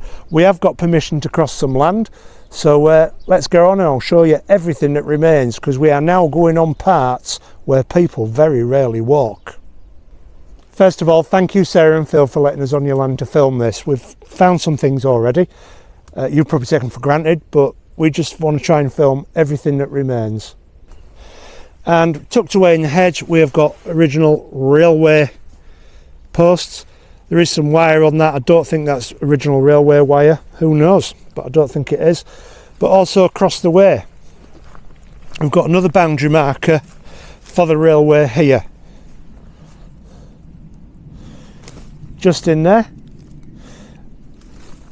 We're not far from South Duffield railway station, which is just there. The chimney's poking out with that distinctive archway, which does give these railways their own particular look. And we can see we've got more fence posts here. We might even come across some wire tensioners somewhere, and we've got fence posts there, and it looks like they're dotted all the way up this part of the track. So a little bit further down we've come across a tensioning post here. You can see the metalwork still on there. That one's got the wire still. You can see how they wound it up to get that nice and tight. We're going to continue down the line because it does look like there's a few bits to see. Don't know how far we'll get this way. We are slightly losing the path of the railway now because we cannot access where the track bed was. It is full of undergrowth. I'll turn the camera around. So we do have crossing posts here, but our track bed is now on the other side of that, and we can't access it because there's a boundary post there, and there's a boundary post there, and it's sort of coming up and going through here now. And as you can see, it's just a thicket. We're not going to be able to get in there. My brother said there was some sort of sleeper inside there, which I suspect is original because it is just in here. It is just absolutely rotten through. We're going to continue on because I think we can get back onto the railway, and then I'll show you from there. We're walking alongside the track bed here, and it is becoming an embankment. It's probably about 6 feet high. I'm going to turn the camera around so I can show you why we're not walking on the railway at the moment. So that's where we've been walking, just down the side at the bottom of the embankment. We've got lots of concrete posts here. That's a tensioning post. This is the embankment. We have got burnt items on the floor, evidence of the steam trains, but as you can see we just can't battle our way through that. But we have got a break up there because this is going up for a reason. We are now back on the track bed, sort of. That side is where we need to be. Using the word side might be a clue. This is our embankment. I was in over there. We just can't walk on there, but it's cut away now. There is no embankment here and it drops. And we've got this huge drainage dike here. It's 15-20 feet deep, that. But we've got a brick wall there. Hope you can see that. And then beyond that, we've got a fairly clean track bed. But I don't know if we're going to be able to access that, but we will go over there and walk back and try and get to this bridge if possible. I'll see what we can do. But it was a bridge. It has gone. Only that side remains. This side has been completely demolished and taken away. And we think it's in there because there's loads of bricks and rubble in there, so we think it's just been chucked aside there. But sadly this is gone. We've got a coping stone in there, which is more than likely what the rails run on. Rather than brick, they do put these plinths of stone in. And there's another one there. So we need to go up to Cliff Common-ish and come back and try and get to where this bridge is. We've come back on a different day. We have sought permission from the landowners, so thank you Chris and Michael for letting us come onto the land that we're going to show you today. We're at the bridge. I'll show you what's there from this side. Now this is a substantial drain. It's called Clay Drain and it leads to Folly Drain, which is just at the other side of the fields there, but we can't really see much of the bridge except you probably can see a bit of a straight line going down here. And we've got this big gnarly tree, but we found a brick. BF, we've got no idea what that means, but taking you down the side of the bridge again, We can see the brickwork in there. Sadly, this has been demolished and gone. We did ask the locals if they knew when it was demolished, but nobody seemed to know. Looking down at the ground, we've got remnants of track bed and clinker. Now the landscape around here has changed. We're now on the bridge. This was double track, and this is your edge here. We can't get any closer to that, unfortunately, but then again I probably wouldn't want to, but this is it. Now our direction now is towards our next station, Cliff Common, which is down this avenue of trees, and we'll show you anything else that remains along the way. Just before we move down there, we can see a little bit more of the edge of the bridge here. You've got the brickwork in there. This side has got a curved edge, which all the older parts of the railway line, before it was made a double track, had curved edges, and the one we saw at that side has got a more right angle on it, which would suggest that that side is the more modern part of the bridge and this side is the older part of the bridge. We will move down the line.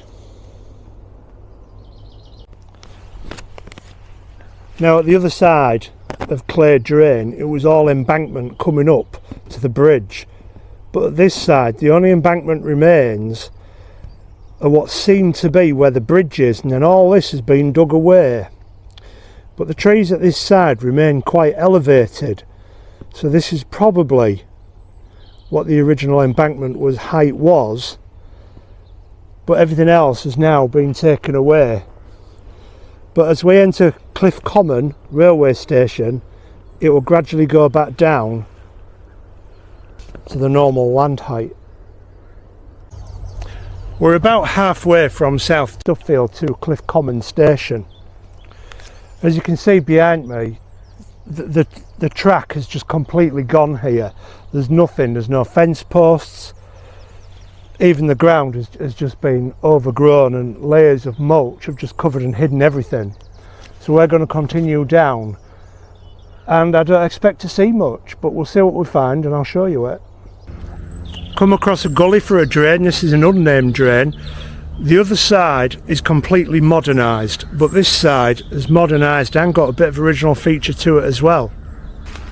I can't really get too close to it because of how much everything here is overgrown, but that's it. This is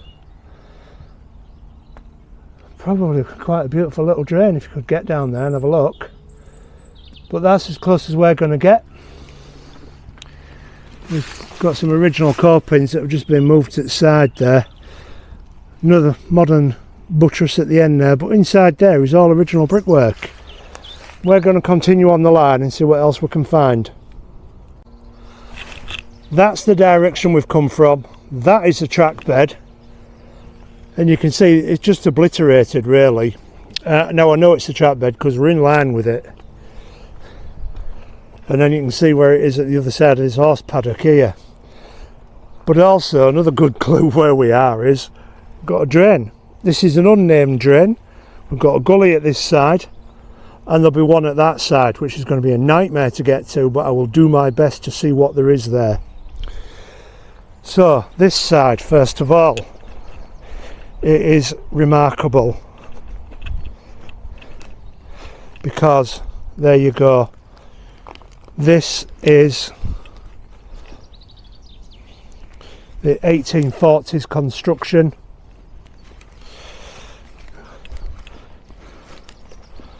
I've got down about as far as I can get, and it just amazes me how beautiful these things are. See, we've got our copings across the top there, still in situ. It is a bit crumbly, it is a bit worn. Side's coming away down there. This side has gone, but it's still there and still performing its job. I'll see if I can get to the other side. we've come to the other side. We've managed to get through to see the other side of this gully, which is more of a bridge type gully really, but there's also another one because we've now reached an important point of Cliff Common railway station. This is the other side of the gully that we were just looking at. It's completely different construction from everything else. The fascia is different, but the brickwork inside is the same. So this has had a facelift at some point, and I suspect that facelift was done in about 1911. I'm going to put some photographs up at the end of everything that we're looking at, plus a few little extra bits that I'm not showing you at the end of the video, so stay around for those. Now that would have gone to Market Weighton, that way to Selby, and we're in quite an expanse of a wooded area now.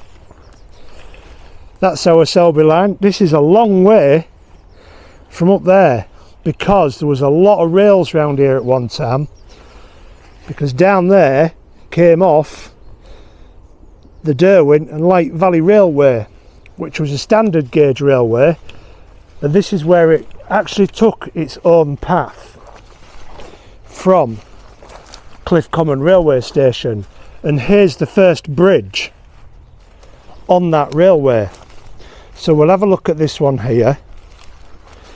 As you can see, construction matches that one. It was probably done for aesthetics, simply to look the same as this one at this side, which could be seen from the trains crossing this bridge. I don't know what's left at the other side, but we will have a quick look. Round here there are a lot of broken bits.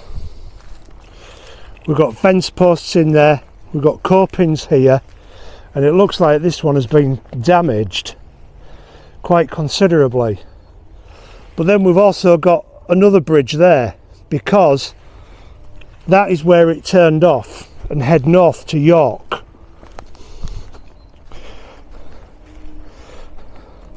Again, looking quite picturesque. We'll get some photographs of these and I'll put these up at the end. And then we've got this really wide bridge here. Down in there, we can see that, absolutely beautiful to see. And then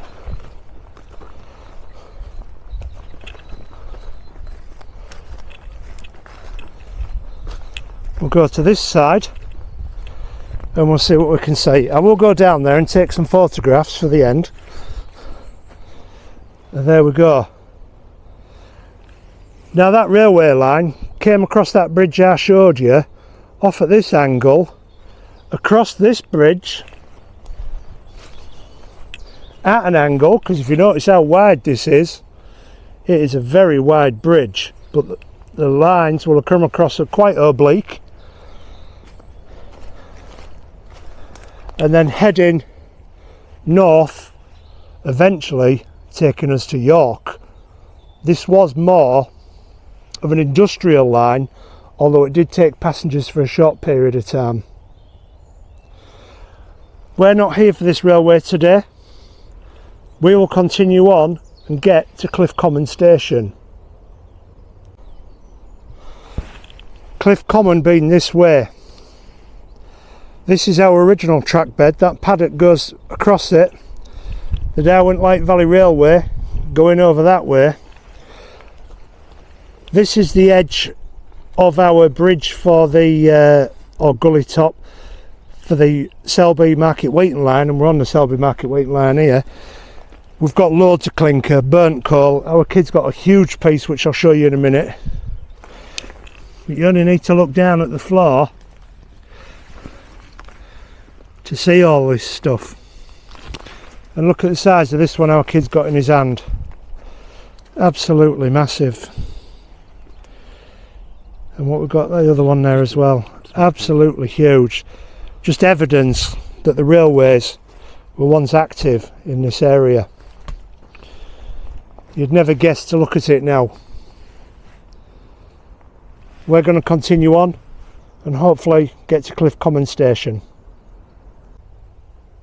Now this is a wide expanse where we are, because we would have had the Selby Market Weighton line here, and then this land would have been given up for the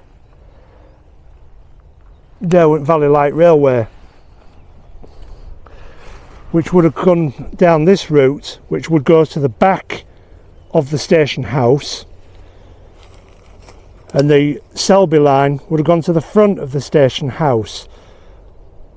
We're going to try and walk down here as far as we can and then get back onto our line, and I'll show you anything else that remains.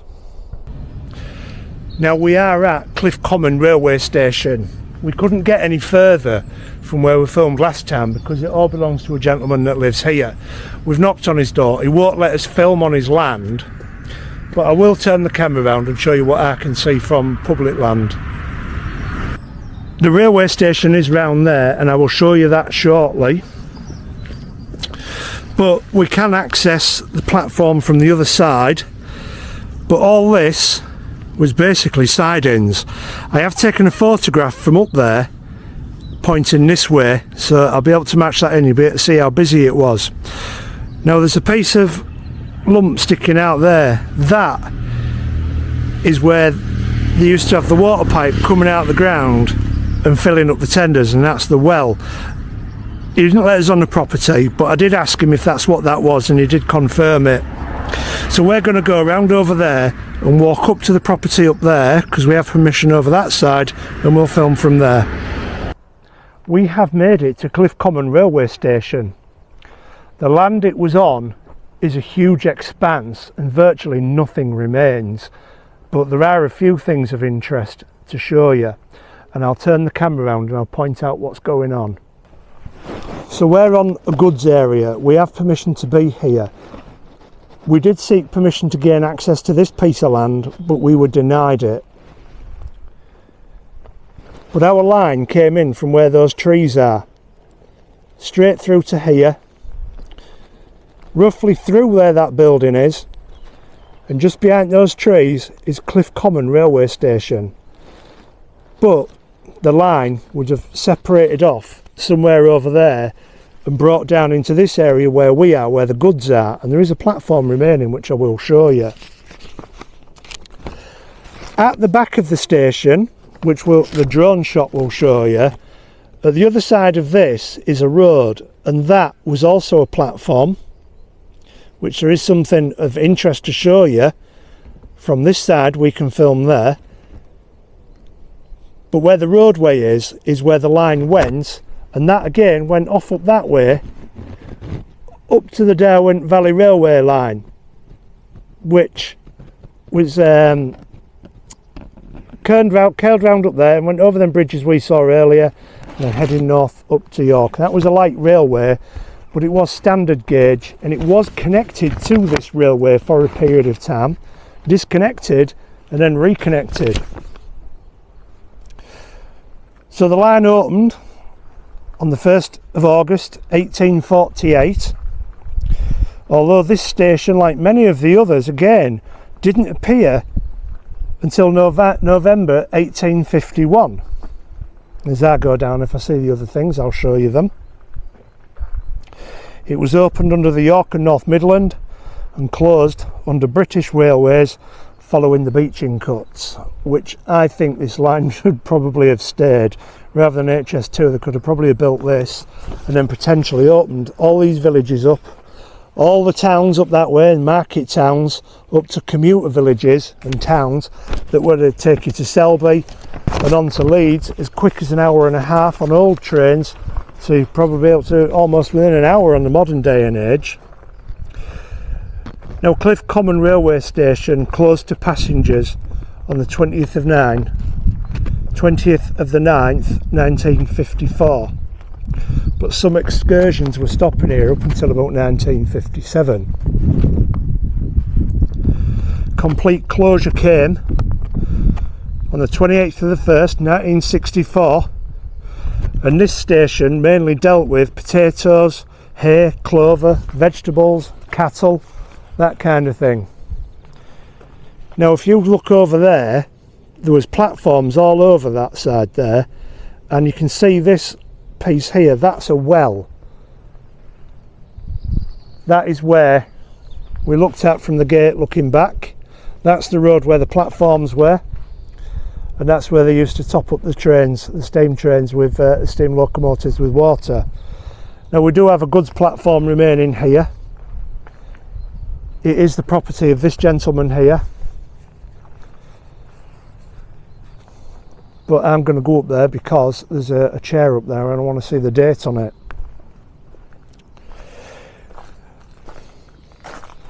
Cliff Common again was originally opened as a single line track, and then it was doubled like the rest of them at around 1890.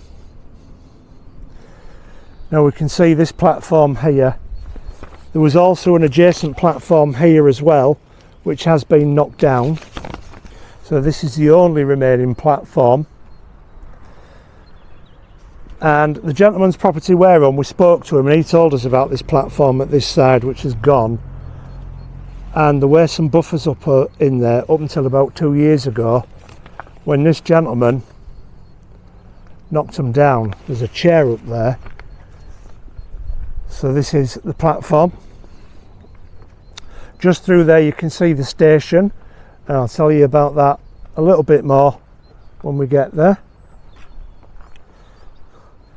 You can see it's not in bad condition at all, is it, that?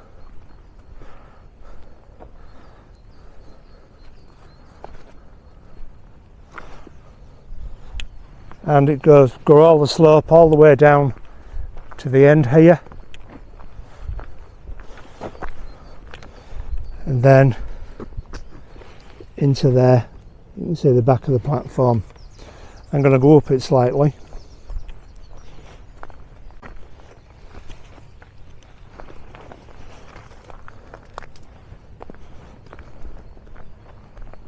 I hope I don't get shouted at, because what I want to see is that chair there, because there's no other reason for that to be here except for this railway line. So let me see if we have got a date on it.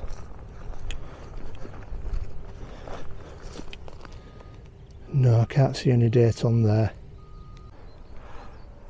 So for passengers it had two facing platforms, and the office was located on the station house of the ground floor. And this is it here. It's now a private residence and the platforms have been demolished. But the lines would have run through here, across where that house is there, and there is actually what was the signal box, but there's some gate posts still remaining. The signal box was located on the far side of the crossing, on the upside, controlling the gates and access to the good yards. And the yard originally comprised of 3 sidings, cattle dock, up behind the platform, which later became the DVLR, and a private siding for that big white building there, which is known as the malt kilns. So we will try and have a little walk around there, because that's all flats, and I wonder if there's anything remaining in the ground. So what we have got here is some original railway fencing in there, and then the trains would have come across from this building straight across the road here, and our crossing box would have been there.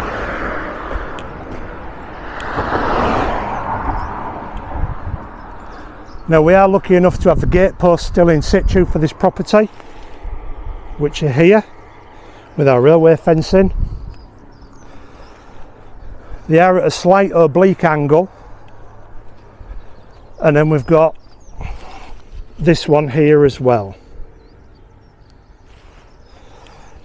So we know our line followed this hedge line here. That property is now built on the railway.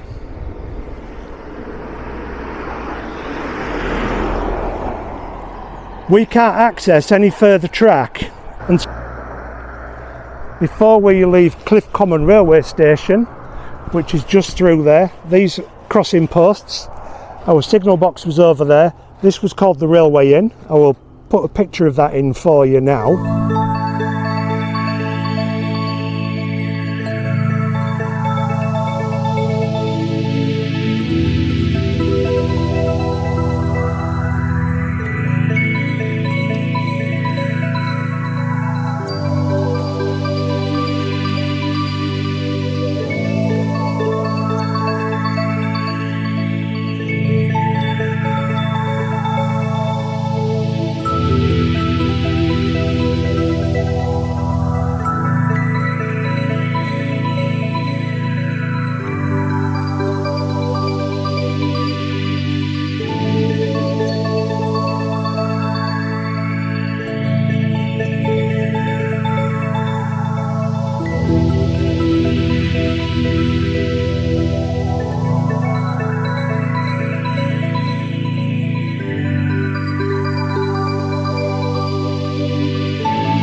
So what you can see behind me is known as the malt kiln. Big production when it was in its heyday, and it had its own private siding.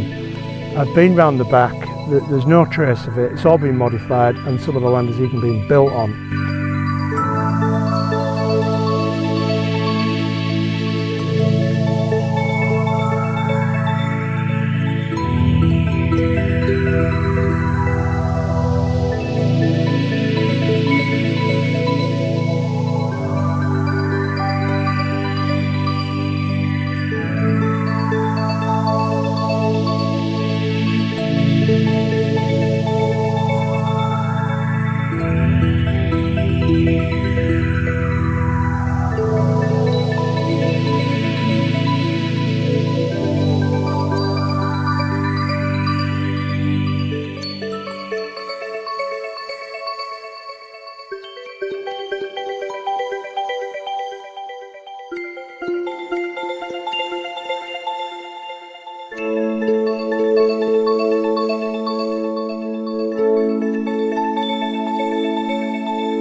So with Cliff Common Railway Station in the background, I hope you've enjoyed this episode.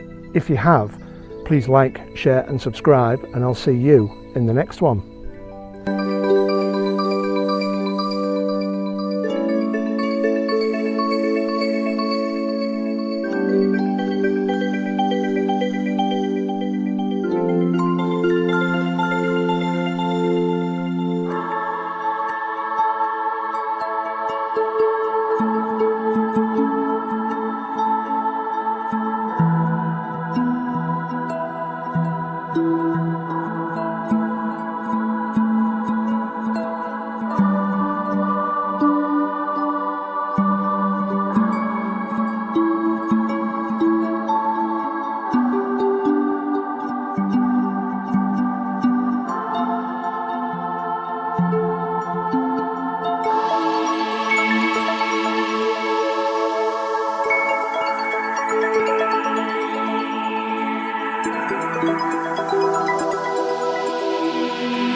Because this railway line was important not just for passengers and freight but also for the military.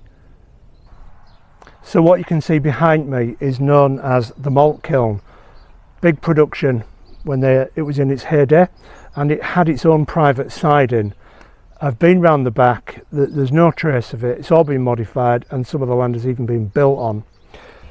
What you can see behind me is, or some of it is, Moor Lane Crossing Keeper's cottage. It's been altered extensively, but I'm going to turn the camera around. I'm going to show you where the track bed is because we can't access it. It's all farmland. So this hedge line is the track which goes all the way back to our railway station at Cliff Common. This was a level crossing. Unusually there is no humps in the road to mark where it was. But what we do know is the line was on the east side of the cottage. This is the original part of the cottage with the distinctive arches over the windows. Round the chimney. And the line would have gone partly where that is on the corner, but right through where these extension buildings are.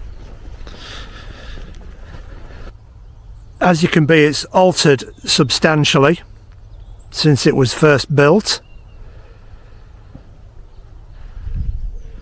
but what we can do is we can follow where the line went by looking at the hedgerow, because a lot of this part now is inaccessible. It's farmland or all privately owned and we can't get access to it, and it doesn't really matter because there's nothing to see anyway.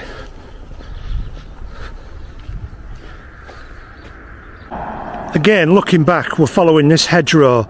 It will have crossed the Crossing Keeper's cottage there on the east side. This was not built, and it's roughly where that hedge line is. Those buildings there, and we can see another building in the distance there, which is Clare Lane, which is where we will go next.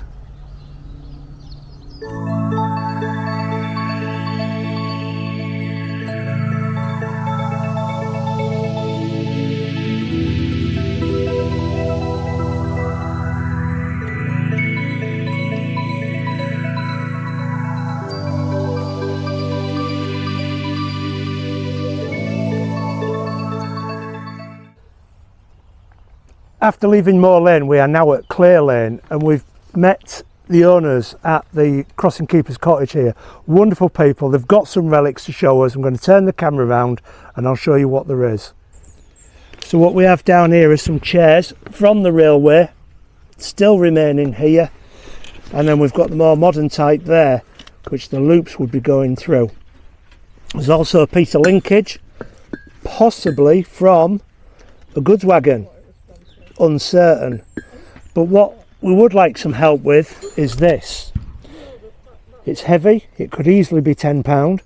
It's got 10 on it and it's got a chain. It's for a signal wire, I think. Can anyone confirm, is this for signals? Is this a counterbalance for gates? Please drop that in the comments. But wait till you see what this is here. This is off a local gate which I'm going to show you shortly. Penalty for neglect, £2. How amazing is that? So we're very fortunate enough to be at Clare Lane Crossing Keeper's cottage, and the owners has invited us onto the land and showed us those relics, what they've got from this property and just found lying around. Now the Crossing Keeper's cottage does have an extension on it which is done extremely sympathetically, but I'll turn the camera around and I'll show you what I can see. This is the Crossing Keeper's cottage. We've got the distinctive archways again inside the chimneys designed by Mr. Andrews. That is the original part here, up to what you can see there. There is a lovely extension on at the side which is almost matching the rest of the building. Now I'm stood where the line came through. I've been told there are some gate posts over there still, so we'll go look at those in a minute. Right through here, going down there, and we will have another gatekeeper's cottage to visit. But before we get there, there are some gateposts down there to be looking at, and we've got the gateposts here for the crossing of Clare Lane. We have now come out onto where the track crossed Clare Lane.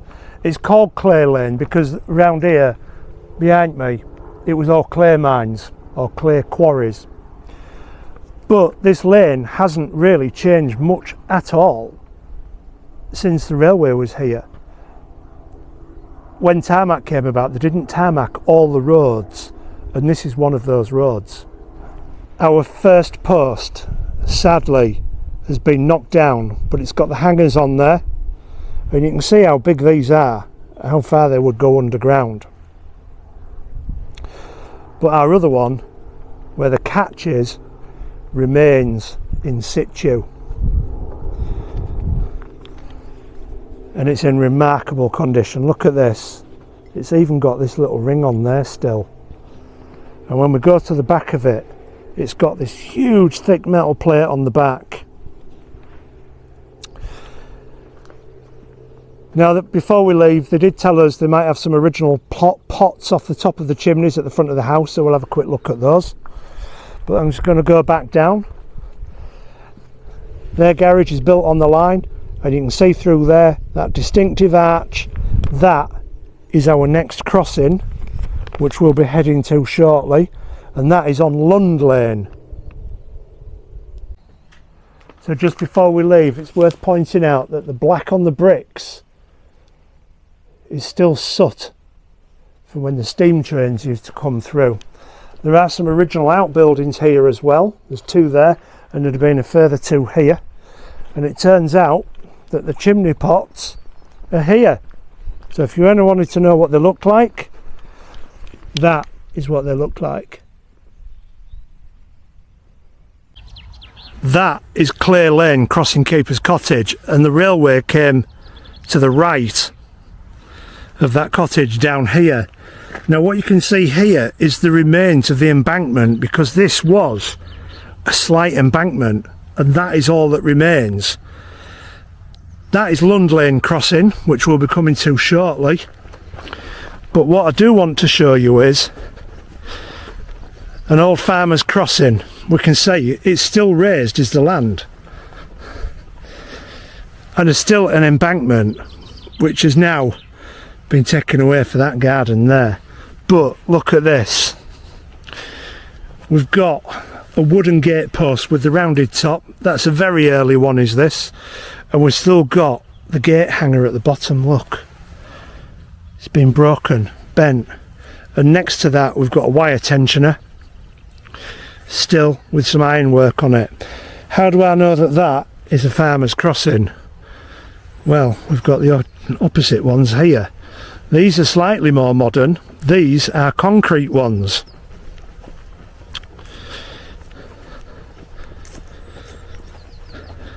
We've got this one here, and then the other one over there. This side has the hangers on it at the top and at the bottom down there, and this has got the catch on it,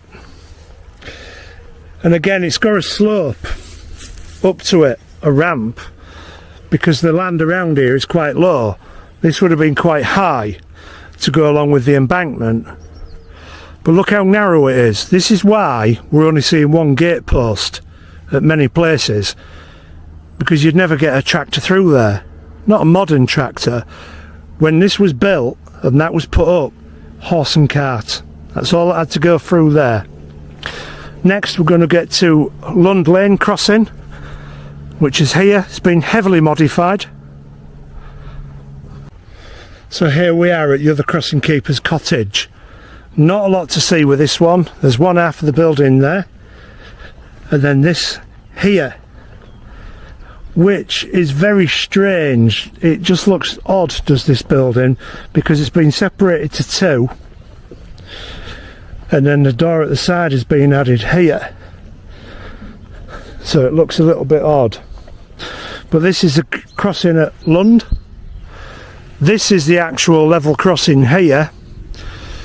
I don't think anything remains of any gate posts. We couldn't see any. We have had a quick look around.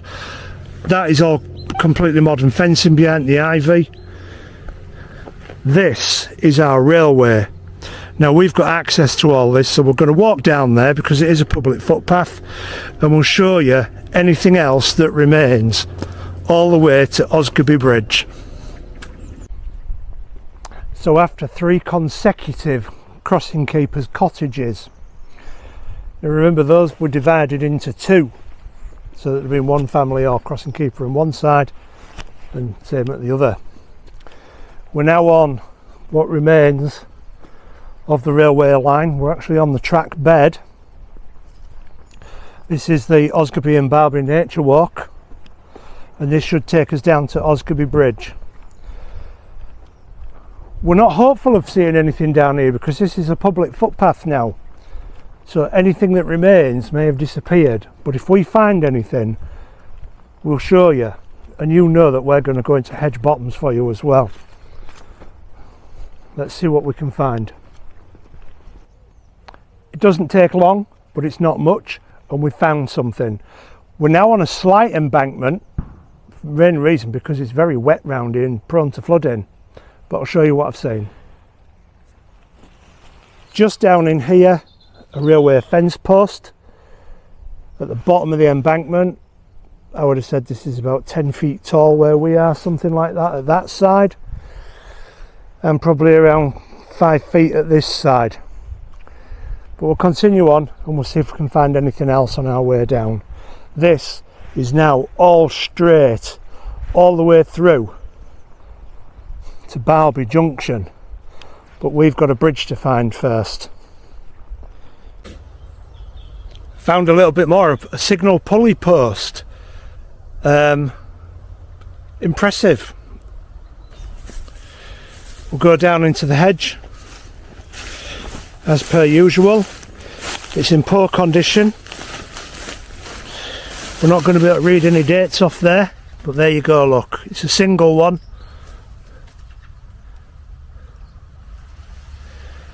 So where there's one, there might be more, or that could be the end. The last farmer's crossing we saw was really quite remarkable because we could see the embankment and we could see the width of how wide they used to be. But we've got one here as well. I've had to come into hedge bottom to show you, but I'll turn the camera around, I'll show you what I've got. And it's this one here. This has got the hanger on at the top. I can't see the one at the bottom, it's most likely buried.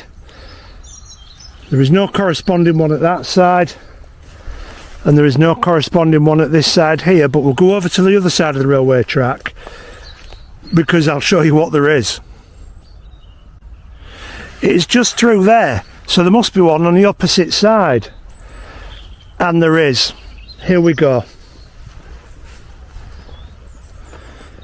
This is our way through by the looks of things. Probably not very easy, but we've got the post there, and then we've actually got a gate hung on it still. There is no corresponding post here though, unfortunately. Maybe that was a wooden one that's been rotted away, and could that be it left on the floor there? We'll continue down the line. Not too far away from our farmer's gate, we've got a drainage dike, what you can probably see behind me up there, and we've got a gully. It's in really poor condition, but I will show you it. Just down there, as you can see, it's virtually all collapsed away at this side. We've got no fascia bricks remaining, no coping, no wings, no nothing. There will be one at the other side, but that one is literally inaccessible, so we'll have to continue down the line. When I said inaccessible, it was a long way to come round to it. I couldn't just cut straight across, but I have done. I'll show you it. There you go, it's just like an overgrown hole at this side. I mean, it's still very picturesque, but not a lot to see, unfortunately. We'll crack on. So that's where we've just come from. There's another public footpath here crossing the railway. This is no doubt here during the time of the railway operation, and that's why we've got a crossing post here. May have also been farmers' access, but definitely for a public footpath. It's the only one we can see. But what we have got here is this big wooden post, almost rotten and fallen over, where it could well have held a sign. Now this has got holes in it for chairs, so it was very likely a sleeper. Could have had a sign up there saying railway property, no trespassing. On the other side there is no trace of any posts. So we're going to jump back on the line and see what else we can spot. So I've reached Hull Road, and right in front of me is where Osgerby Bridge once stood, which was here. This is the track bed, and that's where the bridge was. It was a humpback bridge. It had, I say humpback bridge, it had a gradual rise over, but this has taken us also into a cutting at about 4 foot deep now. This has been demolished for modifying the road, but also for danger, because it is on a slight bend. Now the people at the railway crossing told us this was knocked down because it was dangerous. There's been many a car come down into this into this ditch onto the railway line due to the nature of the shape of the road being on a bend, with it being a hump and people speeding. So that is where the bridge was. I've taken loads of photographs. I'm going to put those up at the end, with the site of the former Osgerby Road Bridge going over the Driffield and Selby railway line. I'm going to end the episode. Please buy me a coffee. Me and Steve have spent over a year producing this series. The link down in description below, and believe me, it will be spent on a coffee for me and Steve. Please take care. Subscribe to the channel, because the next episode we're going to be picking up over that bridge, and there are some spectacular sights. There is something really quite special coming up in a future episode that you don't want to miss. Please take care, and I'll see you in the next episode.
I am stood on top of what was once Osgerby Railway Bridge.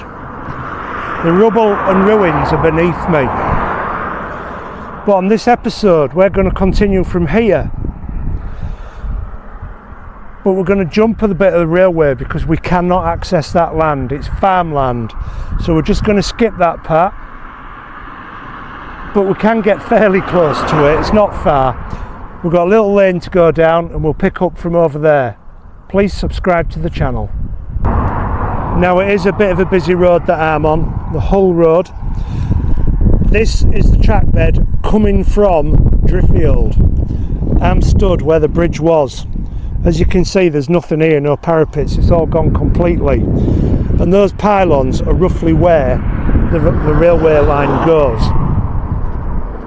We can get onto the track bed, just a couple of fields down there, so that's where we'll pick up. Now, we've left the bridge behind us over there. This is a farm field, we have no access to it, and actually the track bed is gone. It's all been ploughed up, there is nothing left. What we have got are just one or two little concrete posts dotted around, but we're not going to go onto that property, we're not going to risk anything. We're going to go this way, because you can see this road here is on our track bed, so that's where we're going to go. Got a power station to our left here. We were going to take the drone up, but it's just a bit too windy, but the plan is to go down there to get to Balby Junction, and we've got this thing over here to have a look at as well, because that is part of the railway's history. That's where we've just come from, and it's fairly level, but now it starts approaching an embankment and we are on top of a gully for a drain. It's quite unusual, I'll show you this. That is the way we're going to be going shortly. You can see it's on an embankment from there on. This is our gully, so we'll go down this side first. I'll show you this. This is quite unusual, I don't know why they've done this. I have had a quick look. But what it does have is the original 1880s brickwork, and then for some reason they've put a more modern version underneath. So I wonder if the bottom of this had collapsed and they'd done that. Top half looks bone dry, but I'll show you the other side as we're going over.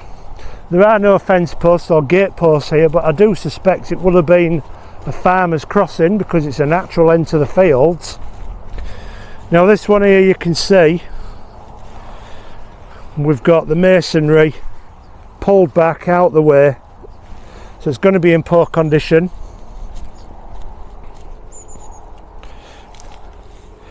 And there we go, that is what this side looks like. Now it would be interesting to get in there and have a look. This is too good an opportunity to miss, so let's go inside and let's have a look. There we go.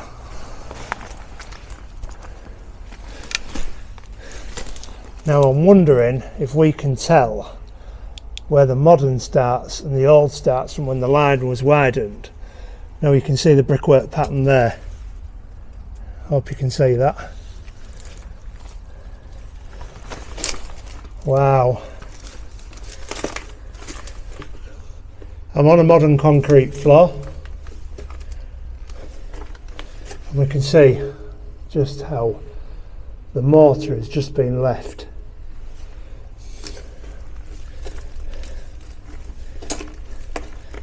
This is absolutely brilliant to be doing this, and then we're going to be at the other side before we know it. All the bricks are all the same. There is no age difference with any of these. So I wonder if this was built with the potential of it being widened. And here we are at the end. They've got some old signs there, so I'll look at those in a moment. But look at this. You can see the brickwork pattern, absolutely incredible. Just out of interest, I'm going to look at these.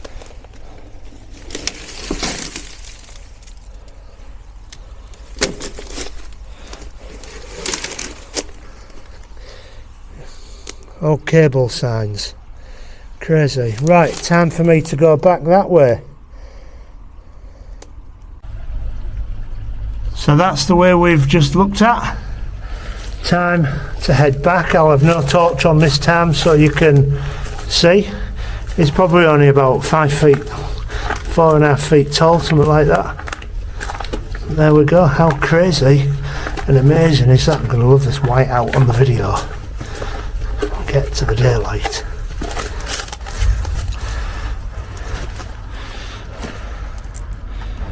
I hope you enjoyed our little excursion. It's time to jump back on the line and we'll go as far as we can because we're nearly at the end now.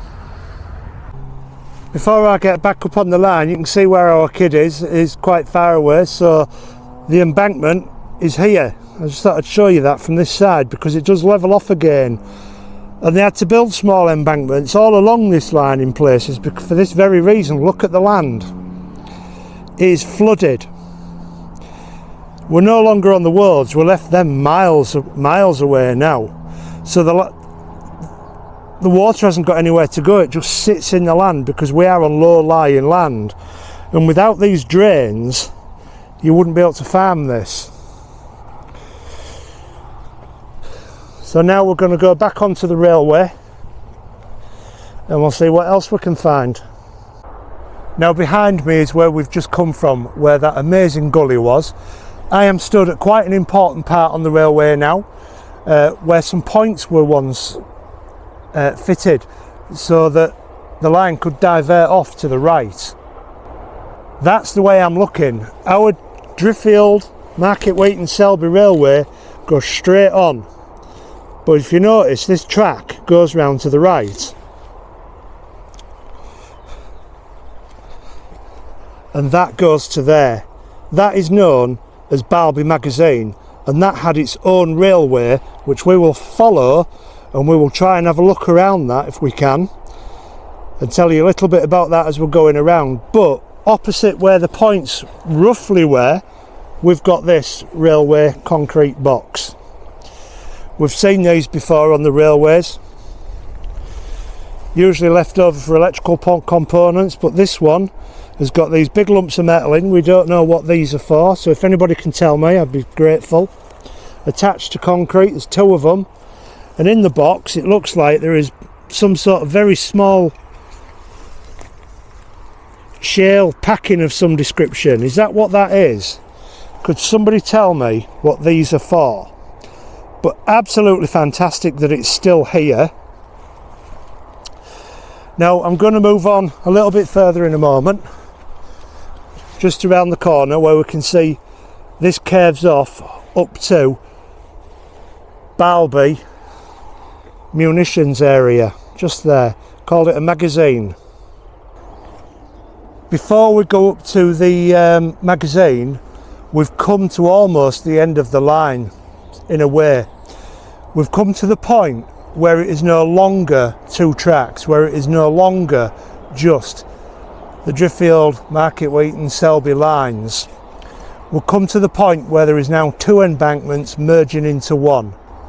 That way will take you all the way back to Driffield, and you can see there's one embankment there. But now what I'm going to do is I'm going to poke you through there because we can't go on there, that is Network Rail land. But we've got a groove in the land because there's an embankment there with live lines on. That is the Hull Selby Railway. And then here we're almost becoming level, and I'm going to walk you as far as we can go at this point. And when we start the next episode, it'll be from other side of that fence there, because now it runs alongside the Hull and Selby Railway. We have the Selby Market Weighton Railway, so it ends up being 4 lines wide here all the way through to Balby Junction. That'll be in the next episode, but for us today we're going to follow this little embankment here up to the magazine.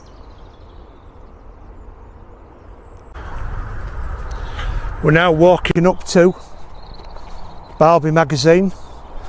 I'm just going to turn the camera around for a moment because I want to show you the embankment that we were just on. This is our embankment up to the magazine. It's only a shallow one, but that is the embankment that we were just on, where it goes to 4 lines all the way to Balby Junction, and we'll pick up on the other side of that when we get there. But this episode we're going to explore this because this is part of the railway history of the Driffield, Selby, Market Weighton Railway, not necessarily in that order. So what you can see behind me is Barby magazine. Some of this is grade 2 listed. the railway used to come into here and pull up there. I was hoping to see some rails in the ground still, but it looks like they've all been pulled up. But we're going to have a little walk around and explore on what we can see here today. So we've got one of the gate posts here. This is where the locomotives would have come off the main line, straight up through there. These buildings are original. This place is Barby magazine. It was opened in 1889, but it has been converted to a pig farm at some point, and it was known as Magazine Farm. We're walking where the rails once were, but there's nothing here now. I've had a look around, and it would have gone straight here to this area, and from here there was little lines, a narrow gauge railway that would have carried the munitions and dispersed it around. These are original buildings. They are tin ones. They've been converted into piggeries, so they're in a bit of a state, but I wanted to show you inside. They're both the same, and got that original window in place there. This has been braided through for a doorway. That's what these look like inside here.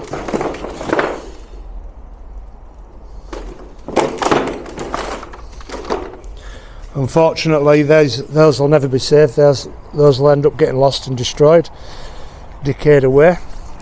Hopefully that won't happen to these buildings. These are grade 2 listed. That is the magazine building, the main store. There were a number of stores here, but this is probably where the big boys were kept. I'm not certain what sort of ammunition it would have been in 1889. More than likely kegs of gunpowder. But we can see we've got the what we call dental work, brickwork around there. There is another building here that we can't get access to, but that's not a problem, because me and you are going to go up here. As you can see, they built a brick wall around there. I don't think it's, I think it's just to stop people scaling it more than anything else. But I'm going to stand back so I can show you the front of what this looks like. Quite magnificent, really. Look at that, just absolutely lovely. Got blue brick engineering. But this has been altered, because if we look down here, this concrete shape curves there, and then this runs at the back. So this is all new, this part. And we've got the same here where we can see the old concrete and the curve around there. But what's more important is we've got rails here, or where rails once sat. There are 3 of these storage areas. Number 2, number 1, and number 3, and then there's a corridor down the roundabout, and we'll go down there shortly. The best one out of these is number 2. So just look at this on the door, look. And I'll show you number 3 as we go past, but they are all the same. We don't need to go in them all. But my camera is doing really well in the light, or the darkness, because it's pitch black to me almost. So I'm going to put my light on. There we go. Now if we look down at the floor, we've got tracks, because what I suspect will have happened is the ammunition would have been brought in and stacked up on this side and on this side, and there would have been some kind of pulley system to move them across and onto the rails and then back out the door to be dispersed wherever they were needed. I've never been in a magazine before. This is the first time I've seen one. But what's worth pointing out is up there we've got a pulley, and there's one on the opposite side of the wall behind me, which I'll show you in a moment. But that's also a ventilation shaft. I'm guessing if they're storing things like cordite in here, that's known to be toxic, so they wanted good ventilation. And if I go back over this side, we can see in the middle there above the door. This one here, that is another pulley system. This is the back of your door, and we do have some little windows that have shutters on the outside as well. Sash windows, amazing, they're still here. And then for some reason we've got this, but it's been blocked up. It's like a little window to see into the next magazine. And then there's none at that side. So for us now, we're going to go past number 3, and I'll show you the shutters on the windows because they are really close. There we go. Now Steve was just closing that one for you to have a look at that. This is barrels, number 3 up there. Number 3, 1060. They've all got the same numbers on except for room numbers. As you can see, they're all identical. This one has lost its rails on the floor and where I'm stood because that's been modernised. Now I want to show you the shutter doors. This is one, and it would have gone across here where the other one is still in situ, kind of there, to shut that off. And we've got another window here. Another air hole potentially in there because we've got these beautiful glazed bricks here, look. I wonder what manufacturer made those. But they're your glazed air brick. Absolutely brilliant, I love those. The windows are in remarkable condition, they're not rotten. This is a grade 2 listed building. Sadly it's not getting protected, nothing's happening to it. It's just decaying. I'm going to take you through here in the dark.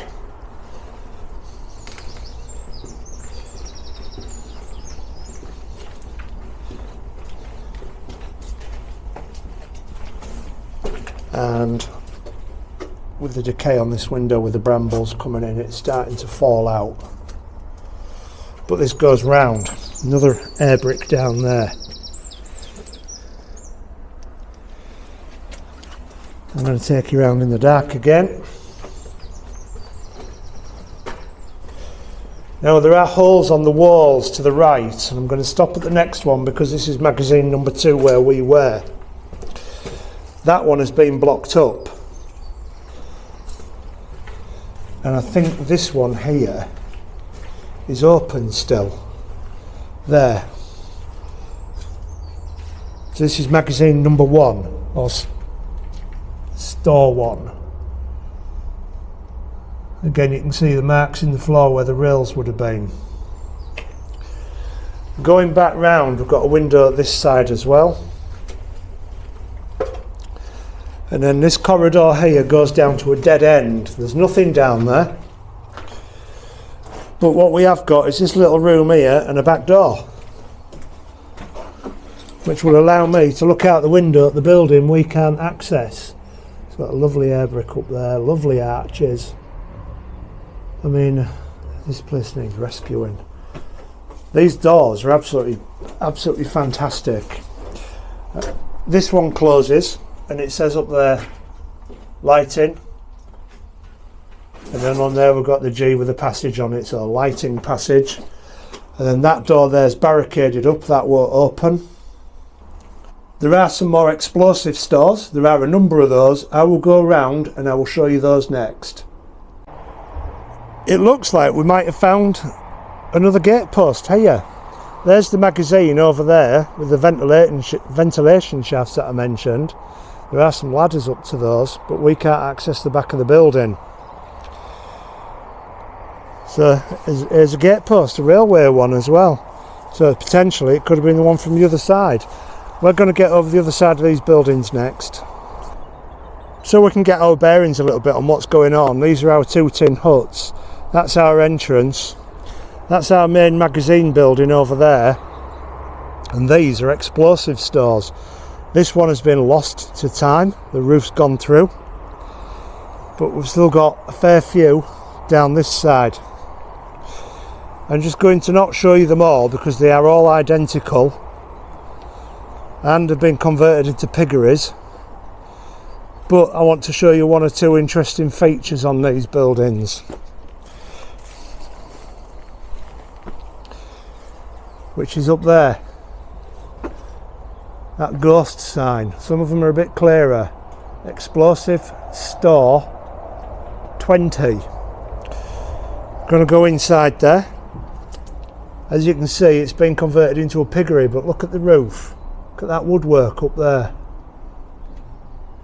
I'm going to go up to another one because it's a little bit clearer and a little bit better as well.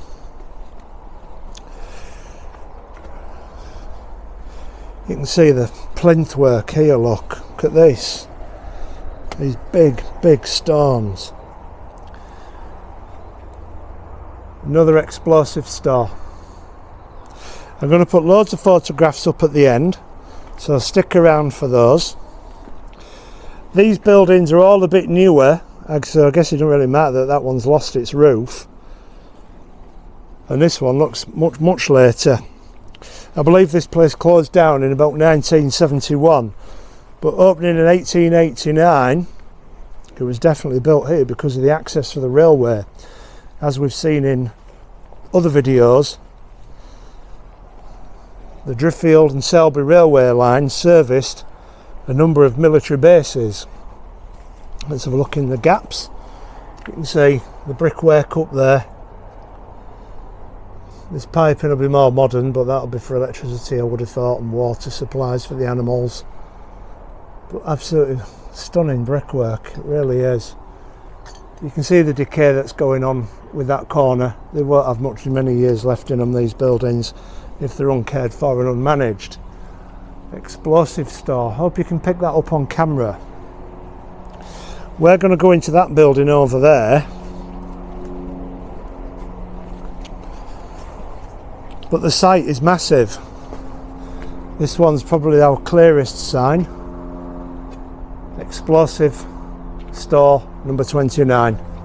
And I'll show you up into the roof up there. You can see they've all got this like woodwork going on. I don't know what you'd call that pattern.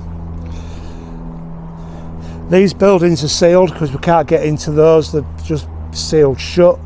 There is a small building there that looks like it's potentially a latrine of some description, but we'll go inside this one because there's some machinery left from when it was a piggery or grain. Quick mix meal mixer. There you go, look at that. And down into the floor there. So I guess they would have sucked up like a hoover and come out through here. I love this little bit of machinery here. Look at this. It's got the dial on the top.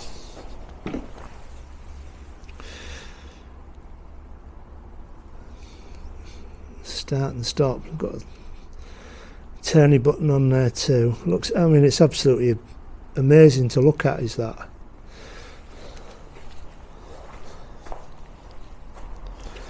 We have a few more bits to look at, and that's where we're going to be heading out next. I hope you're enjoying this so far. I had no idea that this was here. If you know any history of it, please write in the comments. And if you are enjoying this video, please like, share and subscribe. Join the channel because we've got loads of videos coming up on railways and various other kinds of history. So please join us. So getting our bearings a little bit, there's our magazine. We're now at the other side of the site. These are all the explosive stores going down there, and then we've got this building here. It says filled. I don't know if you can read that. Store number 31 maybe. I don't know. Maybe it's something about filling weapons up, assembling hand grenades. Cat there made me jump a mile. And then filled shelled store, filled shell store number 51 I think, or 31 maybe, don't know. But we can't go in that building because the farmer's still using that one But what we can do is we can go to the house, which was at one of the entrances of this site. Now what you can see behind me is a house. It's 3 individual properties. We're going to go inside and have a look. They are extremely derelict, but this is where the people would have lived who were looking after the munitions dump or the magazine. I have read that at one point it was the police that were guarding this, but I would imagine in about 1890, 1891 it wasn't the police. It's probably a house where the staff would have been who were working here. We'll go in and we'll have a look at all 3 of them, but it'll be very quickly. There are loads of photographs up at the end, so stick around for those at the end. These are extremely dangerous. So this is property 1, property 2 and property 3. As you can see, we've got that beautiful dental work around the top again. I can't imagine these are going to be saved. I would have thought these would be pulled down, but we're going to go in and I'll show you how bad they actually are. Inside your first one, there's your front door. Our letterbox down there and our handle on and the number 1 written in there. So this is going to be our lounge area. I mean, absolutely beautiful windows, massive. Very typical sort of 1920s fireplace, I would have said, with that one. There are no cellars, and we've even still got the corner unit there. And there's your ventilation up there. You can see the state of that floor up there. However, these stairs are part missing. And to be quite honest with you, I'm not prepared to try and go up those. Even though this one is the best condition, I don't want to go up them stairs. This is our back room. This is probably where they've spent most of the time. This is where there was a fireplace and an oven. We've got the cupboards in the corner. What I find quite amazing is, if you know what I'm talking about, this green is the same green as what's in ROC outposts. What they painted the cupboards in there. Got an understairs cupboard here, and there's your kitchen area. That's where our sink would have been. Got a pantry. And again, this is probably where another cooker would have sat, in there. And we've got this thing here, I don't really know what that is, but it's cast. And then our green door. Now out the back of the house, there is a busy road. That was never there, that road. That's a fairly recent modern construction. That's built on the old railway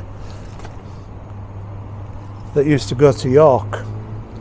But these are what they're like out back. I'll put some photographs of these fronts and backs up.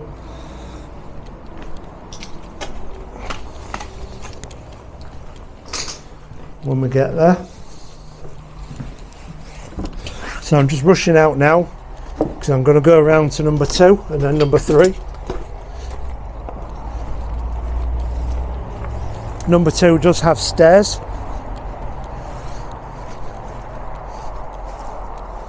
Here's number 2.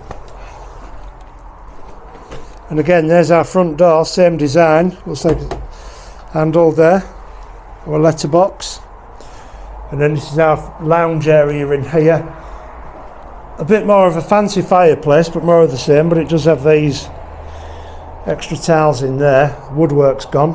Plenty of birds' nests knocking around in here. Just down there, look. And these windows, you can see the ceiling is coming down. You've seen it on the floor.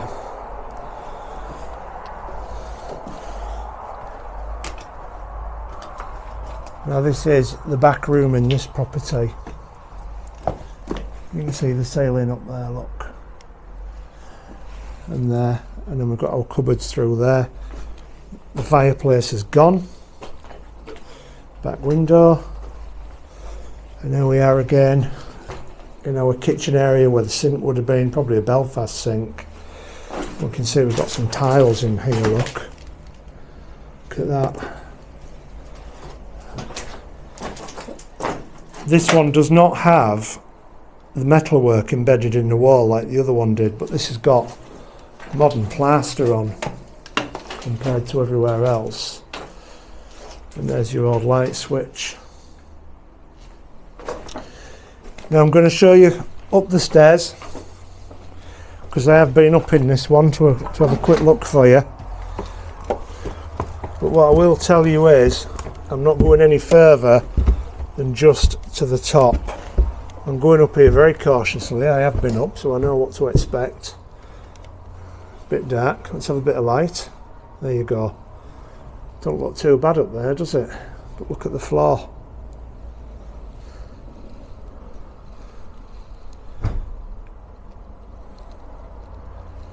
Huge properties. Looks like 4-bedroom.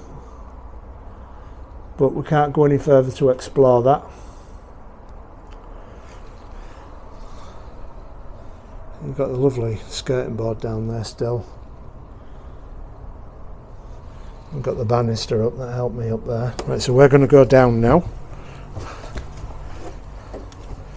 And the next thing I need to do is take you to the third and final property.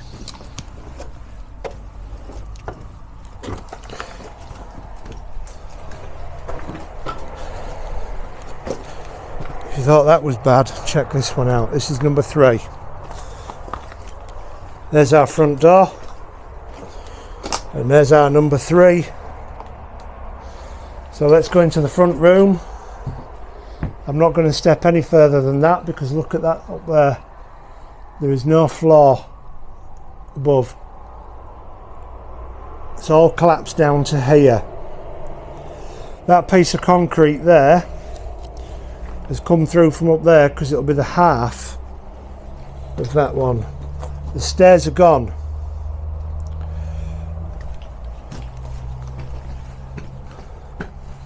This is our understairs cupboard, but we can see it quite clearly on this one because the stairs aren't there. But we can see up there. But if we look through here, the floor above is gone. I don't know if you can see the doorway up there to the other rooms. There's our back way through there. And again, that is as much as I'm going to show you in this property. With the houses of the ammunition magazine in the background, I'm going to end this episode. I hope you've enjoyed it so far. If you have, please like, share and subscribe. In the next episode, we are back on the railway. We will rejoin where we left, where we'll go through Barby Junction, Balby and all the way into Selby. Please subscribe to the channel and we'll see you in that episode. And if you feel like it, there's a link down below. Buy me and my brother a cup of coffee, we would appreciate that. Please take care.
We're now back on the track bed where I pointed out where I said we would leave off.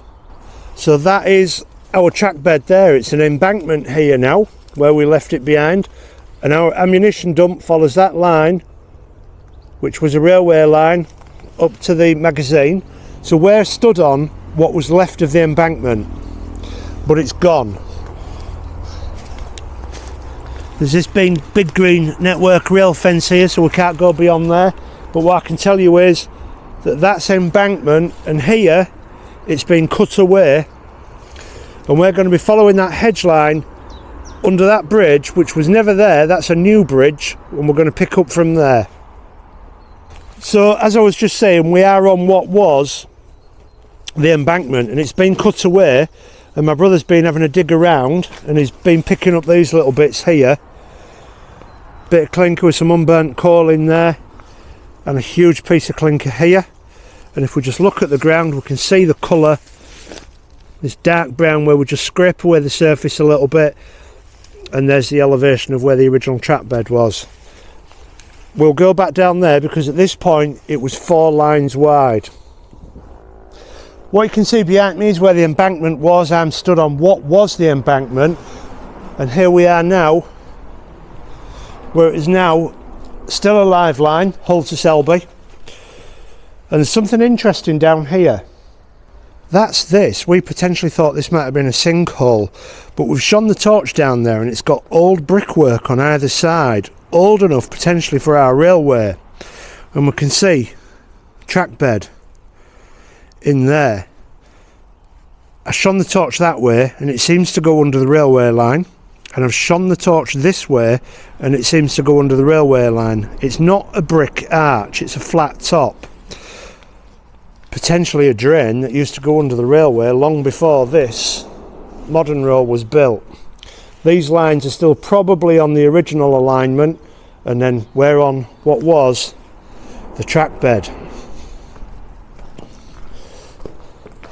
We're going to have difficulty accessing some of this now because most of it's live. Well, it is all live line all the way to Selby now, but we can still go alongside it, and we've still got some interesting history to show you along the way before we reach Selby. We're going to get down there and I'm going to show you the alignment of where the railway was.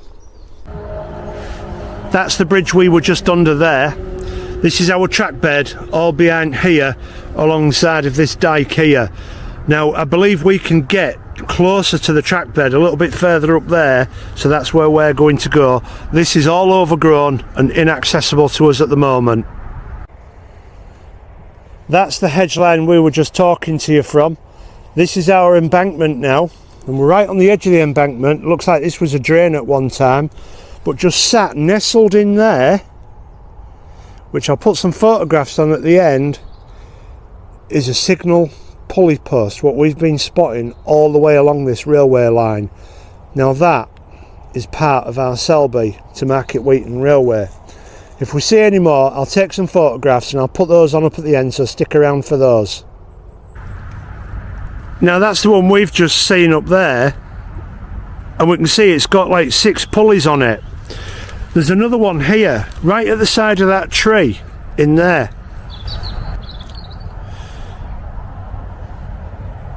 Now there was a big junction coming up called Balby. That's probably why there's so many cables on there, but let's not forget there would have been changing lines here to go to the magazine dump, which is over that tree line there. So I expect there'll be quite a few of these on the way down. I'll take a photograph of many of them and I'll put them up at the end. Now you're probably not going to be able to pick them out, but in there, just thrown to the side, are some old railway chairs, what the tracks used to lay into and fasten down onto the sleepers. And in there as well, we've got a piece of perpendicular sandstone.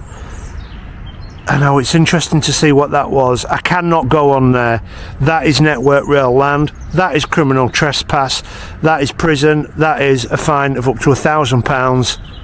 My YouTube doesn't make enough money to cover that fine, so we are not going up there, and I do not want a criminal record. It is a real shame that we cannot get on here because we are seeing all kinds of railway junk just thrown to the side. We've got gullies and channels. We've got a railway sleeper there that looks old enough. However, this is an active railway. That might have just been thrown there when they're moving over to more modern sleepers from the active line.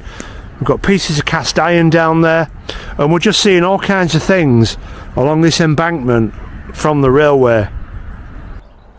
We're now about halfway between the road bridge, the modern one, and Barby Junction, and we've come across something quite interesting.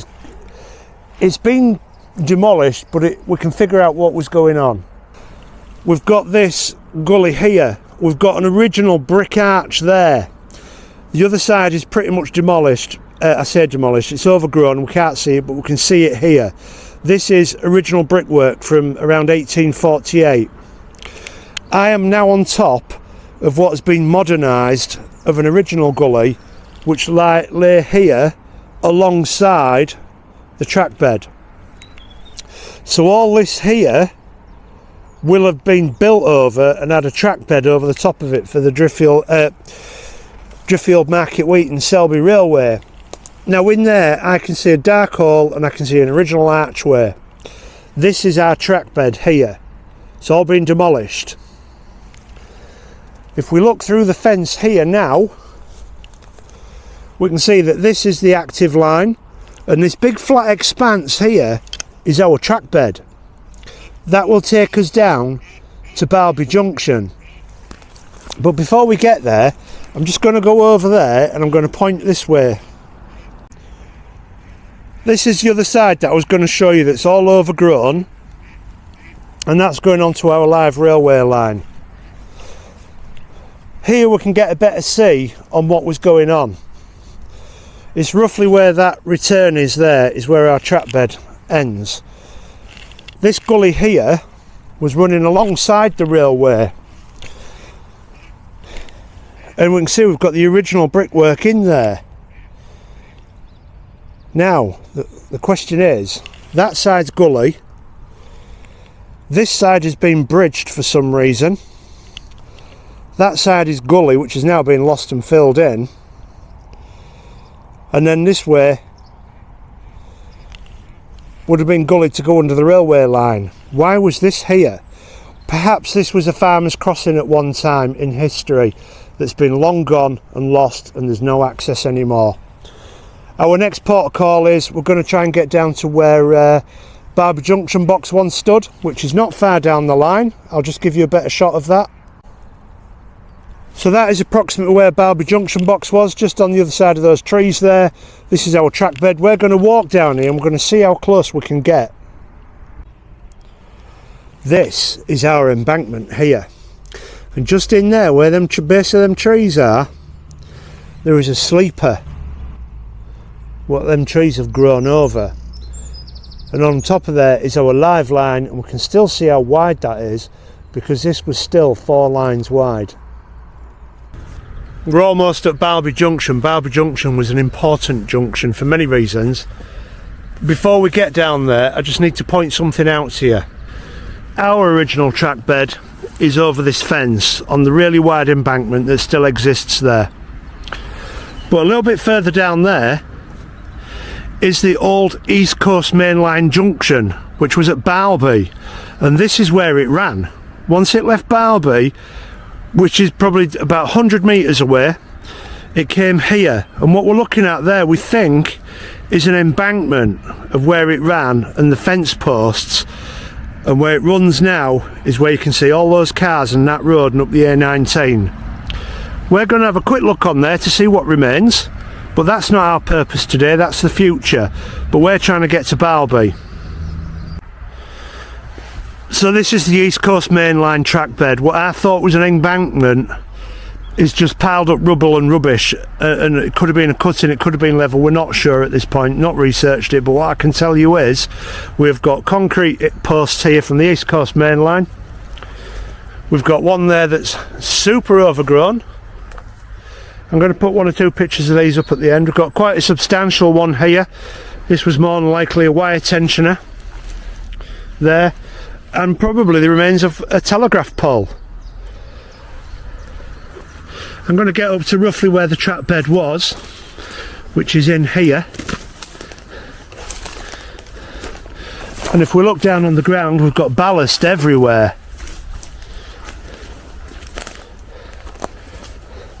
All through here. This is about as wide as it was where that fence was, and our Barby Junction is just through there, and we're going to try and get there shortly. Whilst we're on the old East Coast Main Line, which shut in about 1982, 1981, somewhere around there, due to the expansion of the Selby coalfield, there was the Selby diversion built. Where we are is on the actual track bed, and they've just dumped loads of stuff. I'm going to show you what we found, and then we're going to continue on with our Driffield, Market Weighton and Selby Railway.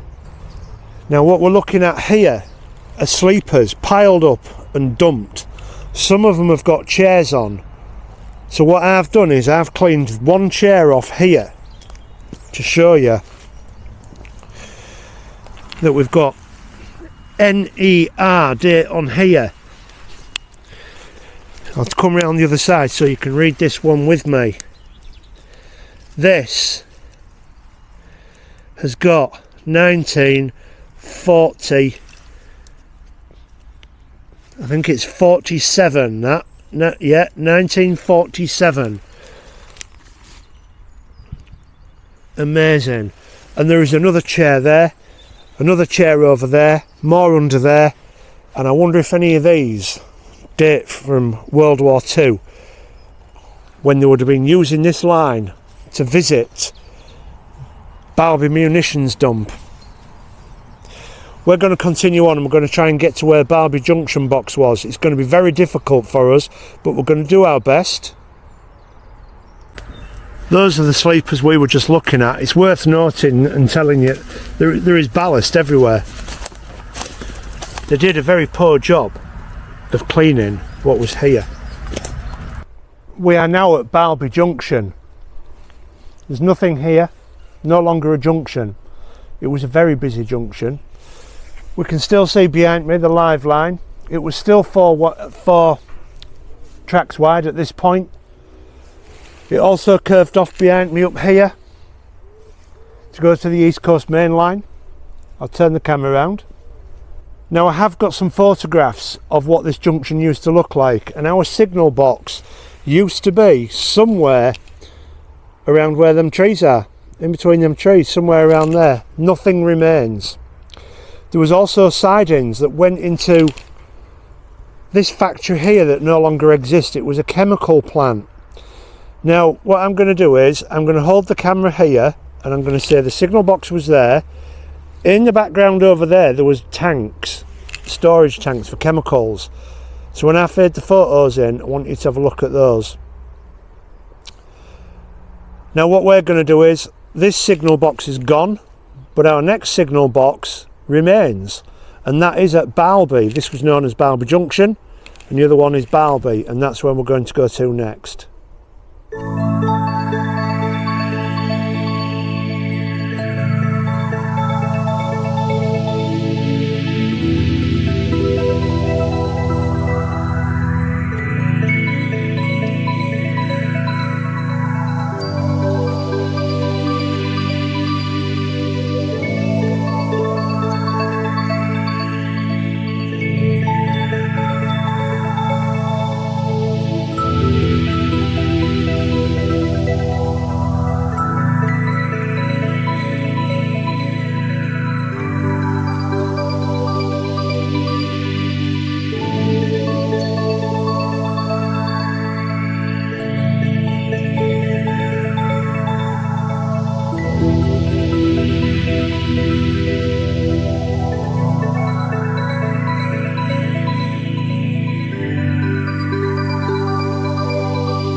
Going to end the episode here. I hope you're enjoying the series so far. This episode we've gone to Barby Junction, It was interesting trying to get there. Anybody who's been there knows the way we went was just totally overgrown. In the meantime, please buy us a coffee from the link down below. I'm trying to save up some new camera equipment as well, so I can take you some more underground places with tunnels and rivers and things like that. But the camera I've got won't survive water, so I've put a GoFundMe link, so hopefully if you can afford it, I would appreciate if you can donate anything to there so I can go get those cameras. In the meantime, please take care.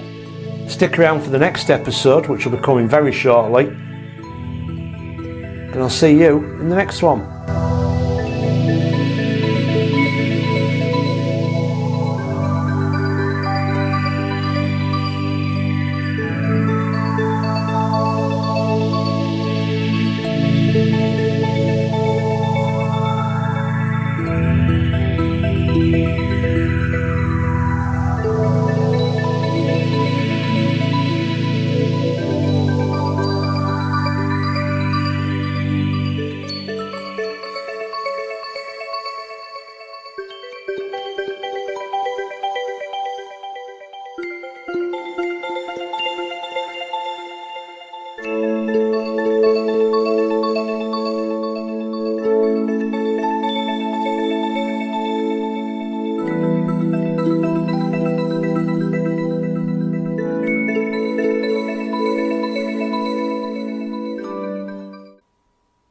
Hello and welcome to the channel. My name's Pete and this is What Remains.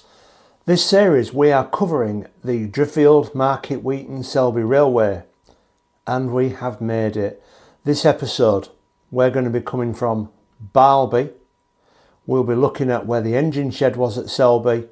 We'll be looking at the original railway station at Selby, and our journey's end will be at our final destination in this series, the current Selby railway station. If you haven't subscribed to the channel, please consider doing so, and please treat us to a coffee with the link down below. I hope you enjoy this final episode in a series that has taken over a year to film. Now what you can see behind me is the remaining Balby signal box. This is where our trains would have gone past. Our steam trains would have come flying through here, heading in towards Selby. There's another major thing to cross before they get into Selby, and if anybody knows about railway line, they'll know what I'm talking about. But for that signal box there, it is no longer a gate box, but at one time it was incredibly busy junction, and I've got the evidence of that still here today, and I'm going to show you some of that. Now what we've got in the centre of our screen there is our Balby signal box, and I'll tell you a bit about that when we get to it. But what you can see there is a huge mill owned by BOCM, but originally opened as OCO, which was Olympia Mills and oil crushing and a refining plant, and it used to be the biggest one for rapeseed oil at one time in Europe. It tends to make animal cakes at that time. But the signal box being there, if we look at the ground where I am now, we've got ghost rails still in the ground.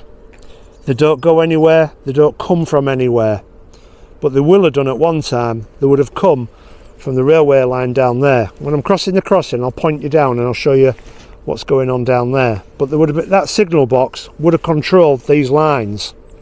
We've got one here, another two there that are still in situ, possibly more that were taken up, and it will have entered this area here.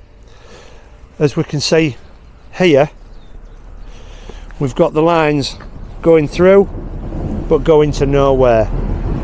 All that has been demolished. Now as we walk over to the crossing, we were lucky enough to be here as the barriers go down. Now the sidings here were really extensive for these mills because we've got more ghost rails across the other side of the line.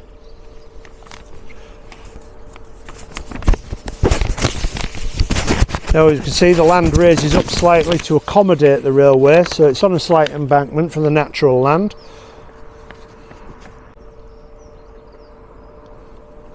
So Barby crossing, and what used to be behind there was more Olympia Mills, which extended right over there, and it was such a big company that they used to have their own fleet of ships leaving from around here on the River Ouse, and it also had its own sidings, which we've got the evidence of there today, and they used to have all their own 14-ton tank wagons for carrying their products.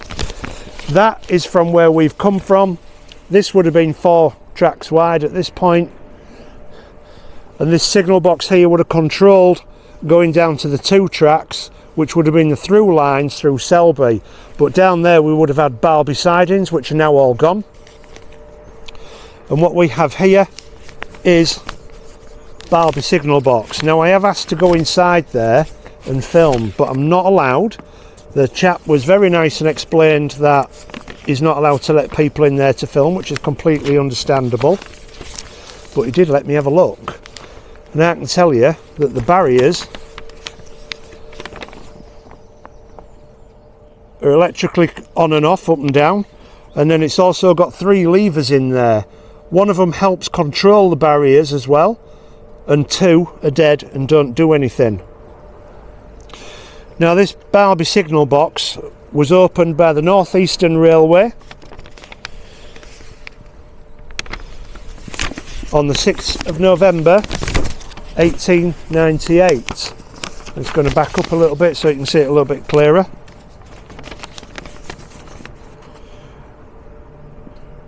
It was relegated to a simple crossing box on the 22nd of July 1972. So all these sidings that we've been looking at were closed, and here's some more ghost rails. So the signal box was not isolated like that, it was between the lines. Barby signal box is now officially a gate box, and it does not control any train movements, and the grain processing plants, what we can all see, are no longer served by rail.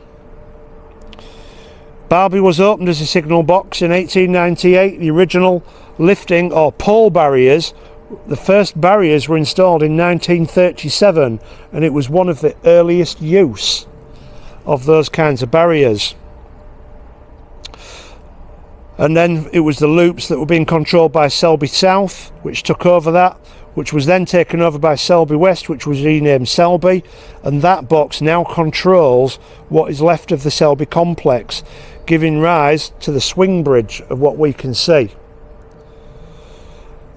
Now we're going to be heading towards the end of the line now, and we're going to be heading towards Selby.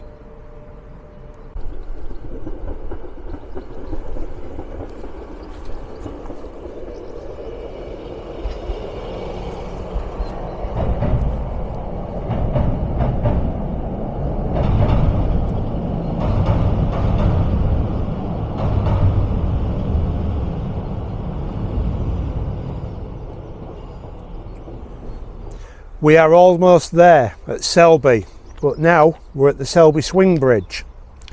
This was built for the Selby and Hull Railway. This is the second bridge that was over this river for the railways. I'll turn the camera around. We can't get very close to it, unfortunately. A lot of ugly fences around it, but it was once water powered. Here we can see where that would have happened through water pressure and the pneumatic pressure moving this bridge, but now it's all electric. And up there in that little cabin is a guy that controls it. I was hoping to get up there and ask him if we could have a look inside there, but the gates at the ground level are padlocked, so you've got no chance of getting up there. And as we've just seen the train crossing straight across there, and then we're into Selby railway station. I'll show you this from the other side because we can get a slightly better view, but we've got all this horrible fencing, unfortunately. This is about all we can see from underneath the bridge. We can see some wheels on the round circular bearings over there, and part of the hydraulic system through there. So I've just come round the other side of the Selby Swing Bridge. This is the tower that I was talking about, with the workings in there. No access to any of that. You know, like my abandoned places. If there was a way in, I would have got in. These are the ugly fences that are preventing us and the padlock from knocking on his door and asking if we can have a look in there, but I'm going to poke you through the fence for a clearer view. Again, you can see the bearings at this side, and that's where he'll sit at the top there. This is a listed grade 2 structure, and then just over there is our second Selby railway station. But before we get there, I'm going to take you to show you where the engine shed was at Selby and what's there now. Then I will show you the original station, and then we'll go on to the platforms of where our line would have pulled in to Selby railway station.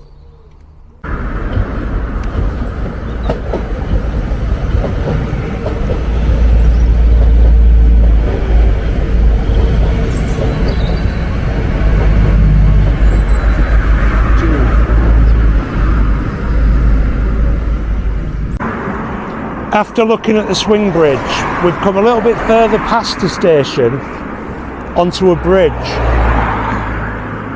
Now I'm going to show you what was here and then we'll head over to the station.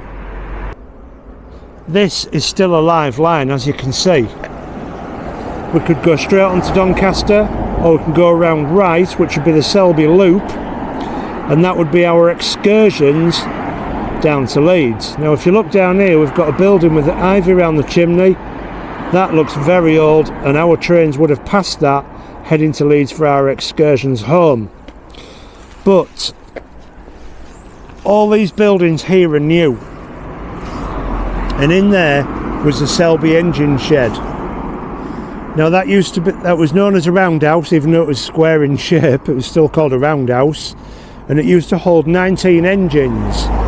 And at one time this was incredibly busy with the steam trains, and at one time there was 96 engines to be stored at Selby. Now it's very likely that our excursions may have changed locomotives at this point, but now we're going to get up to Selby railway station. I'll put some pictures in of what this used to look like for you next.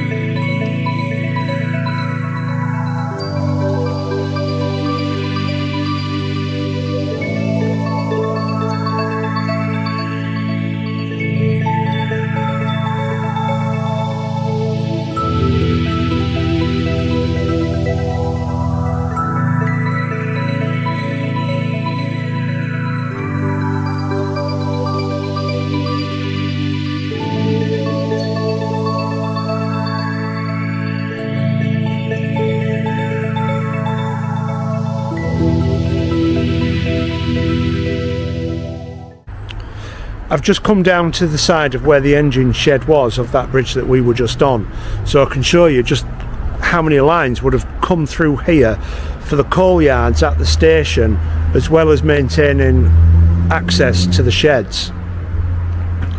So we were up there. There's a couple of gardens this way, and there is more access through this bridge.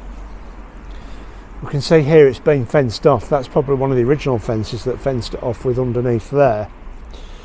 And then we've got a through here and a through there. I mean, this is definitely more than 2 tracks wide through there. But I can show you up there, we've still got soot mark in the stonework, and potentially even on the concrete here. Now I'm not certain that this bridge matches the date of these pillars. The pillars are definitely genuinely old. So is this. But that looks as though it might have even been replaced at one time with this concrete. A long time ago, the 20s, 30s, something like that. Because Selby railway station is a very early railway station, which we will get to. Just before we leave the bridge to get down to Selby railway station, we've got quite an overview here of it, so it's worth showing you and pointing you out a few things before we get down there. this is our railway station here, but if you look down here, we've got this line going off to the side here, we've got a side in there, but we've also got this road here, and we've got these fairly modern factory units there. But beyond there you can see some white gable ends and a gable end that's wood. That is the original Selby railway station before the Selby and Hull line was built. We will go over there and we'll have a quick look around those before we get to the station. Now if you look at this, there is quite a wide gap between the lines because there used to be two lines that went through there, and that was part of the East Coast Main Line, which we looked at earlier on, but now it doesn't come to Selby at all. Where the car park is, that is where the coal drops were. I've got a photograph of that, so we'll put that in towards the end of the video. But now we're going to get onto the platform at where our excursion trains would have been passing and pulling in, and we'll see what's left of the original station. I say original, the second station that our trains would have used. So coming down our railway bridges there, we are now on the station side of the railway bridge. What we have here are the remains of the coal drops. Now we can see these were pretty extensive because the wall, although it's been taken down, we can see how far it went through this bit of original stone here, just down there. So that will have gone up and across to there, so most likely this would have been wide enough for two tracks.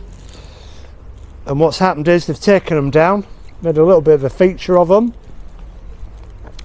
and this is where our line would have run. In fact, the wall at this side is still in situ at its original width, and we have got some woodwork up there as well. I have got a photograph of these being in use, taken from the other side, so we'll put that up at the end. And here we are. Fancy that. Still got a bit of woodwork here with a bit of ironwork in. I'm not certain what's on the other side. The ironwork, and there you go. That's where your coal drops were, and that looks definitely wide enough for two trains. There's one of our platforms there. There's the other side of our railway bridge. Now if you look at the end of here, we've got a hole where trains would have come through, because trains would have come where I'm stood and gone up this road, and then there's a left where it would have gone off to one of the businesses. And we'll go on the platform shortly because we'll just have a quick look at this bridge. Before getting to the station, we've got access to the underneath of that bridge, so I couldn't resist coming here, and I'm glad I did. I'll turn the camera around.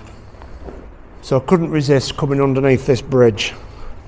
Looking at the ground here, we've got track bed, we've got coke down there, there are pieces of coal, we've got railway bolts here from the sleepers,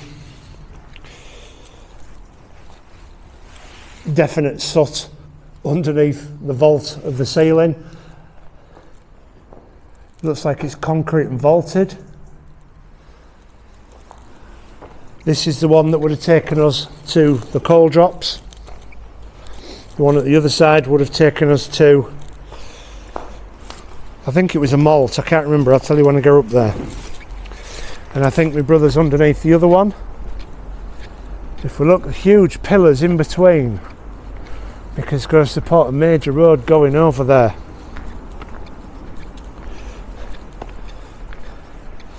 And again, what have we got underneath this one? There's actually a sleeper down here. Let's go and have a look. Look at this. Incredible. You can see where the chair's fastened down on there. And again, looking up, we've got the soot underneath the vaults. And for some reason, somebody's popped a sleeper in there. Loads of broken glass. Somebody must have enjoyed smashing glass in here. We've got loads of old sleepers down here. This one is absolutely massive.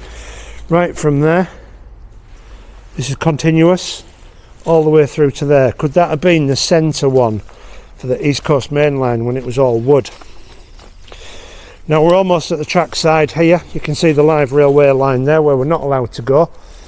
This is the one that we saw from the other side that was potentially closed off for a lot longer than everywhere else because of the type of fence. And just looking around, we can see this red coke and rubble and bits of track bed that's left. And then up there we've got the beautiful, beautiful sandstone fancy plinths that you just don't get anymore. This is the back of somebody's garden and they've put a little dove nest up there. And then we'll get up round by the station. We have just found some fantastic evidence to show you how important the railways were. They're getting shipments around. We found a brick. Here we are underneath the railway bridge. Huge busy station at one time for industry, and we've come across this in the ground, what we've dug out. It's clearly a really old brick, and it says on there Ridgefield, Castleford. So somebody was importing these bricks to Selby to build something around here. Now, was it part of this bridge as a renovation as the top there, or is it the station buildings? I don't know. We are now at the other side of the crossing. Our bridge through there, our swing bridge, it would have come here across the road. This has been modernised to our railway station, but it's important to tell you about this railway station first. This is Selby's original railway station. That big door there would have been for goods. That small door there with the wheels on at the bottom would have been for passengers, and there's a big door there as well which would have also been for goods. Now, George Stephenson initially surveyed a line from Leeds to Selby in 1825, and this station first opened in 1834 with 6 platforms, 2 for passengers and the rest for goods, which I've just pointed out to you. Now, this was a dead end, but the lines used to cross this road here as well, where the goods platforms were, that one there and that one there, and passengers had to disembark there. For the goods, the lines crossed here to some jetties that were at that side there, and passengers would have disembarked and come through that door and then got small packet boats from here across to the other side to continue their journey on their way to Hull before the railway was built. Now, in 1834, when the Leeds and Selby Railway opened, which terminated here, it was from the Marsh Street station in Leeds. Sadly, that one was closed in 1958 and its terminus was here. Now, it's said that the interior of this stadium is about the size of a football pitch, with a roof supported by oak beams and elegant cast iron columns. The columns inside the building are hollow because they used to catch the rainwater to collect for an underfloor tank for the steam engines. Now, there's one little bit around there that I want to show you about this station, and then we'll go to where our train terminated. I've come round to the other side of that station, the original station, to show you the entrances of where the trains would have gone in. Now, this is all goods yard where I'm stood. Next to us there is an old mill, abandoned now, long abandoned by the looks of that. And at the other side of the new station is an iron foundry. But there's something else I just want to show you before we leave here. Now, what we're looking at here is the side of the original railway station, and just at where I'm stood, if we look down on the floor, we have got some rails. These are original rails from when this station was in use. It goes all the way through there. But what else is left is this. a buffer.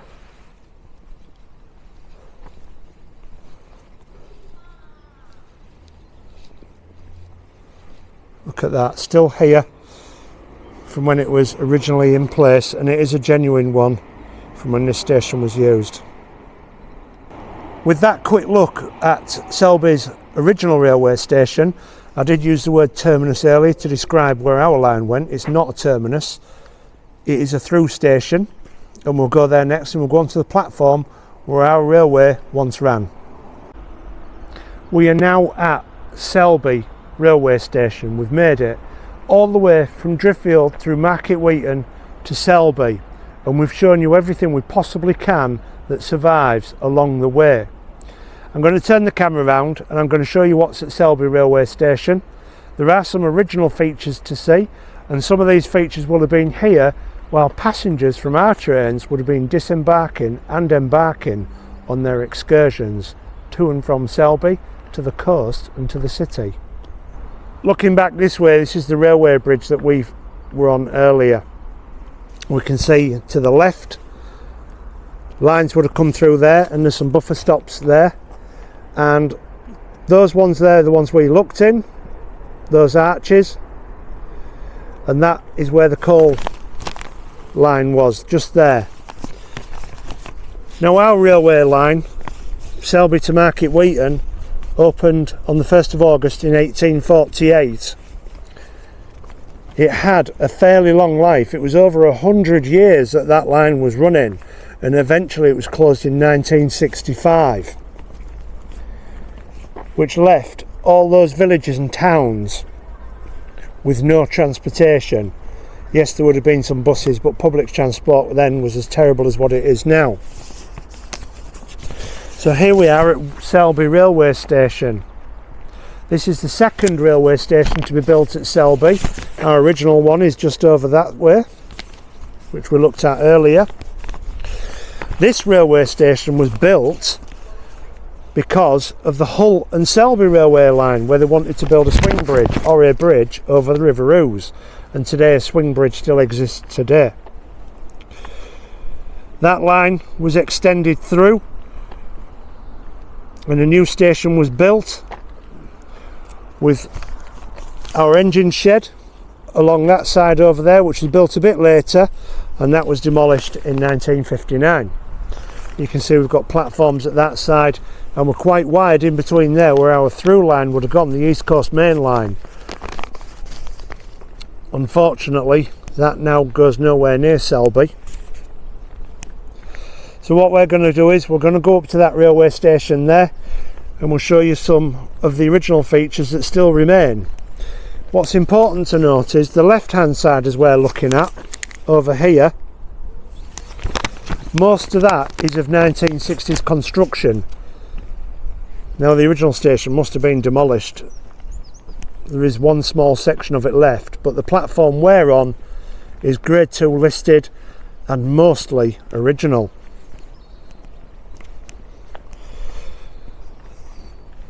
There's been refurbishments here over the years, and I'll get up there and I'll just point out one or two of the features of that railway station. And just before we get to the railway station buildings, we've got these original buffers in situ here, and if we look at the type of rail that they're using, very old indeed, built from old rail.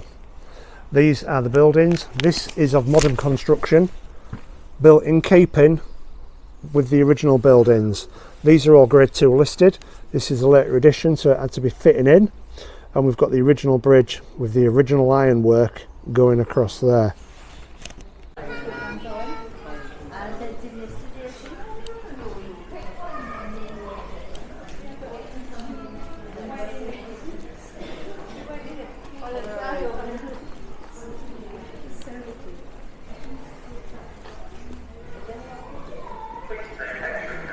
As we look through here, there are original toilets here with no access to.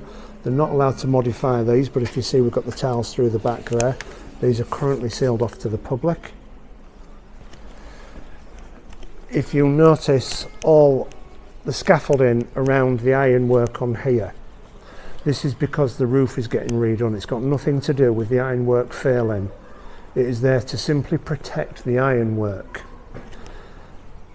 What I will do is I'll show you that we're in Yorkshire, and Mr. Andrews kindly gave us a Yorkshire rose.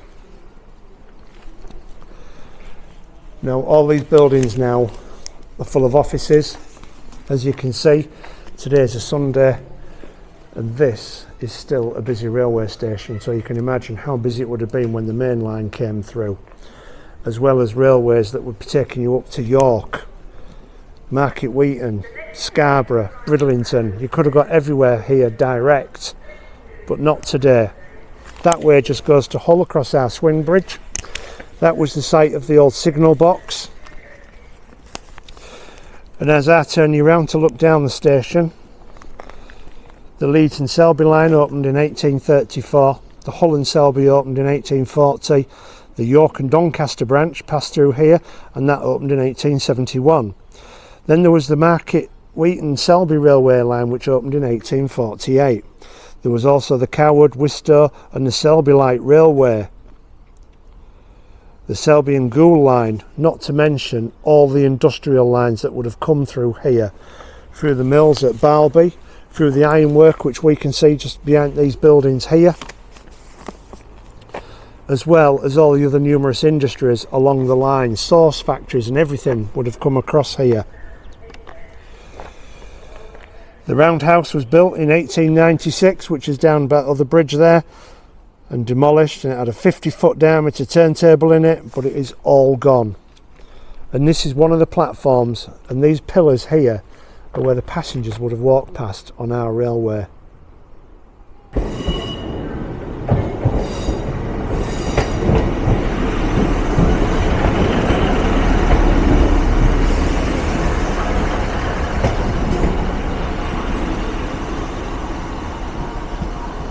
With that northern train heading towards York, I hope you've enjoyed this series. It's taken over a year and a half to film. Put a lot of work into it. Me and my kid, we've done a lot of legwork into this and a lot of exploring and adventuring. I hope you've enjoyed this series. If you have, please like, share and subscribe. Please feel free to buy us a coffee from the link in the description below. I've also got a GoFundMe because I need to buy some new camera equipment. Please donate anything you can, if anything at all. If you can't do any of that, please hit the subscribe button. That's the biggest thing you can do for me. Please take care. We'll see you in the next series.